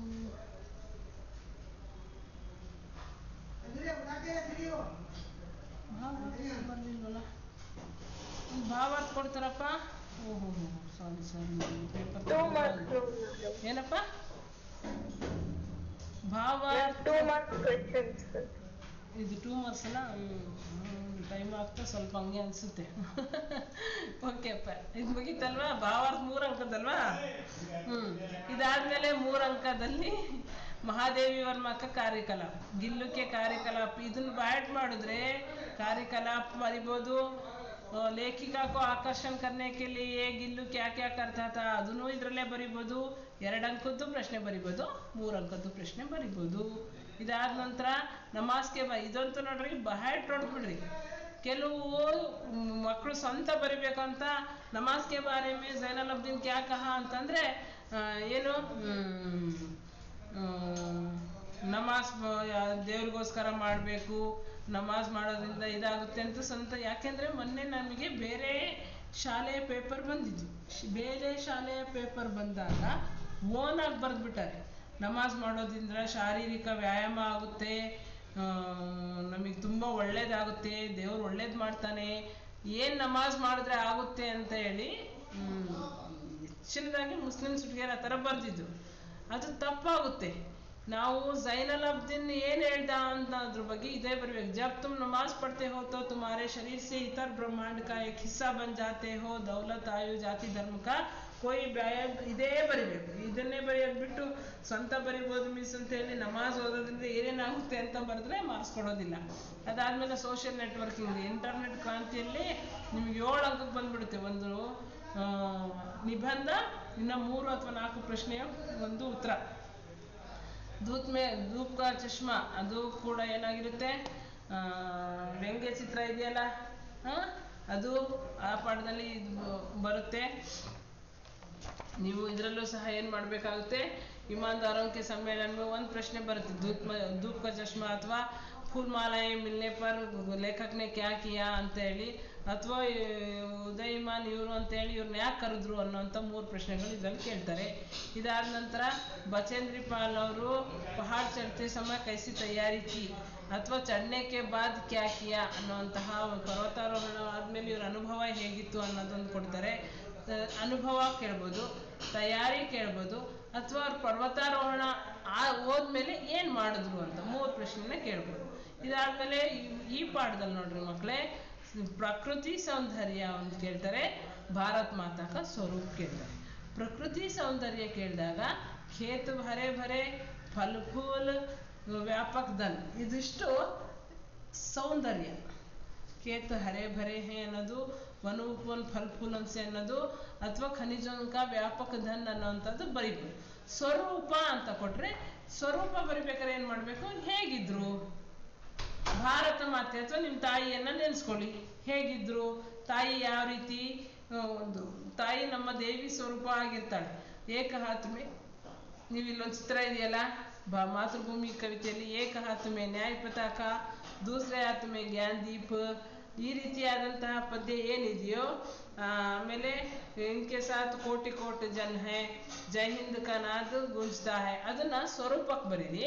ಇದಕ್ಕೆ ನೀವು ಹರೇ ಭರೆ ಹೇ ಖೇತ್ ಸುಹಾನೆ ಬರ್ದಿದ್ದೀರಲ್ಲ, ಖೇತ್ ಹರೇ ಭರೆ ಹೇ, फल फूलों से वन उपवन युक्त है, इसके अंदर खनिजों का व्यापक धन भरा हुआ है. ಪದ್ಯ ಕಲ್ತಿದ್ದೀರಲ್ಲ ಫಸ್ಟ್ ಸೆಮ್ಮಿಗೆ, ಆ ಪದ್ಯನೇ ಸೆಂಟೆನ್ಸ್ ಮಾಡಿ ಬರೆದ್ರೆ ಇದಕ್ಕೆ 3 ಅಂಕ ಸಿಗುತ್ತೆ. ಇದಾದ್ಮೇಲೆ ಪ್ರಕೃತಿ ಪರ್ ಸರ್ವತ್ರ ವಿಜಯ ಪುರುಷ ಆಸೀನ್ ಪಂಕ್ತಿಯಲ್ಲಿ ಆಶಯನ ವ್ಯಕ್ತಪಡಿಸಬೇಕು. ಆಶಯ ಕೇಳ್ತಾರೆ. ಒಂದು ಕಾಶ್ಮೀರಿ ಸೇಬ್ ಆಶಯ ಕೇಳ್ಬೋದು, ಇನ್ನೂ ಒಂದು ಈ ಒಂದು ಪೊಯಮ್ ಇದೆಯಲ್ಲ, ಯಾವುದು ಅಭಿನವ್ ಮನುಷ್ಯ ಪೊಯಮ್ ಇಂದು ಪ್ರಕೃತಿ ಪರ್ ಅನ್ನೋಂಥ ಆಶಯವನ್ನು ಕೇಳ್ಬೋದು. ಇವೆರಡಕ್ಕೆ ಆಶಯ ಕೇಳ್ತಾರೆ. ಆಮೇಲೆ ಕಾಶ್ಮೀರಿ ಸೇಬ್ ಪಾಠದಲ್ಲಿ ಹಾಲತ್ ಕೇಳೋದಿಲ್ಲ, ಯಾಕೆಂದ್ರೆ ಸೇಬ್ ಕಿ ಹಾಲತ್ ಕೈಸಿ ಥಿ, ಸಡಾ ಹುವಾ ಥಾ ಪಹಲಾ ಸೇಬ್ ಅಂತ ಅದಿದೆಯಲ್ಲ, ಅದನ್ನ ಕೇಳೋದಿಲ್ಲ. ಅದನ್ನೇನು ನೀವು ಇದು ಕಲೀಲಿಕ್ಕೆ ಹೋಗ್ಬಿಡಿ, ಅದು ನೆಗೆಟಿವ್ ಆಗಿರೋದ್ರಿಂದ ಅದನ್ನ ಕೇಳೋದಿಲ್ಲ. ಅದರಲ್ಲಿ ನೀವೇನು ಕಲಿಬೇಕಪ್ಪ ಅಂದರೆ ಭೋಜನ ಕಾ ಅವಶ್ಯಕ ಅಂಗ ಬಂದ್ ಗಯಾ ಹೈ ಯಾಕೆ ಅನ್ನೋದ್ರ ಬಗ್ಗೆ ಆಗಲಿ, दुकानदार ने लड़के से क्या कहा ಅಥವಾ ದುಕಾನ್ದಾರ್ ಬಾಬೂಜಿ से क्या कहा ಆ ಪ್ರಶ್ನೆಗಳನ್ನ ಕಲೀರಿ. ಇದಾದ್ಮೇಲೆ ಭಾವಾರ್ಥ, ತುಳಸಿಕೆ ದೋಹೆಯಲ್ಲಿ ಭಾವಾರ್ಥ ಬಂದಾಗ ಇದರಲ್ಲಿ ನೀವು ಅಷ್ಟನ್ನು ಕಲ್ತರೂ ಒಳ್ಳೇದು. ಅದರಲ್ಲಿ ಕೊನೆಯದು, ಮೊದಲನೇದು, ಮತ್ತೆ ವಿದ್ಯೆ, ವಿನಯ, ವಿವೇಕ, ದಯಾ, ಧರ್ಮ ಕಾ ಮೂಲ, ಇವು 4ನ್ನು ಭಾಳ ರಿಪೀಟ್ ಮಾಡಿದ್ದಾರೆ. ಈ ಸರಿ ಯಾವ್ದು ಕೊಡ್ತಾರೆ ಅಂತ ಹೇಳಕ್ ಆಗೋದಿಲ್ಲಪ್ಪ. ಹಾಗಾಗಿ ನೀವು ಅದನ್ನ ನೀಟಾಗಿ ನೋಡಿ. ಏನು ಮಾಡಬೇಡಿ, ಇಸ್ ಕವಿತಾಕೋ ತುಳಸಿದಾಸ್ से रचित दोहे से लिया गया है. दया धर्म का मूल है. ಏನು कवि कहते हैं कि धर्म का मूल दया है, या दया धर्म का मूल है. अथवा पाप का मूल अभिमान, अभिमान यानी अहंकार है. इसलिए तुलसीदास जी कहते हैं कि हमें दया जब तक नहीं छोड़ना चाहिए कि हमारे घट में यानी शरीर में प्राण होता है. ಇಷ್ಟೇ 3-4 ಸೆಂಟೆನ್ಸ್ ಅಥವಾ 3 ಲೈನ್ ಬರೆದ್ರೆ ಇದು ಮುಗಿಯುತ್ತೆ. ಇದಾದ ನಂತರ ಗದ್ಯಾಂಶ ನಾನು ಹೇಳಿದ್ದೆ ಮುಂಚೆ, ವಾಕ್ಯ ಒಂದು 4 ವಾಕ್ಯಗಳನ್ನ ಕೊಡ್ತಾ ಇದ್ರು, ಈಗ ಒಂದು ಪ್ಯಾರಾಗ್ರಾಫ್ನ ಕೊಡ್ತಾರೆ. ಇದರಲ್ಲಿ 3 ಸೆಂಟೆನ್ಸ್ ಇರುತ್ತೆ. ಕರ್ನಾಟಕ ಪ್ರಾಕೃತಿಕ ಸೌಂದರ್ಯ ನಯನ್ ಮನೋಹರ. ಇದ್ರಲ್ಲಿ ನೋಡ್ರಪ್ಪ, ಏನಾದ್ರೂ ಹಿಂದಿ ಶಬ್ದ ಇದೆಯೇನು ನೋಡ್ರಿ. ಯಾವುದೂ ಹಿಂದಿ ಶಬ್ದ ಇಲ್ಲ, ಎಲ್ಲ ಸಂಸ್ಕೃತ ಶಬ್ದ. ಕರ್ನಾಟಕ ಕ ಅಂದ್ರೆ ಸಂಬಂಧಕಾರ, ಕರ್ನಾಟಕದ ಪ್ರಾಕೃತಿಕ ಸೌಂದರ್ಯ, ಪ್ರಕೃತಿ ಸೌಂದರ್ಯವು, ನಯನ ನಯನ, ಮನೋಹರ ಹೈ ಆಗಿದೆ. ನೋಡಿ, ಕರ್ನಾಟಕದ ಪ್ರಾಕೃತಿಕ ಸೌಂದರ್ಯವು ನಯನ ಮನೋಹರವಾಗಿದೆ. ಪೂರಾ ಇದೇ ಶಬ್ದ ಕನ್ನಡದಲ್ಲಿ ಬರೀರಿ. ಪಶ್ಚಿಮ ವಿಶಾಲ ಅರಬ್ಬಿ ಸಮುದ್ರ ಹೈ. ಇದರಲ್ಲಿ ಏನಾದ್ರೂ ಬೇರೆ ಉರ್ದು ಶಬ್ದ ಅಥವಾ ಹಿಂದಿ ಶಬ್ದ ಇದೆಯಾ? ಇಲ್ಲ. ಪಶ್ಚಿಮದಲ್ಲಿ, ಮೇ ಅಂದ್ರೆ ಅಲ್ಲಿ, ಪಶ್ಚಿಮದಲ್ಲಿ ವಿಶಾಲ ಅರಬ್ಬಿ ಸಮುದ್ರವಿದೆ. ದಕ್ಷಿಣ ಮೇ ನೀಲಗಿರಿ ಕಿ ಪರ್ವತಾವಲಿಯ ಹೈ. ದಕ್ಷಿಣದಲ್ಲಿ ನೀಲಗಿರಿ ಪರ್ವತಾವಲಿಗಳು ಆವೃತವಾಗಿವೆ, ಶ್ರೇಣಿಗಳಿವೆ ಅಂತ ಬರೆದ್ರೆ ಇದು ಮುಗೀತು. ಬಹಳಷ್ಟು ಸಂಸ್ಕೃತ ಶಬ್ದ ಇರುತ್ತೆ, ಅಷ್ಟು ಬರೆದ್ರೆ ಸಾಕು. ಇದು 4 ಅಂಕಕ್ಕೆ ಸಂಬಂಧಪಟ್ಟಂತೆ ಪ್ರಶ್ನೆ. ಇದ್ರಲ್ಲಿ ಏನಪ್ಪಾ ಅಂತಂದ್ರೆ, ನೀವು ಒಂದೇ ಪಾಠಕ್ಕೆ ಸಂಬಂಧಪಟ್ಟಂತೆ 2 ಪ್ರಶ್ನೆ ಇರುತ್ತೆ. ಅದನ್ನ ನೀವೇನ್ ಮಾಡ್ಬೇಕಂದ್ರೆ ಒಂದು ಆಪ್ಷನ್ ಬರೀರಿ. ಇದ್ರಲ್ಲಿ ಬಹಳ ಇಂಪಾರ್ಟೆಂಟು 3. ಒಂದು ಶಿಲ್ಪಕಲಾ ಅಥವಾ ವಾಸ್ತುಕಲಾ, ಇನ್ನೊಂದು ಸಾಹಿತ್ಯಕಾರ, ಇನ್ನೊಂದು ರಾಜವಂಶ ಅಥವಾ ಕನ್ನಡ ಸಾಹಿತ್ಯಕ್ಕೆ ಏನು ಕೊಡುಗೆಯನ್ನು ನೀಡಿದ್ದಾರೆ ಅನ್ನೋ 3 ಪ್ರಶ್ನೆಯನ್ನು ಕಲಿತ್ರೆ ಆರಾಮಾಗಿ ಹಿಂಗೆ ಸ್ಟೆಪ್ ಬೈ ಸ್ಟೆಪ್ ಬರಿತಾ ಹೋಗ್ಬೇಕು. ನೀವು ಇನ್ನೊಂದು ಆನ್ಸರ್ ಮಾಡ್ಬೇಕಾದ್ರೆ ಏನು ಮಾಡಬೇಕಪ್ಪ ಅಂದರೆ ಸ್ಟಾರ್ ಹಾಕಿ ಬರೆದ್ಬಿಡಿ. ಈ ಥರ ಸ್ಟಾರ್ ಹಾಕಿ ಬರೆದ್ರೆ ನಮಗೆ ಆನ್ಸರ್ ಭಾಳ ಈಸಿಯಾಗಿ ಸಿಕ್ಬಿಡುತ್ತೆ. ಶಿಲ್ಪಕಲಾ ನೋಡಿ, ಇದು ಶಿಲ್ಪಕಲಾ, ಇದು ಕನ್ನಡಕ್ಕೆ ನೀವೇನಿಲ್ಲ, ನಿಮಗೆ ಗೊತ್ತಿದೆ ಯಾವ ಪಂಪರನ್ನ ಹಳೆ ಕವಿಗಳದು, ಆಧುನಿಕ ಕವಿಗಳದು ಇದು. ಅದೇ ರೀತಿ ಕನಕದಾಸರದು, ಅಲ್ಲಮ ಪ್ರಭುದು. ಇವಿಷ್ಟು ಸ್ಟಾರ್ ಮಾಡಿ ಬರೆದ್ರೆ ಇದಕ್ಕೆ 4 ಅಂಕ. ಇಲ್ಲ ಅಂತಂದರೆ ಶಿಲ್ಪಕಲಾದಲ್ಲಿ ಏನು ಬಾದಾಮಿ, ಐಹೊಳೆ, ಬೇಲೂರು, ಹಳೆಬೀಡು, ಶ್ರವಣಬೆಳಗೊಳ, ಮೈಸೂರಿಂದು ಇದೆಲ್ಲ ಬರೆದ್ರೆ ಇದಕ್ಕೆ 4 ಅಂಕ. ಇದಾದ ನಂತರ ಪದ್ಯ. ನಾನು ಸ್ವಲ್ಪ ಫಾಸ್ಟಾಗಿ ಹೋಗ್ತಾ ಇದ್ದೀನಿ ಮಕ್ಕಳು, ಟೈಮ್ ಆಗಿದೆ ನಿಮಗೆ. ಈಗ ಪದ್ಯವನ್ನು ನೋಡ್ತಾ ಹೋದರೆ ಅಸಫಲತಾ ಅನ್ನೋದು ನೋಡಿ, ನಾನು ಹೇಳಿದ್ದೀನಲ್ಲ, ಇಲ್ಲಿ ಅಲ್ಪ ವಿರಾಮ ಹಾಕಿ, ಇಲ್ಲೂ ಅಲ್ಪ ವಿರಾಮ, ಇಲ್ಲಿ ಗೆರೆ, ಇವೆಲ್ಲ ಇದ್ರೆ ಮಾತ್ರ 4 ಅಂಕ ಕೊಡೋದು. ಸುಮ್ಮನೆ ಏನೋ ಬರ್ದಿಲ್ಲ ಅಂದರೆ ಕೊಡೋದಿಲ್ಲ, ನೀಟಾಗಿ ಬರೀರಿ, 4 ಅಂಕ. ಇದಾದಮೇಲೆ ಅನ್ಸಿನ್ ಪ್ಯಾಸೇಜ್ ಕೊಡ್ತಾರೆ. ಇದಕ್ಕೆ ಜುಲಾಯಕ ಸ್ವಭಾವ ಪೂರ ಓದ್ಕೊಳ್ಳಿ ಒಂದ್ಸರಿ, ಇಲ್ಲಿ ಆನ್ಸರ್ ಇರುತ್ತೆ. ಜುಲಾಯಕ ಸ್ವಭಾವ ಕೈಸಾ ಥಾ, ಇದನ್ನು ಬರ್ಬಿಟ್ರೆ ಮುಗೀತು ಅಂತ ಅನ್ಕೋಬೇಡಿ. ಇಲ್ಲೇ ಇಲ್ಲ ನೋಡಿ, ಭಾರತ್ ಕೋ ಅಪ್ನಿ ಜಿಸ್ ಪರಂಪರಾ ಸೆ ಗರ್ವ ಹೈ, ಮೊದಲನೇ ವಾಕ್ಯದಲ್ಲಿ ಇಲ್ಲೇ ಇಲ್ಲ ಅದು ಆನ್ಸರು. ನೀವೇನು ಮಾಡ್ತೀರಿ, ಇದು ಬರೀತೀರ. ಜುಲಾಯಕ ಸ್ವಭಾವ ಅನ್ನೋದು 3ನೇ ವಾಕ್ಯದಲ್ಲಿದೆ. ಉಸ್ಕಾ ಸ್ವಭಾವ ಬಡ ಶಾಂತ ಅವ್ರ ನಿಶ್ಚಲ್ತ. ನೀವೇನು ಮಾಡ್ತೀರಾ, ಇಲ್ಲಿಂದ ಇಲ್ಲಿ ತನಕ. ಇಲ್ಲ ಮಿಸ್ ನಾನು ಇದು ಪೂರ ಬರೆದ್ಬಿಡ್ತೀನಿ ಅಂದರೆ ಮಾರ್ಕ್ಸ್ ಕೊಡೋದಿಲ್ಲ. ಒಂಚೂರು ನೋಡಿ, ಸ್ವಭಾವ ಅನ್ನೋದು ಇಲ್ಲಿದೆ, ಓ ಇದಿರ್ಬೋದು ಆನ್ಸರ್ ಅಂತ ಇದನ್ನು ಹಾಕಬೇಕು ವಿನಃ ಇಲ್ಲಿಂದ ಇಲ್ಲಿ ತನಕನೂ ಬರಿಬೇಡಿ. ಈ ರೀತಿ 4 ಏನಾಗುತ್ತೆ ಪ್ರಶ್ನೆಗಳನ್ನ ಕೊಡ್ತಾರೆ. ಅದಾದ ನಂತರ ಇದಕ್ಕೆ ಮಾತ್ರ ಯಾವುದೇ ಕಾರಣಕ್ಕೂ ಬಿಟ್ಟು ಬರಬೇಡಿ, ಇದನ್ನು ಬರೀರಿ. ನಿಬಂಧ ಅಟೆಂಡ್ ಮಾಡಿದ್ರು ಸಾಕು. ಅಟೆಂಡ್ ಮಾಡಿದಾಗ ಏನಾಗುತ್ತೆ ಅಂದರೆ ಎಲ್ಲೋ 1-2 ಅಂಕನಾದರೂ ಸಿಗುತ್ತೆ. ಎಲ್ಲೋ 1-2 ಅಂಕ ಈ ಪ್ರಸ್ತಾವನ ಬರೆದ್ರೆ ಆಯಿತು, ಅಥವಾ ಸ್ವಚ್ಛತಾಕ ನಾನು ಇದು ಇನ್ನು ಸರ ಹಾಕಿದ್ರು ಅನಿಸುತ್ತೆ. ನಿಬಂಧನ ನಾನು ಕೊಟ್ಟಿದ್ದೆ, ಆ ನಿಬಂಧವನ್ನು ನೀವು ಇರೋವಂಥವನ್ನ ಕೇವಲ 1 ಪೇಜ್ ಬರೀರಿ ಸಾಕು. 1ರಿಂದ 1.5 ಪೇಜು ಕರೆಕ್ಟಾಗಿ ಇರುವಂತಹ ಪಾಯಿಂಟ್ಸನ್ನೇ ಹಾಕಿ ಬರೆದ್ರೆ ನಿಮಗೆ 4 ಅಂಕ ಸಿಗುತ್ತೆ. 4 ಅಂಕಕ್ಕೆ 4 ಪೇಜ್ ಏನೋ ಬೇಡದೆ ಇರೋದು ಬರಿಬೇಡಿ. ಪ್ರಸ್ತಾವನೆಗೆ ಇಂಟ್ರೊಡ್ಯೂಸಿಂಗ್ ಕರೆಕ್ಟಾಗಿ ಹಾಕಿ, ಪೀಠಿಕೆಯನ್ನು, ಇದ್ರ ಮಹತ್ವ ಏನಿದೆ, ಯಾವ ರೀತಿ ನಮ್ಮ ನರೇಂದ್ರ ಮೋದಿಯವರು ಯಾವಾಗ ಇದನ್ನು ಶುರು ಮಾಡಿದ್ರು, ಏನಕ್ಕೆ ಅಂತ ಹಾಕಿ, ಇದರಿಂದ ಪರಿಸರ ಅಥವಾ ಮಾನವನ ಮೇಲೆ ಯಾವ ರೀತಿಯಾಗಿ ಪರಿಣಾಮ ಬೀರ್ತಿದೆ, ಇದನ್ನು ನಾವು ಕಾಪಾಡಬೇಕಂದ್ರೆ ಏನು ಉಪಾಯಗಳನ್ನ ಮಾಡ್ಬೋದು, ಗಿಡಗಳನ್ನ ನೆಡೋದಾಗಲಿ ಅದನ್ನು ಬರೀರಿ. ಉಪಸಂಹಾರದಲ್ಲಿ ನೀವೇನು ಮಾಡ್ತೀರಾ, ನಾನು ಸ್ವಚ್ಛ ಭಾರತ ಅಭಿಯಾನಕ್ಕೋಸ್ಕರ ನೀನೇನು ಇದನ್ನು ಮಾಡ್ತೀರಾ ಅನ್ನೋದು ಕನ್ಕ್ಲೂಷನ್ ಮಾಡಿ. ಈಗ ಇಂಟರ್ನೆಟ್ ಕ ಯೋಗದಾನ ಅಂತ ನೋಡಿದಾಗ ಪ್ರಸ್ತಾವನದಲ್ಲಿ ಇಂಟರ್ನೆಟ್ ಕ ಮತ್ಲಬ್ ಬರೀರಿ, ಅರ್ಥ ಇಲ್ಲಿ ಬರೀರಿ, ಇಂಟರ್ನೆಟ್ ಕ ಅರ್ಥ ಇಲ್ಲಿ ಬರೀರಿ. ಇದು ಬಡೆ ಬೂಡೋನ್ಸೆ ಲೇಖರ್ ಅಂತ ಇದೆಯಲ್ಲ ಆ ವಾಕ್ಯ ಬರೀರಿ. ಇದರಲ್ಲಿ ಇಂಟರ್ನೆಟ್ ಅಂಗಿನ ಕಂಪ್ಯೂಟರ್ ಅಂತ ಅಂತರ್ಜಾಲ ಹೇ ಬರೀರಿ. ಉಪಯೋಗದಲ್ಲಿ ಯಾವ ರೀತಿ ನಾವು ಇದನ್ನ ಏನೇನು परचेज ಮಾಡ್ತೀವಿ, ಮನೇಲಿ घर बैठे बैठे खरीदारी कर सकते हैं, बैंक से रकम भेज सकते हैं और दूसरों से बातें कर सकते हैं, वीडियो कॉल ಇದು ಉಪಯೋಗ. ಇಂಟರ್ನೆಟ್ ಕ ಯೋಗದಾನ ಏನೇನು ಮಾಡಿದೆ ಅಂತ ಇನ್ನೊಂದು ಕೊಟ್ಟಿಲ್ಲ ನಿಮಗೆ. ಇದರಿಂದ ಯಾವ ರೀತಿ ಪೈರಸಿ ಆಗ್ತಾ ಇದೆ, ಯಾವ ರೀತಿಯಾಗಿ ಮೋಸ ಮಾಡ್ತಾ ಇದ್ದಾರೆ ಅನ್ನೋದು ಕೊಡುತ್ತೆ. ಇದರಲ್ಲಿ ಉಪಸಂಹಾರಲ್ಲೂ ಅಷ್ಟೇ ನಾವು ಸಹ ಇದನ್ನ ಯಾವುದೇ ಒಂದು ವಿಷಯವನ್ನ ಒಳ್ಳೆಯದಕ್ಕೂ ಕೆಟ್ಟದಕ್ಕೂ ಬಳಸ್ಬೋದು. ನಾವು ಇದರಲ್ಲಿ ಇಂಟರ್ನೆಟ್ನಿಂದ ಕೆಟ್ಟದಾಗ್ತಾ ಇದೆ, ಒಳ್ಳೇದು ಆಗ್ತಾ ಇದೆ, ನಾವು ಇದನ್ನ ಒಳ್ಳೆ ರೀತಿಯಾಗಿ ಬಳಸಬೇಕು ಅನ್ನೋದು ಉಪಸಂಹಾರದಲ್ಲಿ ಬರೆದ್ರೆ ಇದಕ್ಕೆ 4 ಅಂಕ ಸಿಗುತ್ತೆ. ಇದಾದ ನಂತರ ಏನು ಬರುತ್ತೆ, छुट्टी पत्र. छुट्टी पत्ರಲ್ಲಿ ನಿಮಗೆ ಹೇಳಿದ್ದಾರೆ ಇಲ್ಲಿ ಯಾವ ರೀತಿ ಹಂಚಿಕೆ ಮಾಡಿದ್ದಾರೆ ನೋಡಿ. ಪ್ರೇಷಕರ್ದ ನಾನೊಂದು ಮಾಡಿದ್ದೀನಿ, ಅದನ್ನ ನೀವು ನೋಡಿ ಗೊತ್ತಾಗುತ್ತೆ ನಿಮಗೆ ಯಾವ ರೀತಿಯಾಗಿ ಈಸಿಯಾಗಿ, ಭಾಳ ಈಸಿಯಾಗಿ ನೀವು ಚುಟ್ಟಿ ಪತ್ರನ ಹೇಗೆ ಬರಿಬೋದು ಅಂತ ಹೇಳಿ ನೋಡೋಣ.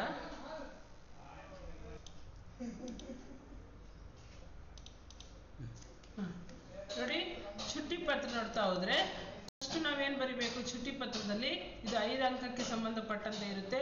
ಚುಟ್ಟಿ ಪತ್ರದಲ್ಲಿ ಫಸ್ಟ್ ಪ್ರೇಷಕ ಬರಿಬೇಕು. ಪ್ರೇಷಕ್ ಅಂದ್ರೆ ಫ್ರಮ್ ಅಡ್ರೆಸ್, ಯಾರು ಪತ್ರವನ್ನು ಬರಿತಾ ಇದ್ದಾರೆ.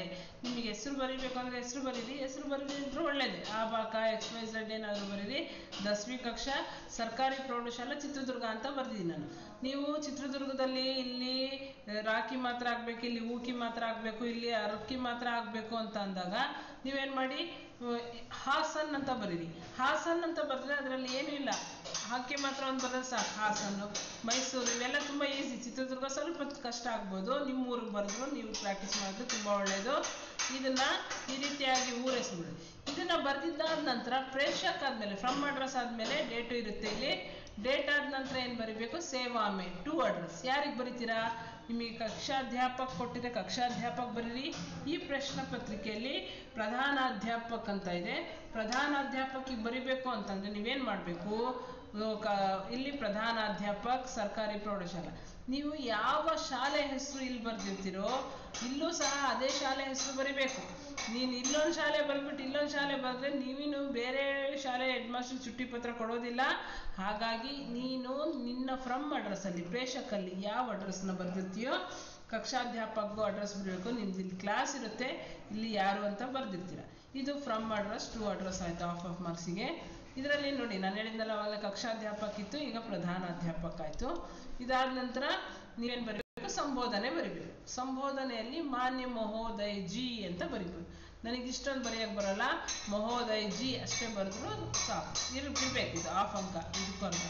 ಇದಾದಮೇಲೆ ವಿಷಯ छुट्टी के लिए पत्र सब्जेक्ट ಬರಬೇಕು. छुट्टी के लिए ಪ್ರಾರ್ಥನಾ ಪತ್ರ ಅಥವಾ छुट्टी के लिए हेतु ಅಂತ ಬರೆದ್ರೆ ಇದಕ್ಕೆ ಅರ್ಧ. ಇದಾದ ನಂತರ ನೋಡಿ body of the letter 4-5 line ಬರಿಬೇಡಿ, ಕೇವಲ 3ರಿಂದ 4 ಸೆಂಟೆನ್ಸ್ ಮಾತ್ರ ಬರೀರಿ. ಅದರಲ್ಲಿ ನಾವು ಬಹಳಷ್ಟು ನೋಡೋದೇ ಇಲ್ಲ. ಇದರಲ್ಲಿ ಏನು ಕಾರಣ ಬರ್ದಿದ್ದೀರಾ, ಎಷ್ಟು ದಿನ ಬರ್ದಿದ್ದೀರಾ, ಸೆಂಟೆನ್ಸ್ ಫಾರ್ಮೇಶನ್ ಹೇಗಿದೆ ಅಷ್ಟೇ ಹೇಳ್ತೀವಿ. ಅರ್ಧ ಪೇಜ್ ಬರ್ದಿದ್ದೀರಾ ಅಂತ 5 ಮಾರ್ಕ್ಸ್ ಇದಿಷ್ಟಕ್ಕೆ ಕೊಡೋದಿಲ್ಲ. ಕೇವಲ ಇದು ಇದರಿಂದ ಸೇರಿ 2.5 ಅಂಕ ಇರುತ್ತೆ. ಉಪಯುಕ್ತ ವಿಷಯಕ್ಕೆ ಅನುಸಾರ ಮೇಲ್ಕಂಡ ವಿಷಯಕ್ಕೆ ಸಂಬಂಧಪಟ್ಟಂತೆ ನನಗೆ 3-4 ದಿನದಿಂದ ಏನಿದೆ ಸರ್ದಿ ಬುಖಾರ್ ಇದೆ, ಹಾಗಾಗಿ ನಾನು ಪಾಠಶಾಲಾ ಬರೋಕ್ಕಾಗ್ತಾ ಇಲ್ಲ.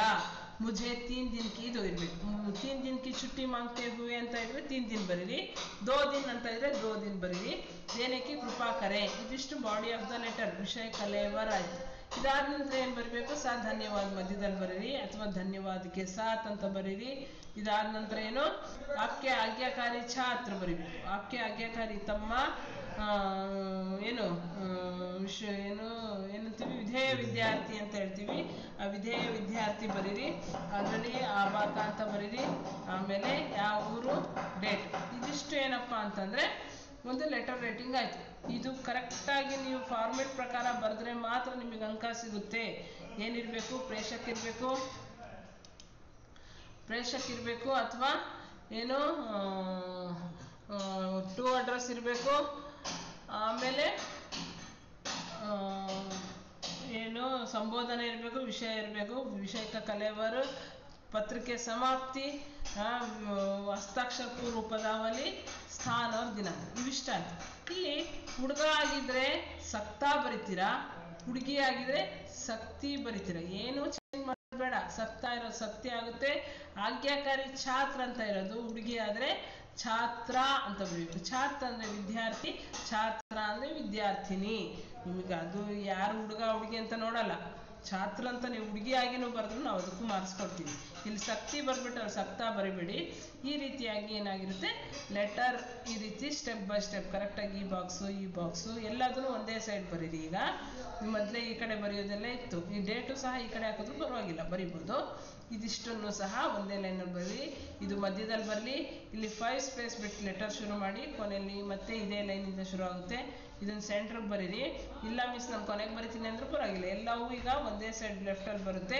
ಅದನ್ನೇ ಬರೀರಿ ಬಟ್ ಇದನ್ನು ಮಾತ್ರ ಈ ಕಡೆನೇ ಬರಿಬೇಕು ಇದಾದ ನಂತರ ಇದಕ್ಕೆ 5 ಅಂಕ ಸಿಗುತ್ತೆ ಇದಾದ ನಂತರ ನಾವು ಇಲ್ಲಿ ಸರ್ದಿ ಬುಖಾರ್ ಅಂತ ಬರ್ದಿದ್ದೀರಲ್ವಾ सर्दी बुखार ಬಗ್ಗೆ ಬಿಟ್ಟು बहन की शादी ಅಥವಾ भाई के शादी में शामिल होने के लिए ಅಂತ ಏನಾದರೂ ಕಾರಣ ಬೇರೆ ಕೊಟ್ರೆ ನೀವೇನು ಮಾಡಬೇಕು ಏನೂ ಚೇಂಜ್ ಮಾಡಂಗಿಲ್ಲ ನೋಡಿ मुझे मेरे ಅಲ್ಲೊಂದು ಸೆಂಟೆನ್ಸ್ ಇತ್ತಲ್ಲ मुझे 3 दिन से बुखार है सर्दी है ಅಂತ ಅದನ್ನ ಸೆಂಟೆನ್ಸ್ ತೆಗೆದು मुझे मेरे भाई की शादी में मेरे भाई की शादी स्त्रीलिंಗ ಅದಕ್ಕೆ ಕಿ ಬಂದಿದೆ भाई ಪುಲ್ಲಿಂಗ ಅದಕ್ಕೆ ಬಹುವಚನ ಬಂದಿದೆ मेरे भाई की शादी में शामिल होना है इसलिए मैं पाठशाला आ नहीं सकता आप मुझे 4 दिन या 2 दिन या 3 दिन कितने दिन वो क्वेश्चन पेपर में रहता है उतने दिन यहाँ आप लिखना चाहिए इसके बाद ये पत्र की समाप्ति हो जाती है केवल ये सेंटेंस या ये वाक्य बदलने से आपको कारण भी बदल जाता है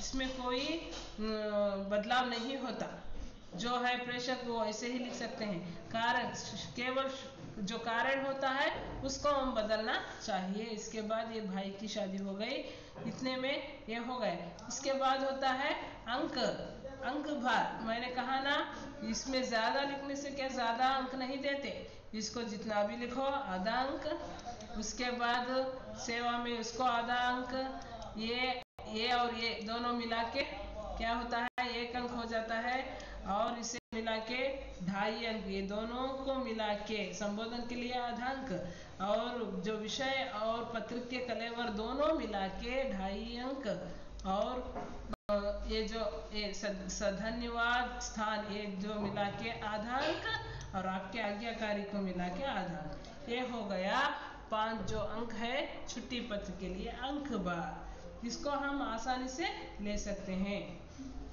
इतना हो गया जो छुट्टी पत्र लिखने की तरीका आप लोगों को मैंने जो इतनी देर जो पढ़ाया है उसको आप समझ गए होंगे ऐसे मैं समझती हूँ यदि कोई प्रश्न हो तो आप पूछ सकते हैं मुझसे